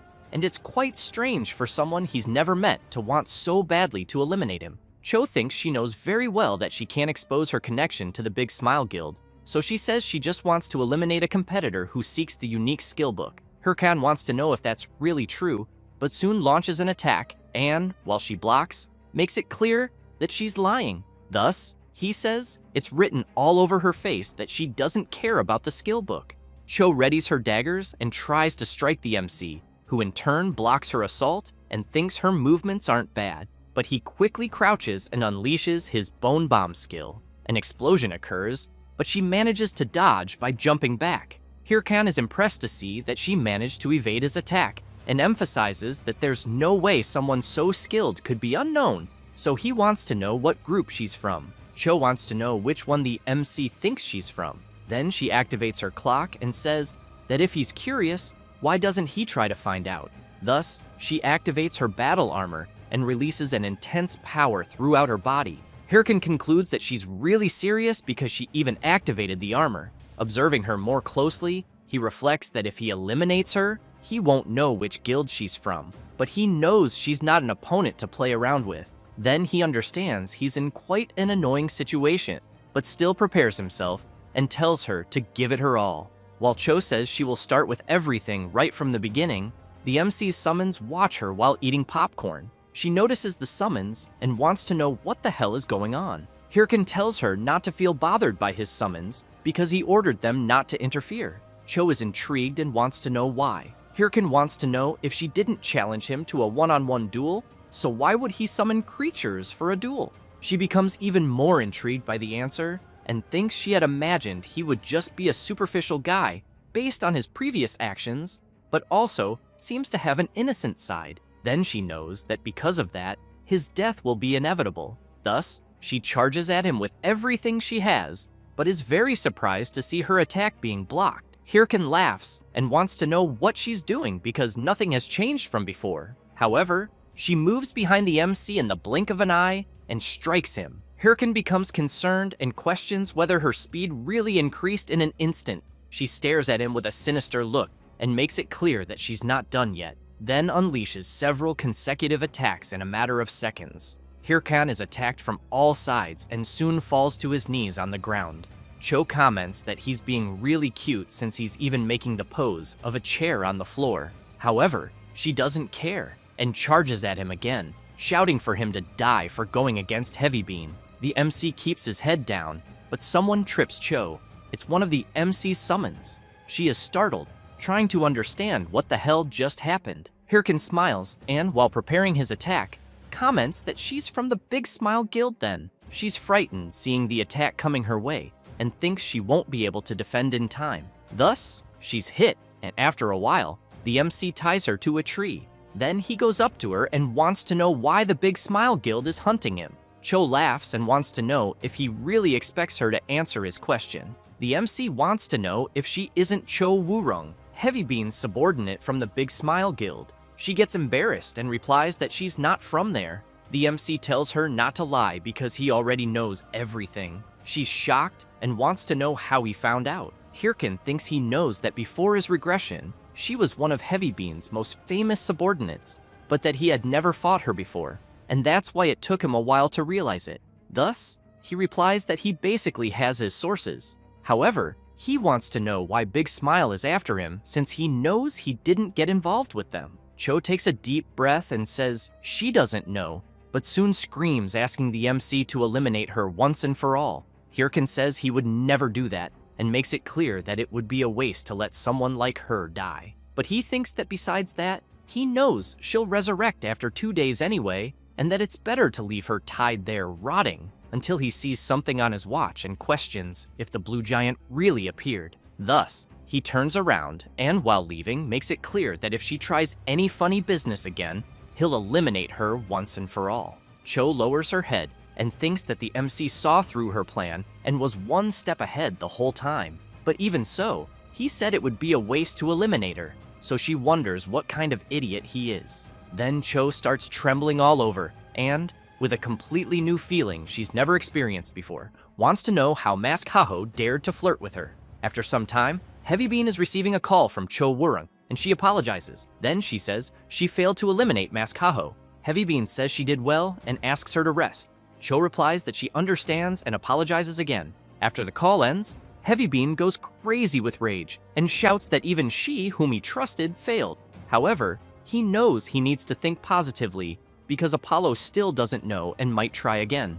Then Apollo calls him and wants to know if Mask Haho has already been eliminated because he heard news that one of the top 30 guilds, Big Smile, was defeated by him. The chubby guy also points out that if this is made public, he wants to know what Heavybean thinks will happen. He's embarrassed, feels his soul leaving his own mouth, and thinks that everything happening is because of that damn Mask Haho. And while thinking about him, he keeps cursing him. Meanwhile, he wants to know why he's suddenly feeling an itch in his ear. Meanwhile, the MC arrives where the blue giant is, and, all excited, summons his invocations to deal with the creature as quickly as possible. However, it takes longer than the MC expected, and he is completely exhausted. On the ground, he comments to his invocations that he barely managed to defeat the level 85 blue giant. After unequipping his battle armor, he wants to know why the blue giant has the HP of a level 100 monster, since he didn't expect it to take 30 minutes to defeat it, even going all out.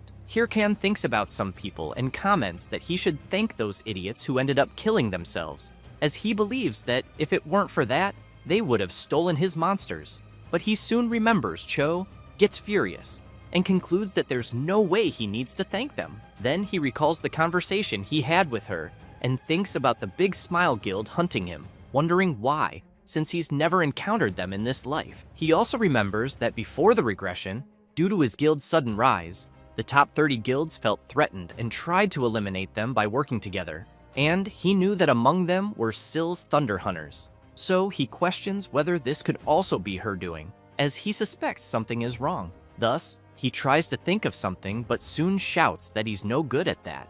Then he calls his invocations to make things clearer, because if anyone gets in his way, he will eliminate them. Next, he sees that there are 138 hours left until the event ends, and, all excited, comments that now they will start making money. 138 hours later, the castle gate opens and the participants return angry, saying that it was really difficult this time. One of them emphasizes that they shouldn't have messed with the Haho mask. His friend comments that it was all because he wanted to listen to that Cho Wurung. However, he gets nervous and yells, wanting to know how that was his fault. At that moment, the MC appears covered in cash and makes it clear to them that they don't need to fight since the day is beautiful. But upon noticing one of their faces, He quickly wants to know what's wrong. Then he starts mocking them, saying they're idiots who came back empty-handed.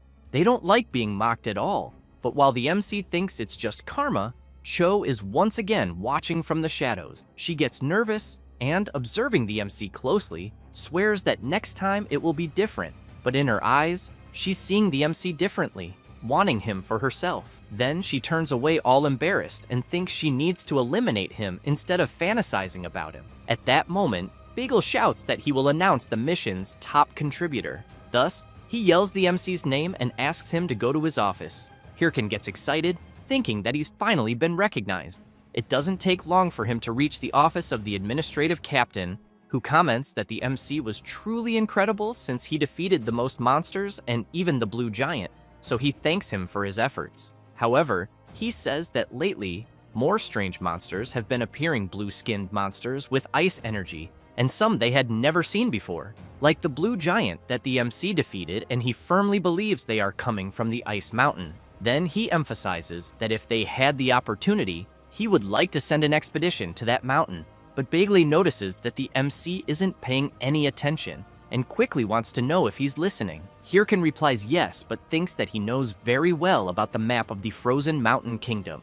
As soon as Bagley mentions the mission reward and wants to send the MC, he gets all excited, and the administrative captain comments that he's quite predictable. However, he says that there's a letter from his master requesting that the MC go to the Urgel Mountains to begin the secret organization mission, and that he will need to speak with the blacksmith wolf to receive the next mission. The reward itself is unknown. Hirkan keeps in mind that the Urgel Mountain is full of high-level monsters, and it's no wonder he was sent there. But he gets furious and considers that maybe they just want to mess with him. Bagley takes the unique skill book and gives it to the MC, saying it's his reward for winning. While Hirkan keeps kissing his reward non-stop, Bagel comments that he's giving him such a reward and hopes that the MC will take good care of it. Hirkan, all excited, wonders which skill he will get but knows that any unique skill is great. Then, he places his hand on the book and the system notifies that he used the unnamed skill book.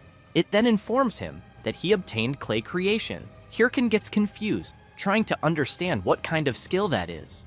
Meanwhile, elsewhere, the Thunder Queen wants to know who it was. Hatch asks her to calm down, but she is extremely furious and unleashes her attack, completely destroying everything in front of her. The mage can't believe the extent of her destructive power, and while he's terrified, dying of fear of his lady, she remains furious, thinking about some idiots who appeared out of nowhere and stole her monster from the main mission her guild was doing in the raid. Syl looks back with a terrifying expression and asks the mage who those bastards were who interfered with her plans. Hatch says they aren't part of the top 30 guilds, and, judging by how they escaped their investigation, he thinks they must be quite high-leveled.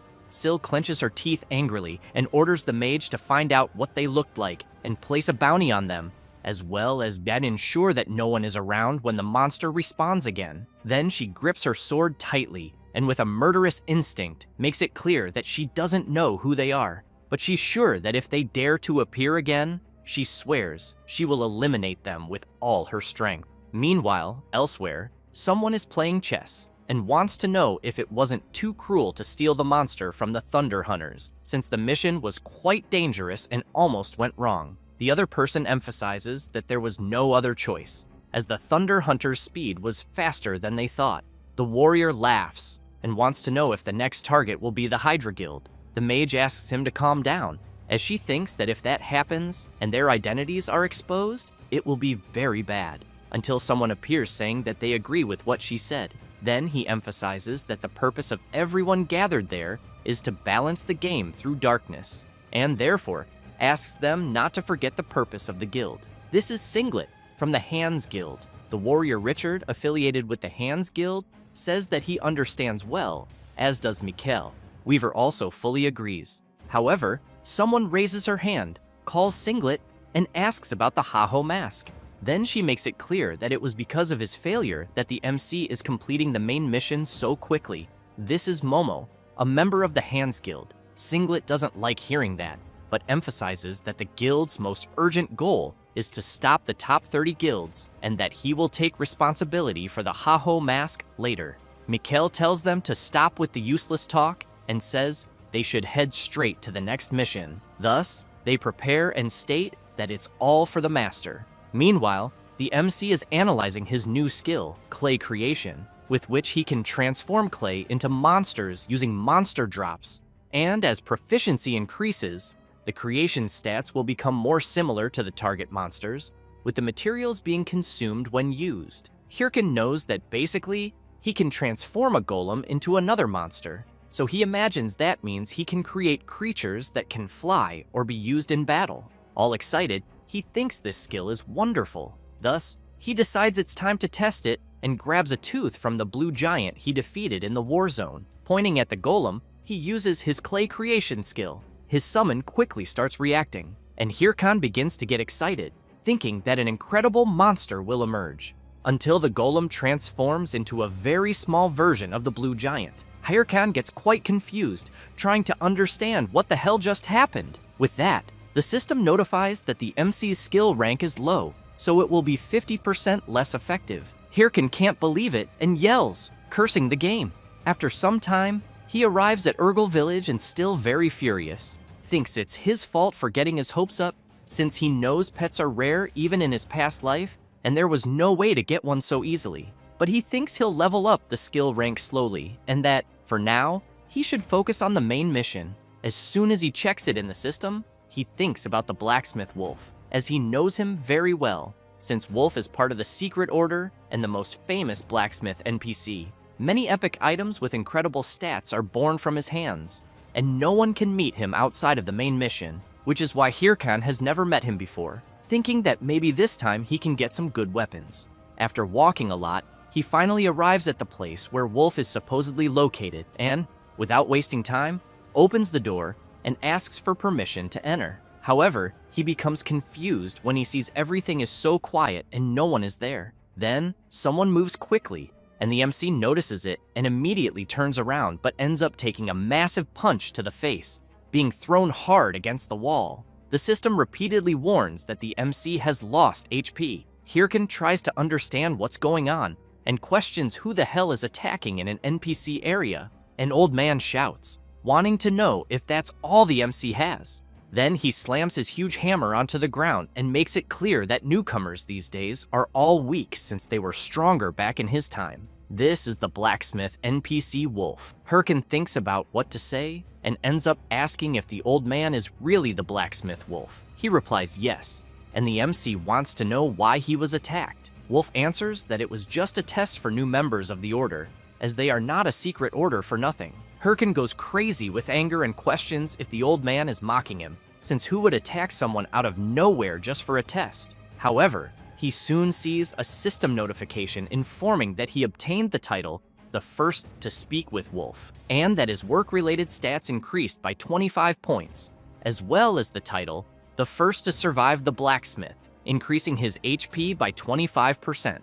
Hirkan is impressed and wonders if he really got 2 titles from this, as they are very good. Wolf wants to know if the boy is angry about it, since he knows that newcomers these days have no patience. Then the blacksmith sees the MC making a heart shape with his hands and saying that he loves him. Next, Hirkan grabs the blacksmith's leg and begs the old man to use him as he pleases. Wolf wants to know what the hell is wrong with him and calls him crazy. The MC keeps trying to flatter the old man, and Wolf starts getting scared by the MC's behavior until he throws a bag in his face and tells him to get lost. Then, he kicks Hirkan out and orders him to go to the Bahim forest to deliver the bag. Hirkan stumbles down the stairs and falls face first onto the ground. The MC begins to get up and excited, thinks he'll endure being cursed at and attacked, since he knows that NPC gives out titles easily, and he'll do whatever it takes to make it happen again. At that moment, a system notification arrives informing that a new mission has been registered, being the request of NPC Wolf, in which the MC must deliver the bag to those who reside in the Bahim forest, and the reward will be being recognized by the blacksmith. Hirkan gets excited, knowing that those who live in the Bahim forest are elves. However, he thinks there's a problem, since he knows elves are generally hostile toward humans, live hidden in the forest, and are even harder to find because they move around frequently. Then he thinks that, in his past life, people made maps to find them, but he doubts that a bit, since, in the first place, he doesn't understand why they're so obsessed with elves. Therefore, he figures he'll have no other option.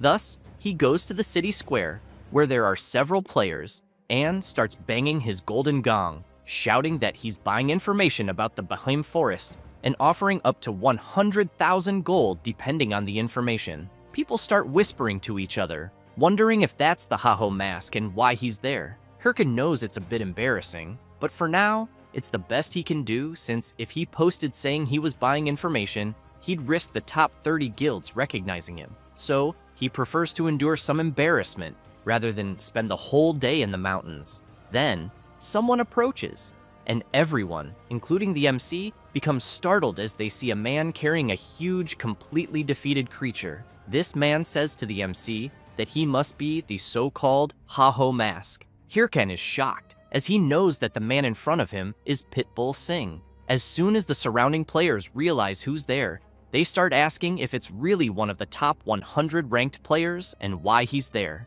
They quickly begin speculating that maybe Singh came because he plans to fight the Haho mask, who in turn knows he fought Singh in his past life and back then managed to defeat him, though he also knew that Singh was a very skilled fighter. However, he thinks he can't guarantee victory this time. One of the players asks if the Haho mask isn't strong enough to defeat Pitbull Singh. Another comments that Singh got the nickname Pitbull because of the cruel way he defeats his enemies, and that his level is much higher than the Haho masks. They keep saying that the MC doesn't stand a chance against him, and that they believe Pitbull Singh could defeat the Haho mask with one hand. Hirkan goes crazy with rage hearing the other players' comments, and immediately yells at them to shut up or he'll eliminate them first. Then he's surprised when someone mentions hearing that he's buying information about the Beheim Forest. Singh approaches the MC with a sinister aura and says he'll tell him everything about the forest. Hirkan wonders if the big guy really knows about the Beheim Forest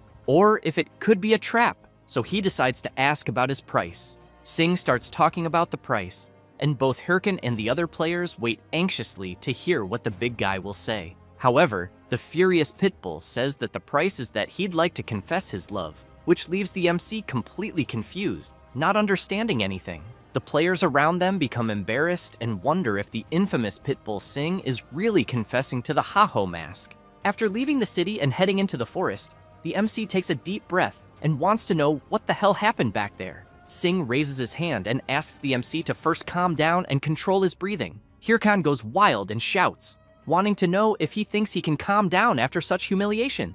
Then he says that Singh confessed in the middle of the square, and now the whole city is in chaos, and that's why they had to run into the forest to escape the crowd. Singh tries to explain, but the MC interrupts him and makes it clear that he doesn't like men, and therefore has to reject his confession. As soon as he says that, silence fills the area, and Pitbull gets irritated, wanting to know what the MC is implying since he never confessed. Hirkan is confused, not understanding anything. Singh says that a few months ago, as usual, he was hunting around there until something caught his attention, and he saw that it was just a rabbit. Then someone approached the rabbit, saying it shouldn't be wandering alone. He was immediately impressed, and says that's when he met her, realizing she was the most beautiful being in the world they live in. But as soon as he tried to do something, she suddenly ran away as if terrified and never appeared again. So he waited for months in the same place, hoping she would return someday. Hirkan imagines the scene and can't believe it. Singh continues, saying that he gathered all kinds of information about elves from the local NPCs. The MC immediately wants to know if he wasn't being a stalker. However, Singh explains that even after visiting every place, the locals only said they had seen an elf once before, but he never found anything. Until, when he was thinking of giving up, he heard the Haho mask looking for information about elves, and decided to ask for help. Hirkan concludes that's why he acted that way back then, but he gets nervous and wonders why he didn't just say that instead of starting with a love confession. Even so, he feels he's gotten involved with someone exhausting, but needs to finish the mission quickly since only he has a lead about the elves. Thus, he asks the big guy to take him to where the elves usually appear. Singh gets excited and says he'll take him. As soon as they arrive in front of a huge waterfall, Singh explains that based on what he heard from the residents, the place where elves most often appear is there, at Bikong Waterfall, and the other location where they sometimes show up is beneath the great oak tree. Hirkin thinks about what Pitbull said about the residents and quickly wants to know if monsters also appear there. Sing replies yes, especially large monsters. The MC smiles and thinks that then it's just as he imagined. Then he says they'll do as always, hunt some monsters. It doesn't take long for a massive snake to appear. It's a level 90 bark serpent. Sing says he'll handle it quickly, but Hirkin tells him to wait and says he'll take care of it alone. Sing asks if the MC is sure about that since the creature's level is quite high and it won't be easy. Hirkin asks who he thinks he's talking to and then dashes forward at high speed, shouting that he's the Ha-Ho Mask. The serpent, upon noticing the MC approaching, lunges to attack. Hirkin smiles, but the creature is very fast and ends up headbutting him, throwing him hard backward. Sing sees the MC on the ground and can't believe what he's seeing. Then he wants to know if the Ha-Ho Mask wasn't supposed to be amazing. Hirkin takes a deep breath and immediately starts screaming in pain, saying his nose hurts. Both Sing and the huge serpent can't believe what they're witnessing. While Pitbull wonders what the hell the Ha-Ho Mask is doing, the serpent charges at him again. Then he yells for him to dodge. Hirkin panics, thinking he's about to be eliminated.